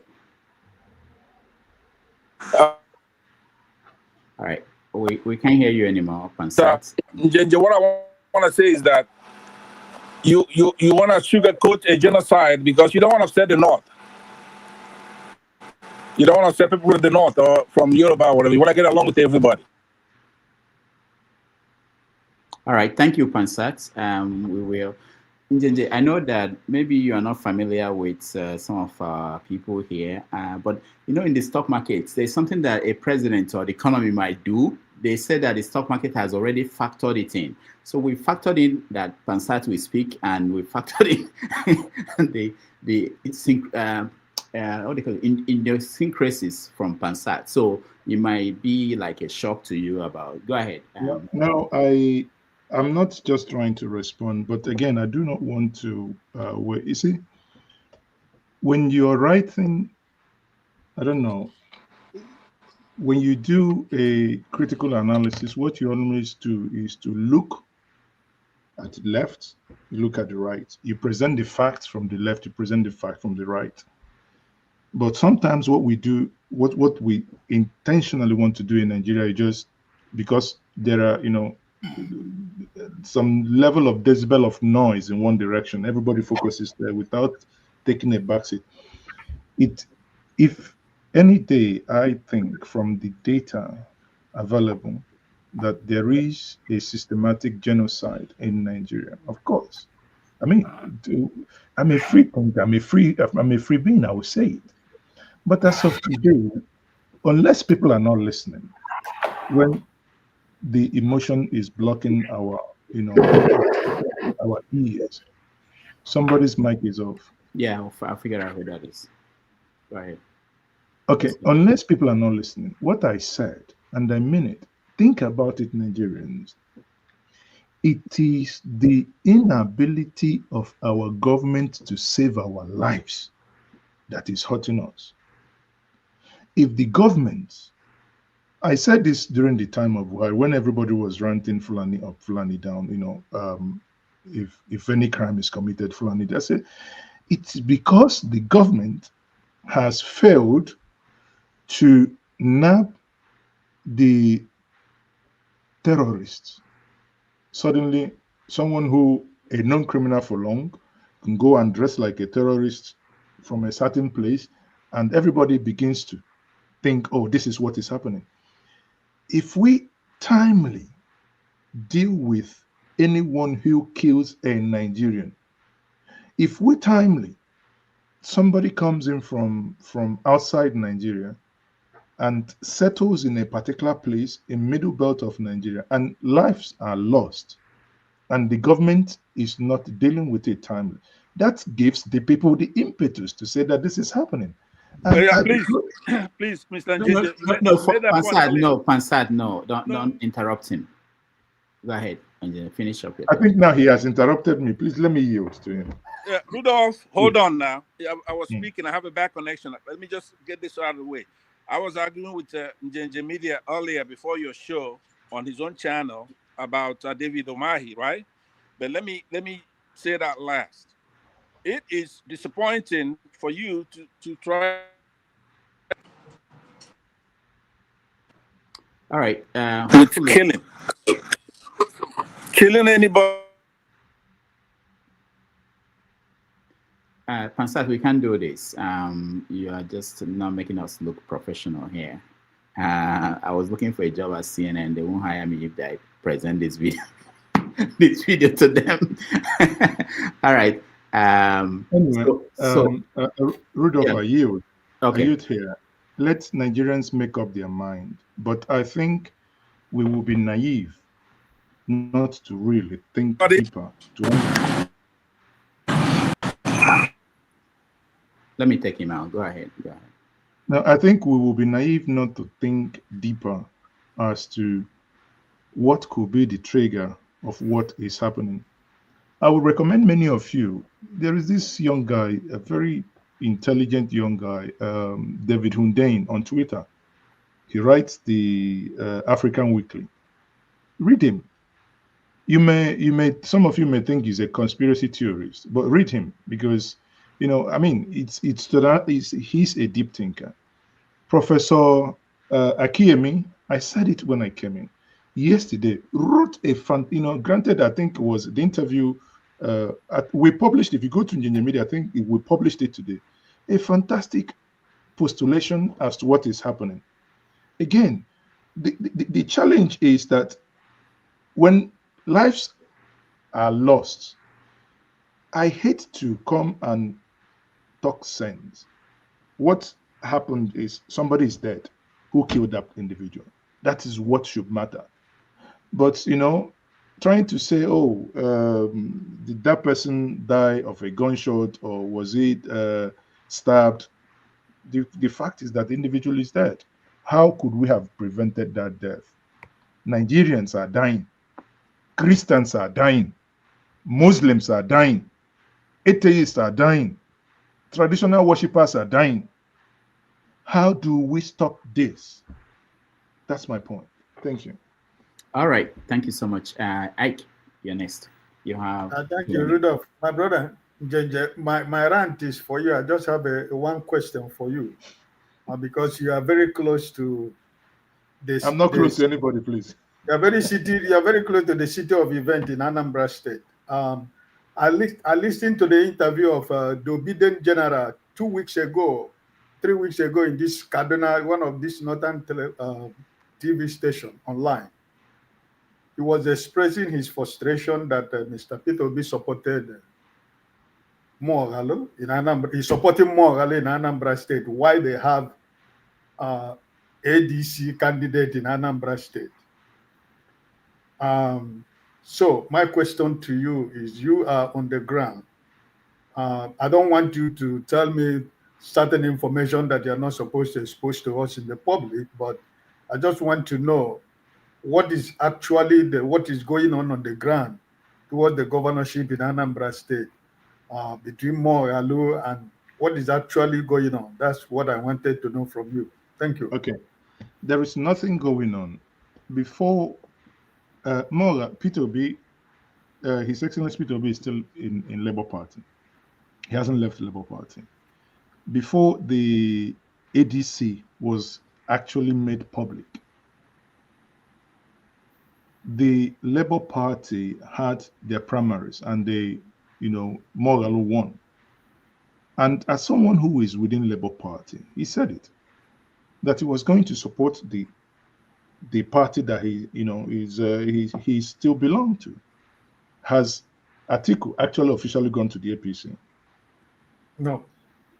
Erofai, I think when we met in Cambridge sometime earlier in summer, in the conversation, I asked Erofai, I mean, everybody is saying you're going to the SDP, or are you not coming into the ADC? Why SDP? And he said that he had an election, a by-election to contest, that he has somebody that he's supporting is contesting under SDP in Kaduna. And he made it very clear. He came to ADC meeting, but he's still part of APC. So I don't understand where the confusion is. Now, Peter Obi has said, I would be part of ADC fully after the Anambra State election. And that's in 3 weeks' time. November 8th is going to be Anambra State election. After the election, then we'll now see what, because the political event is unfolding. But when people say this, I mean, it's very simple. The ADC, as of the time the election was being planned, the ADC was not in, as of the time Labour Party had the ADC was not an equation. By the way, the candidate, because Ikenna Azam Chime is a good friend, obedient general. What then he should then tell us, because we have in the obedient national directorate where the founders of the obedient movement when we discuss, it's very simple. That Labour Party election in Anambra State was contested by 2 people, Mogalu and John Nwosu. John Nwosu lost. I don't want to go into the election modalities, whether anything happened. I don't know. But when John Nwosu lost, he now left and was nowhere. Eventually, ADC came on board. He went to ADC. I am part of founders of COPDEM, a coalition for the defense of democracy. The people who made it possible for John Nwosu to actually get the ticket. So if you understand this, you see that it's a non-issue, actually. For those who understand, it's a non-issue. It's basically non-issue. I'll put it that way. It's a non-issue. Okay. All right, thank you. Let's go. Could I just speak for a minute, because I have a bad connection? Can you let me speak for 1 minute? All right, 1 minute. Go ahead. So I was saying that Mr. Njenje Media, who I agree with a lot, we're very proud of the work you do, especially during the election. You were there on the ground, very brave. But I believe that you do know the difference between a genocide and then killing people. So people getting killed is bad. You're right. But you cannot be mixing up the 2 issues when we are working on stopping the genocide in our country. You can't conflate the issues, because you're a politician now, and you don't want to upset Northerners, and we want Northerners to vote for Peter Obi. That's true. But don't conflate the 2 issues. What the point that Mr. Who's the guy that donated some money that's in red there? I forget his name now. Concerns. Mr. Concerns, right? His point is cogent. We have to stop that genocide. Now, let me say something. I've said earlier, our salvation comes from Donald Trump here, who may not agree with everything, but with Ted Cruz, how 2 of you and Rudolph, are playing that down, right? We're gearing up to come and take that country back. We have to dislodge these murderers in the north, whether Peter Obi is president or not. Now, we prefer P2B to be president, but we can't let people keep killing our people. It's in Kuwait. All right, This week to hold Nigeria accountable. Finally, I was at your channel about David Omahi, right? Can you guys still hear me? Yes, we can hear you. Can you still hear me? Yes. Yes. All right. We are trying for Pansat. But sorry, but Rudolph, I don't know what he thought. He said I talked about Umai. I don't, sometimes, let me tell people, listen, if you do not, how do I say this without sounding, if you don't engage with people physically and you only engage in the keyboard or watch others, you can sit in your room and be abusing everybody. But when you begin to engage with humans, you come close to people, your manner of engagement and your level of exposure changes. You don't want me, and I cannot do it. It's not in my nature. You say I'm a politically correct, let it be. But one thing I cannot do is not to stand by truth. But I will demand truth, but in a respectable manner. If it is in your nature to insult people or to shout or do what, of course you can go ahead and do it, but I won't. Just like I said before, when you talk about, when Rudolph asked me the question about Rufai, I said, of course, Rufai is always, I put it to you. Whenever I hear that, I laugh. I wouldn't, in my journalistic world, I would never say to somebody, I put it, we're not in a law court. But, if all of us, if all our faces are the same, the world will be boring. If everybody acts like me, or if everybody acts like Rufai, the world will be boring. So there are people who will be, will be vibrant, and the other people who will be, because look at it. If you look at the Arise Money Show, you see that Ruben, when it comes to issue of certain bedmatics, Ruben lights up and, say certain things that the eyes will be glowing, right? But when it also comes to certain issues of saying things somehow with straight face that many people don't like, why Ruben does that is Ruben has been in the corridor of power. He would want to ask the same question, but in a different way. Rufai is there. Rufai has not been in that sense. So he can shoot a gun anywhere, and sometimes Ruben is there to collect, and Ayo is also there too. And that's why they are a team. That's why it's a good mix. So none of them. Is okay if I reclaim my time? No, you don't have any time left. You can't. We can't. I'm sorry. If you can wait, if you can he's wait, on the mountain. Yeah. Rudolph is on the mountain. Yesterday I saw Dumejo on the mountain. Maybe they are going on the I was thinking about that. Maybe it's the mountain of fire. I don't know where he goes there frequently. But when I told him to be a guest because we want to know more about Pansat, what is going on in his on the mountain and in his head, and But anyway, let's go to Righteous Man because he's Righteous Man. We appreciate you. We know you are joining us from Nigeria, where you're on band A or band B, and the internet is banned. I don't know the internet you use, how you're able to do it, but you have 2 minutes to rant. Righteous Man. Thank you very, very much, Rudolph. I really used to follow Gingy Media before. At a time, I just want to make it public. At a time, I decided to unfollow him. Yeah. I love your media. I love your approach. But one of the reasons why I flew along with the Northerners is because they confront every issue as it comes with all boldness, without minding who is involved. That is the difference between the northern Nigerians and the southern Nigerians. The North will confront that issue squarely and tell you their mind without being politically correct. They will tell you they have made their point. It's not left for you to go and diagnose that point and do what you can do. But the Southern, let me tell you, sincerely speaking, The problem we have in Nigeria is the Southerners. We're hypocrites.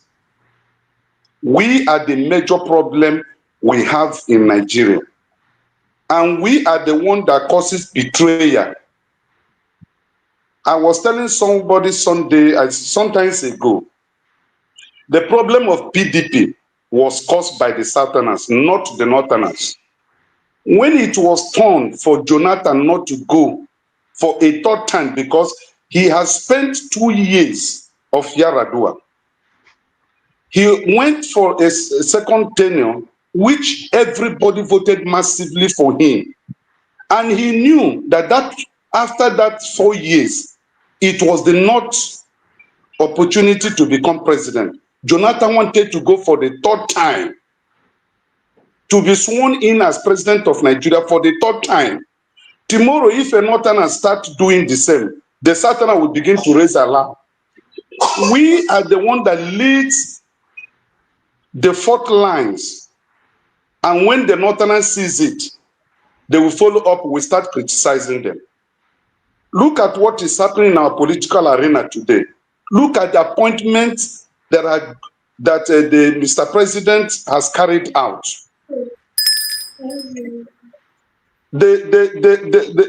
Buhari did the same. We condemn it. But today, he has done it more than Buhari did. So the issue of Nigeria, it is not about Christian genocide or Muslim genocide. The truth is that genocide is committed in Nigeria. Whether it involves Muslims, whether it involves Christians or non-faith believers, the truth is human beings are being unnecessarily murdered in Nigeria, and villagers sacked and the village being taken over by other people. So no matter how we paint it, the truth is that what is going on in Nigeria shouldn't happen and it shouldn't be.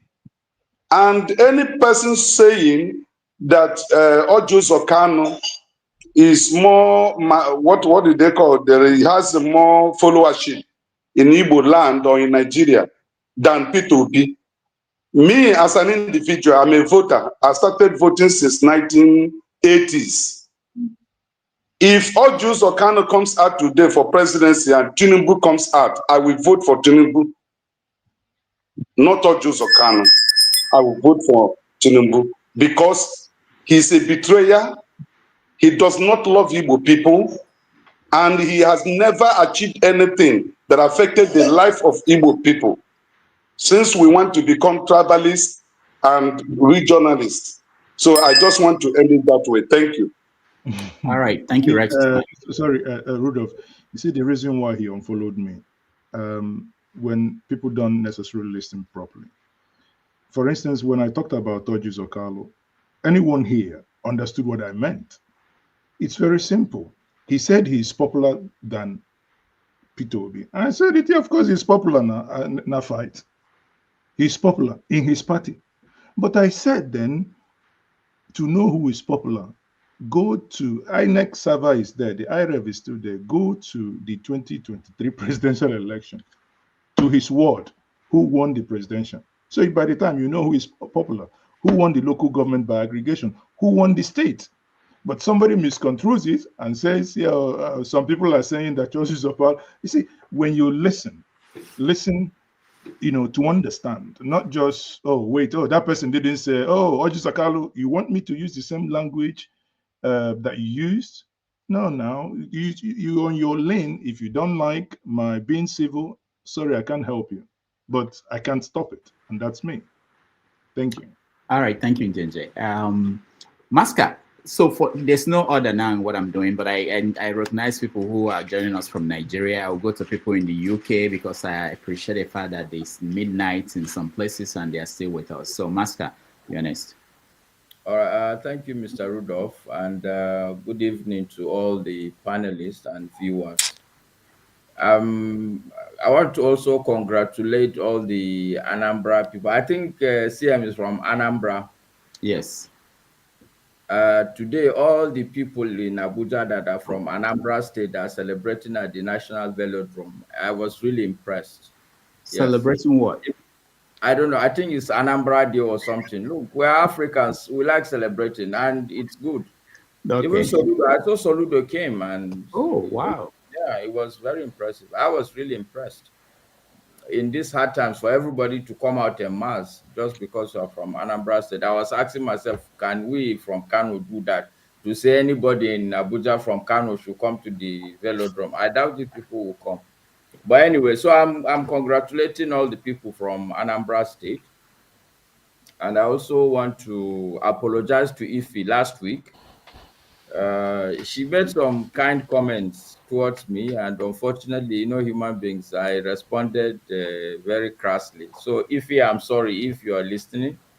There's no excuse for the way I responded, and I want to reassure you that I have deep respect for people like you, because I know I can say for fact you are the kind of person that I've seen that speaks from the depth of her heart. Therefore, whatever she says, she means it. And for people like that, I know that you can tell where you are with these people. I'm waiting keenly for Mr. Rudolph's segment. That's where we can have our field day. But thank you, Mr. Rudolph, for recognizing me and Righteous Man. It's actually difficult, but we appreciate the fact that you guys recognize that also. I stop there. Thank you. All right. Thank you so much, Maska. And I still owe you the book. I have it just to send it to you. I will remember and do that. No problem. All right. CM, you're next.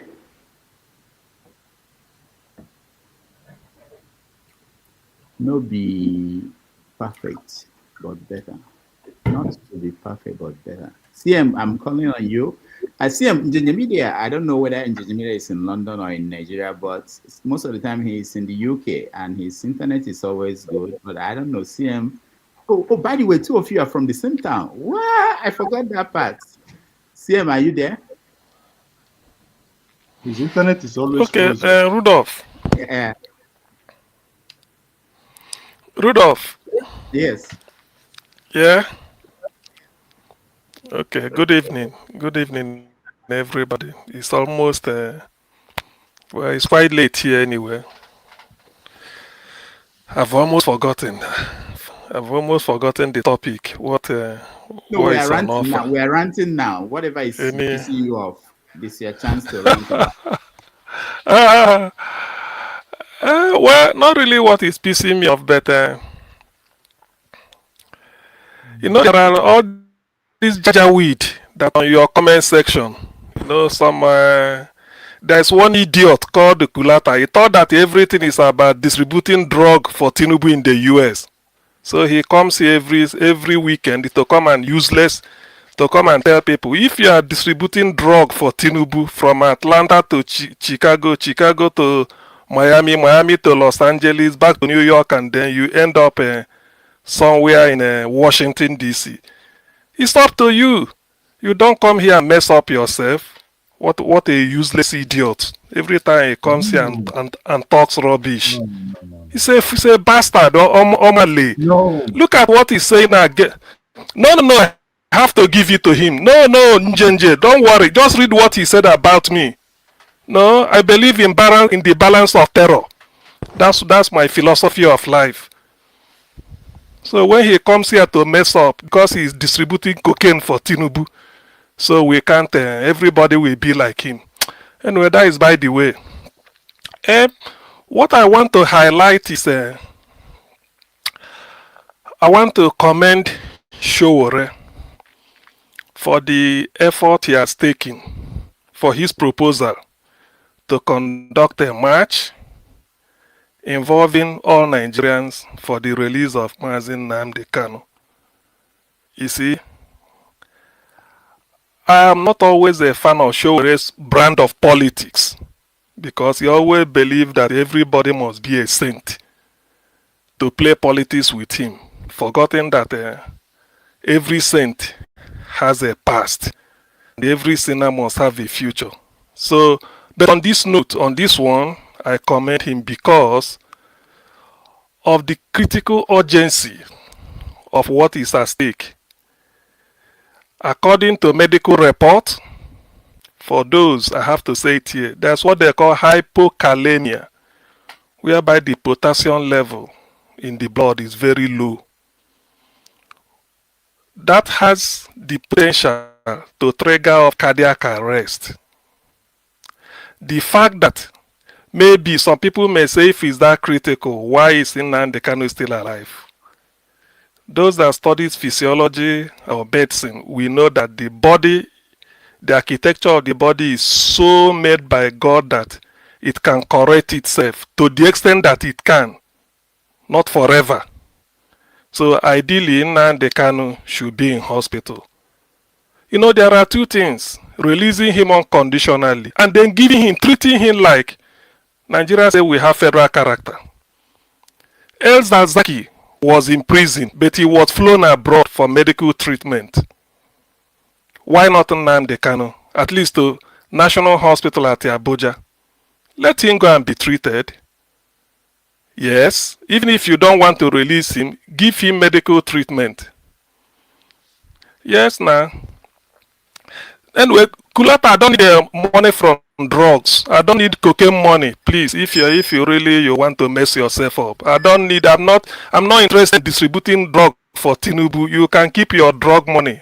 I don't live by. I'm not a narco business.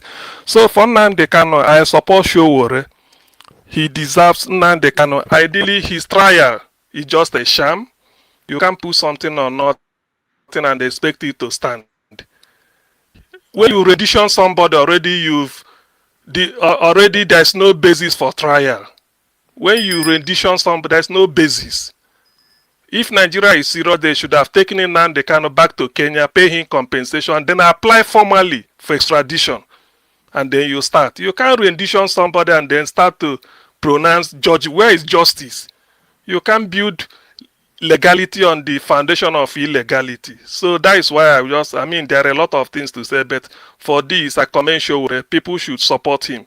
Nnamdi Kanu deserve freedom, irrespective of what anybody should say, because he's a sham. In a country whereby terrorists are being called to negotiation, terrorists, and giving condition, yet Nnamdi Kanu is being subjected to one type of kangaroo trial. What nonsense. All right, Thank you. Thank you, CM. My phone has been bringing up the hook, comments, and everybody. I think we should start the rant with a warning every week. You might hear things that are not normal. Anyway, we'll talk about that next time. But Dexter, you're next. 2 minutes. Dexter again before me. What is that? The marginalization that we're talking about? Yeah, you're from Benue and Plateau. Who cares about Dexter Benue? already ran, so we are going. Oh, he did. You see, I lost it. This I'm sorry. If he did. Did you run? Yes. That's a fallacy now. I mean, how does somebody make that kind of statement while I'm It's still a alive? fallacy. This man from Benue. That's a fallacious Go statement. ahead, Dexter. So see, thank you, Dr. Damages. So first of all, I just wonder what is the value we place on life as human beings, as Black people. You know, why are we going to bash Ted Cruz? It's clearly not happening. Let me ask you a question. How many people need to die in your family consistently before you will say it's genocide? If our value for human rights is so for human life is so low, and there's somebody who has a higher value and say, that's genocide, then we are now coming to dance around it, skate around it. And people not die in Nigeria, whether Christians, Muslims. If your own is dying, you don't want it to be genocide, no problem. You see, this is the same thing we have in Nigeria. The person that is getting 20 wants you to lower your expectation. That you that is getting 80, I'm getting 20 now. Why are you bothering yourself? I'm getting 20. If Christians are dying, if people that are Christians, that 100 die, they feel that it's genocide. Leave them to say genocide. If you die, you want your own to be 2,000 before you think it's genocide. Then say it's not genocide. I mean, so if somebody that values life says, if 10 people die in my place, so it's genocide. You want it to be 200,000. They will kidnap 200 girls, 200 minors, students, and we don't care for how many years, and we are playing around. Ted Cruz, why is he saying we are playing politics with it? Why? Why are we playing? Even the average citizen is playing politics with it. Why? This is the reason why we're not going anywhere. We should be crying. We should be shedding tears that Ted Cruz even heard that kind of thing and he's saying it. this year, Benue killings, who are people that died. We should be shedding tears. Any proper country will be shedding tears. And we should be holding our leaders accountable. Not coming to join them and say, it's Christians, it's Muslims. That's the first one. That's one of the things I was going to say. Then Nigeria were full of theory. That is why, you see, that's why INEC is a shame. They bring professors, it is theory, no practicality. We need less academics. What we need is practical people. In the Western world, we all know. Look at the people, Jeff Bezos, look at Mark Zuckerberg, all these guys. It's not about you. Forget about this theory. We keep on. I have my master's degree. I have my PhD. I'm a professor. What does he do? Mahmoud was a professor. What did he do? He couldn't make election to be free and fair. Somebody wrote a software, brought IREV to make it work. Mahmoud, the professor, couldn't make it work. The same thing we have in Nigeria. Theory. Go to school, read book. You read the book, you cannot practicalize it. Go to the oil industry, the same thing. Go to the manufacturing industry, the same thing. No practical. All we want is theory. I have this, I have that. No practicality. It is the same thing everywhere. And we like this degree. What is the point with all these things? Is it working? It's not working. Let's tell ourselves it's not working. And until we can face ourselves and say it's not working. Stop skirting around it. Stop deceiving ourselves. It's not working. Go back to the drawing board and be practical. Thank you. This is a proper rant. And that's why Umahi talked about his professorship of practice. I believe Dexter is pushing for, you have to show in practice that you deserve that professorship. All right, Dexter, thank you. Media, do you have anything to say so far? Okay. KJ, I think you are the last person. We have to go. Somehow we have to end this show today. So is he going to marginalize me? I didn't run to. And he's still going to have the audacity to do it, right? Right?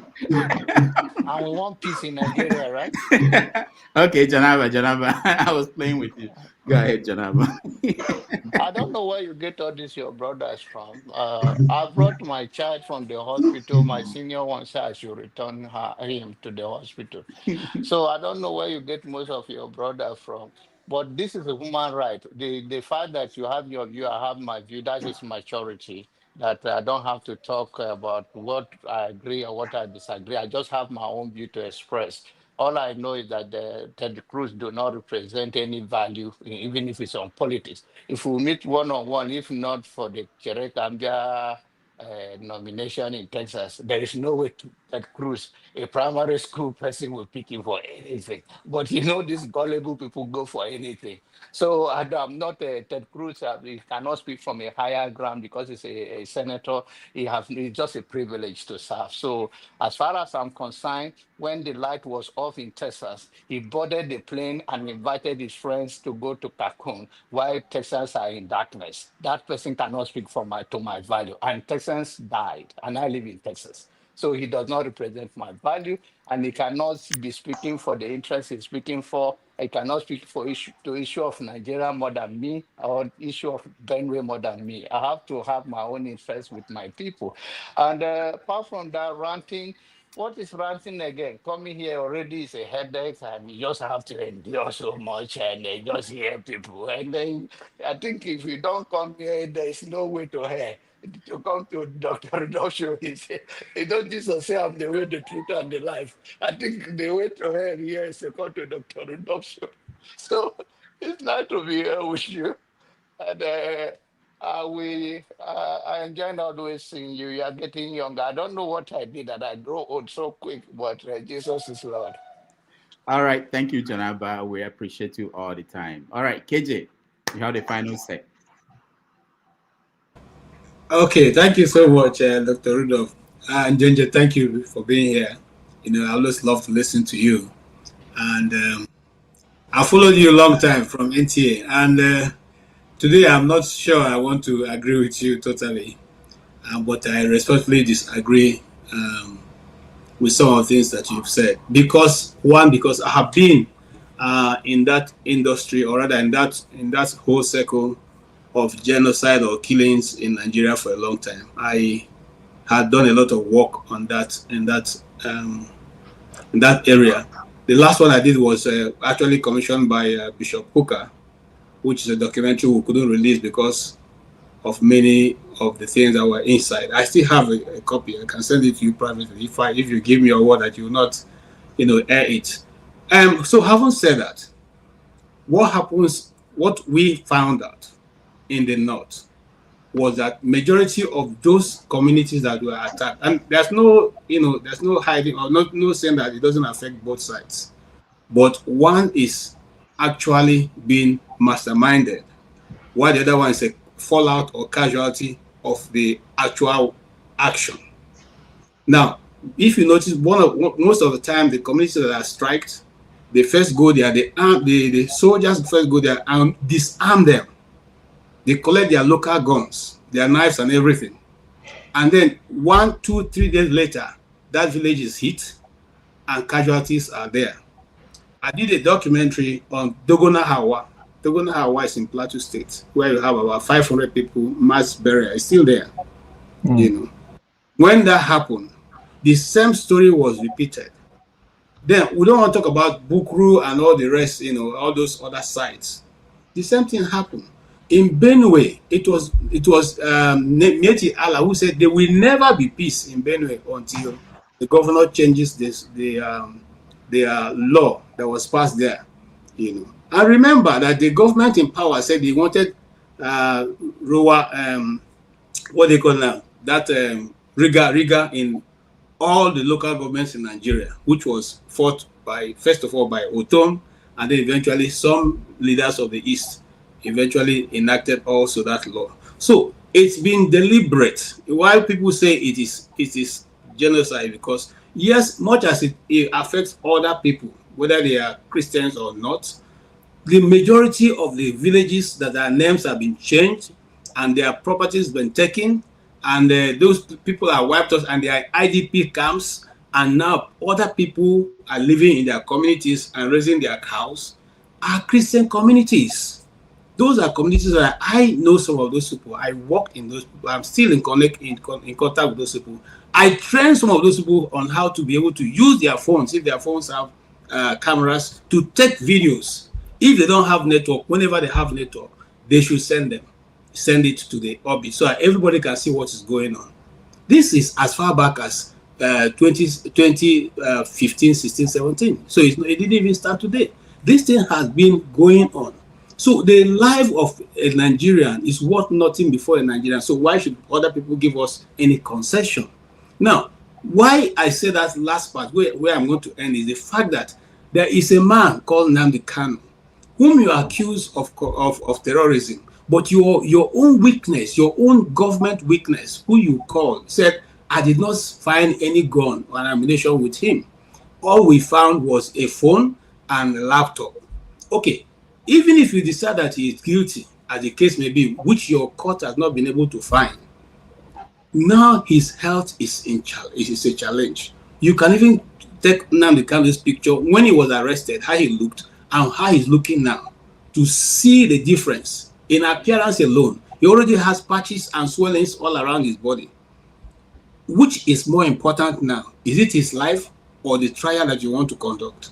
Do you try a dead man? So God forbid tomorrow we wake up and we hear, oh, this happened to him in DSS, where he is. Will we still continue the trial? Which comes first, the chicken or the egg? So what we are simply saying now is that if you just oppose that to what we are talking about, the genocide going on, you find out that the Nigerian government don't see anything in anybody's life as important. And if life is not important to anybody, what else can be important? Okay, because it's the life that I have now that I can be able to relate to you. If I don't have life today, can you talk to a dead person? Can you prosecute a dead person? So we are saying, Nesses, that even in the far north where these things are also happening, you find out that majority of those people, some of them are casualties, yes. Some of them are sheer, fact that they just didn't pay for whatever they have been asked to pay. But majority of the places in Kaduna, okay, that is in Kaduna State, and in Plateau State, and in Bauchi State, in Taraba, in Benue, Okay, Jonaba was talking about and of Katsina too. Agatu. Yes, and Katsina and Zamfara and Sokoto. Okay, you find out that most of those places become a change community after that.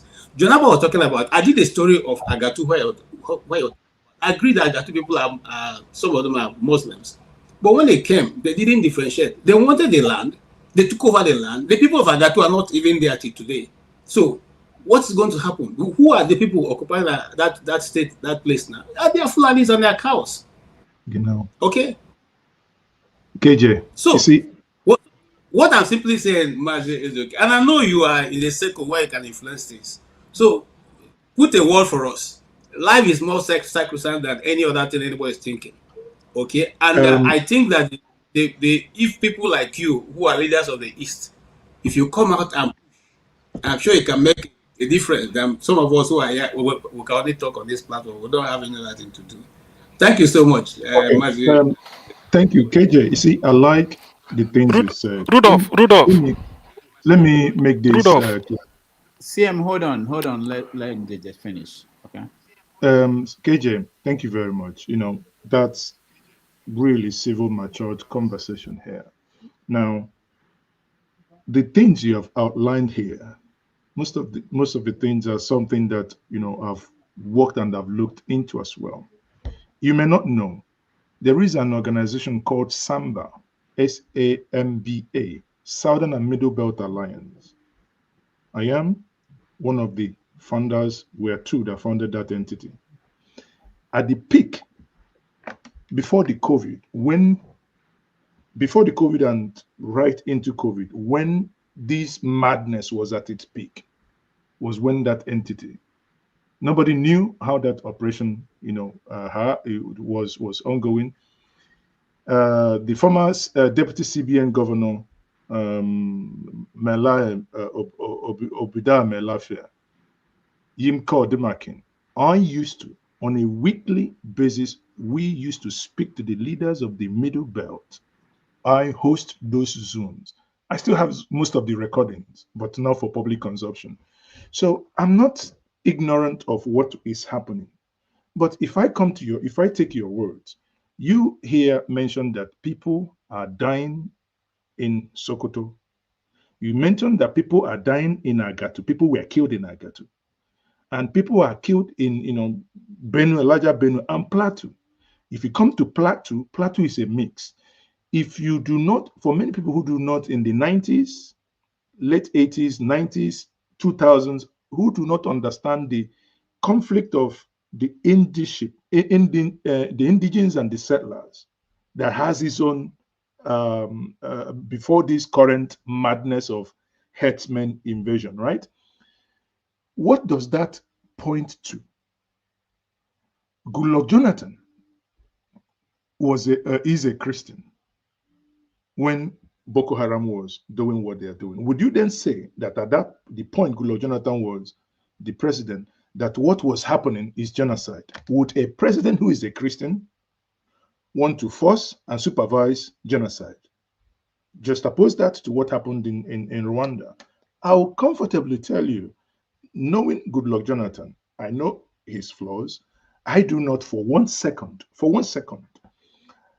would think that he would want to exterminate any part of Nigeria. What then I think happens is that the government that he ran, certain security elements were incapable to deal with the threat that we have. Fast forward, Buhari came. Why this narrative gained traction was, one, Buhari is being viewed by Nigerians as a fundamentalist Muslim. And when this killing was happening, if you ask me, I've in so many occasions called him the most, when it comes to the security of the nation, he was the most, sorry, but in my view, a waste of space. He didn't care. He cared not. Dexter, I think your mic is on. He cared not about what was happening to his citizens. On the other hand, when it comes to southern Nigeria, if he wanted to act, he overreact. Do you know how many people that was under Buhari in his own state let's not reduce human life when we lose human life to whether that person worships through south or through north. Come to Kaduna. If you exclude southern Kaduna, Al-Zazaki, what happened to that sect? They are still Muslims, but Muslims of a different direction. What I'm saying is, if you take these states where we have this quantum killing, one, it is condemnable. Two, is what it then shows us is the failure of state to protect you and I. That when we formed SAMBA, Southern and Middle Belt Alliance, was when we thought the Southeast we will be overrun if we do nothing. What some of us did was, okay, Middle Belt people, let's come and form this alliance. Some of the things we did was, if we do not allow this fight to get to this, this madness, security challenges to get to the South, rather, let's support you to stop it in your own place so that it doesn't go, right? But in stopping it, there is not much you can do as a person, because the state that you have yielded your right to say, I am now I've given you my everything, please, we have this social contract, protect me. The state has failed to protect. Therefore, I begrudge no one who says that this is a systematic genocide.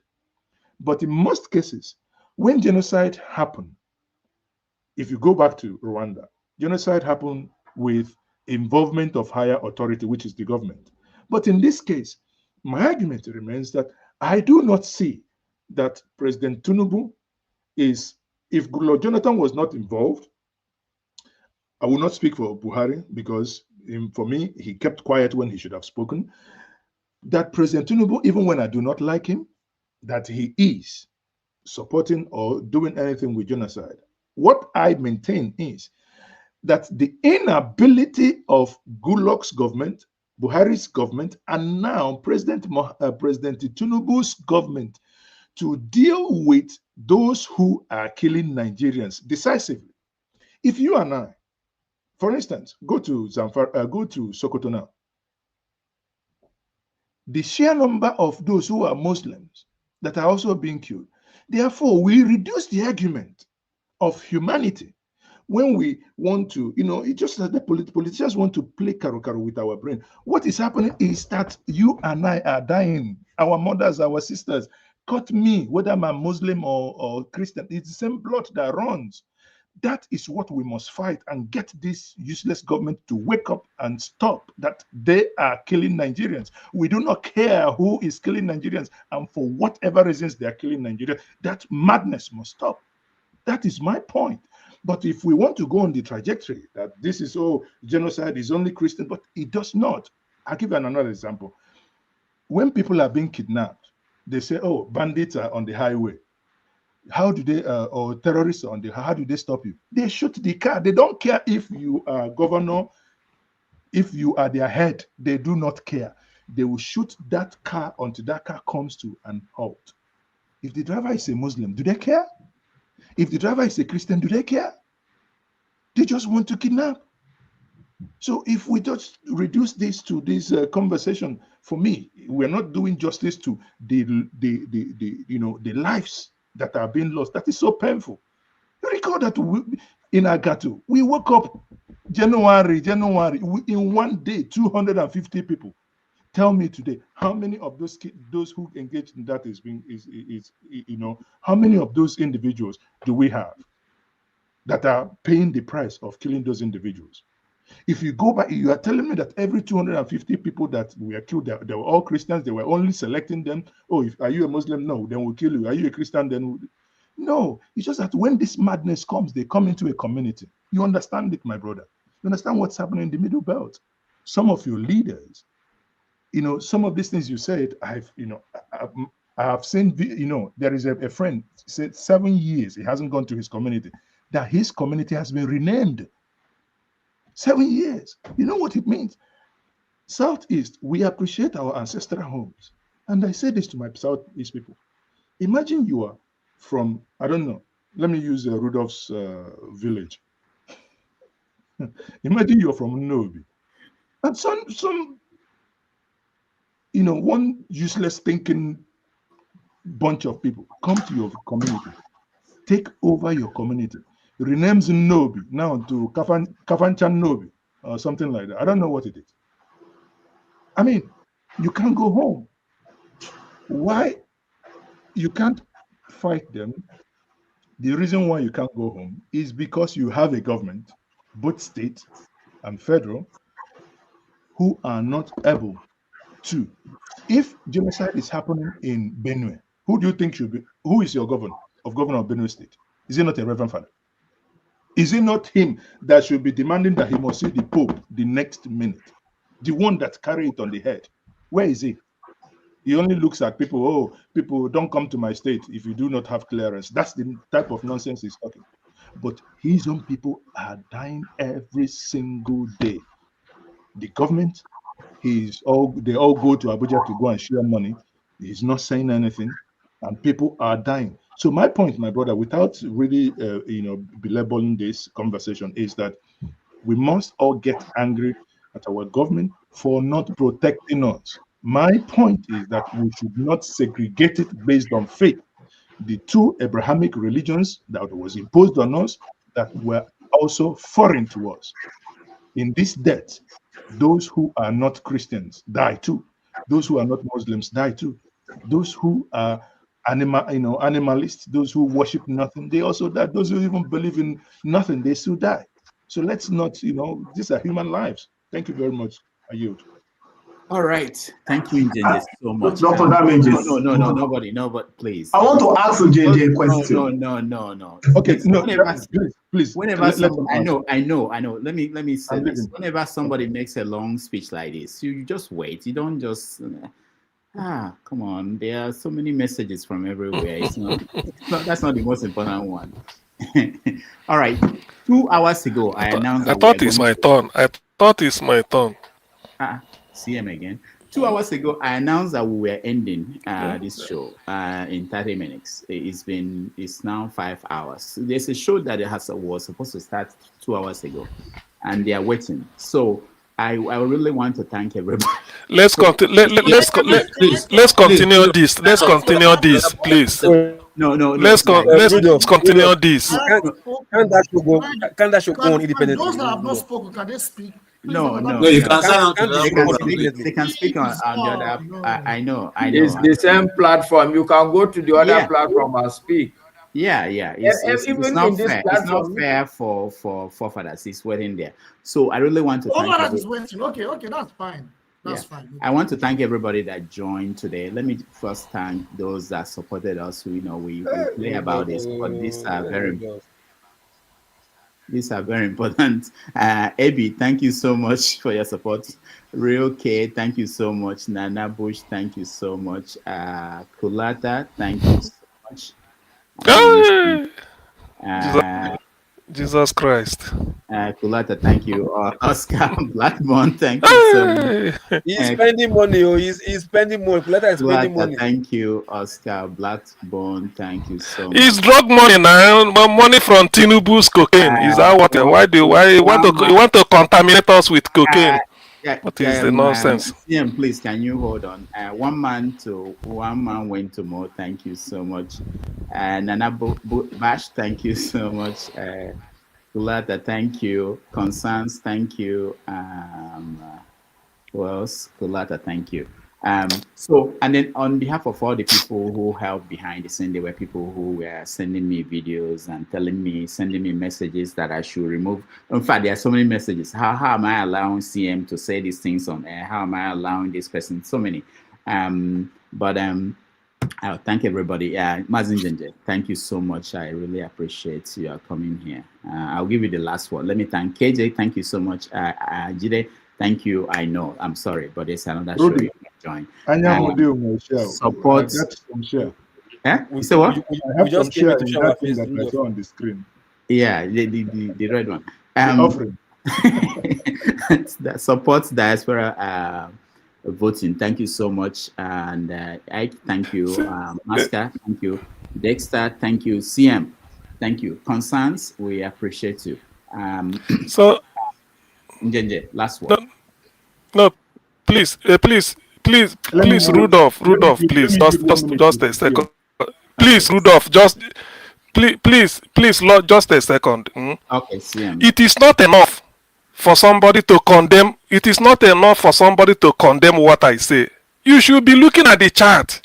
What right has Omali like Kulata to come and be writing what he's writing about me? What right has he got? What did I do to him? I came here to give my own opinion. He's there messing me up. What did I take his wife from him? If at all he has a wife, am I struggling to distribute cocaine for Tinubu with him? So what is his problem? You should ask him. This is what you should do, Rudolph. Otherwise, I accuse you of bias. What did I talk to him? He went to chat and started insulting me. What did I do to him? Now, when I reply, people will not take it that CM is talking. What did I do to the so-called Omali Kulata? What did I do to him that is writing rubbish on the column for me? What did I do? Let him tell me my offense. That's what I'm asking. What did I do? Tell me. Ask Kulata. What did I do to him? I'm not a transvestite like him. Thank you, CM. I'm not a transvestite. He is. Let me point out that for the first time in a long time, we didn't have any moderator. So there was nobody moderating the comments. And I can be paying attention to what's happening on the panel and dealing with other things behind the scene and moderate the comments. I don't know what happened there. But I promise you that he regard it. You can read through the Rudolph, go through the comment. Go through the comment, you will see it. Something regard it. What did I do to him? All right, see, I'm sorry. So I can't exist because of Kulata. CM, we'll look into that. It's not CM, Please look into it. And I will bring it up next week. I want you to look into the column. Okay. What did I do to him? Why? Why is he after me? Why is he after me? CM is okay, brother. CM, take it easy. Can you just take it easy?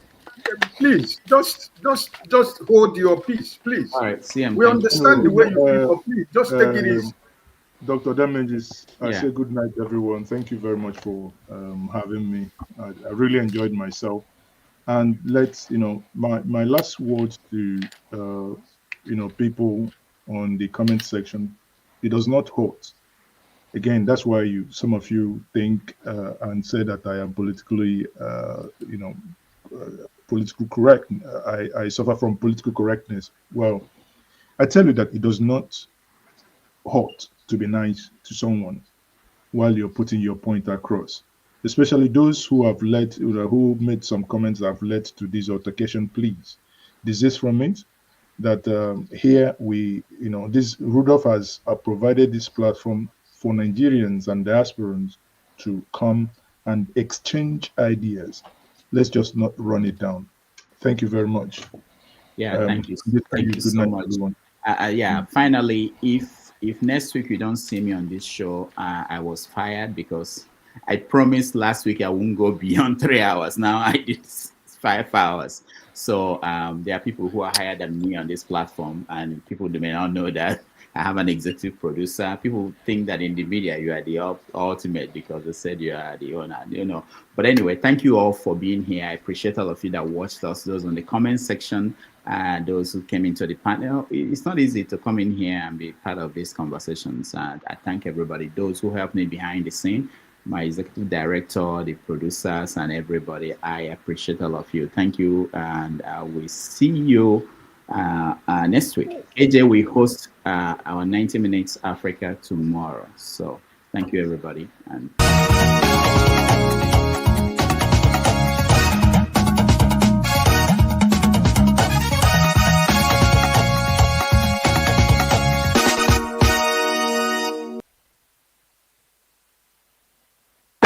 thank you so much for watching. Thank you. Have you subscribed? Yes, you. Have you subscribed? You. Yeah, before you go, click. It's free. Click.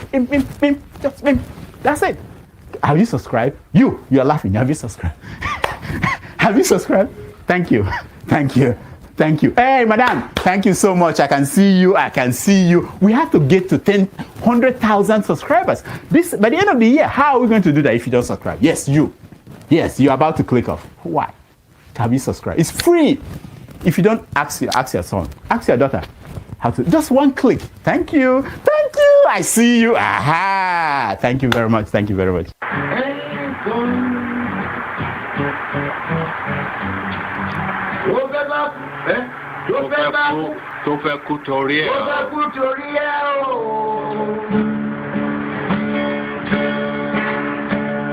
Oh,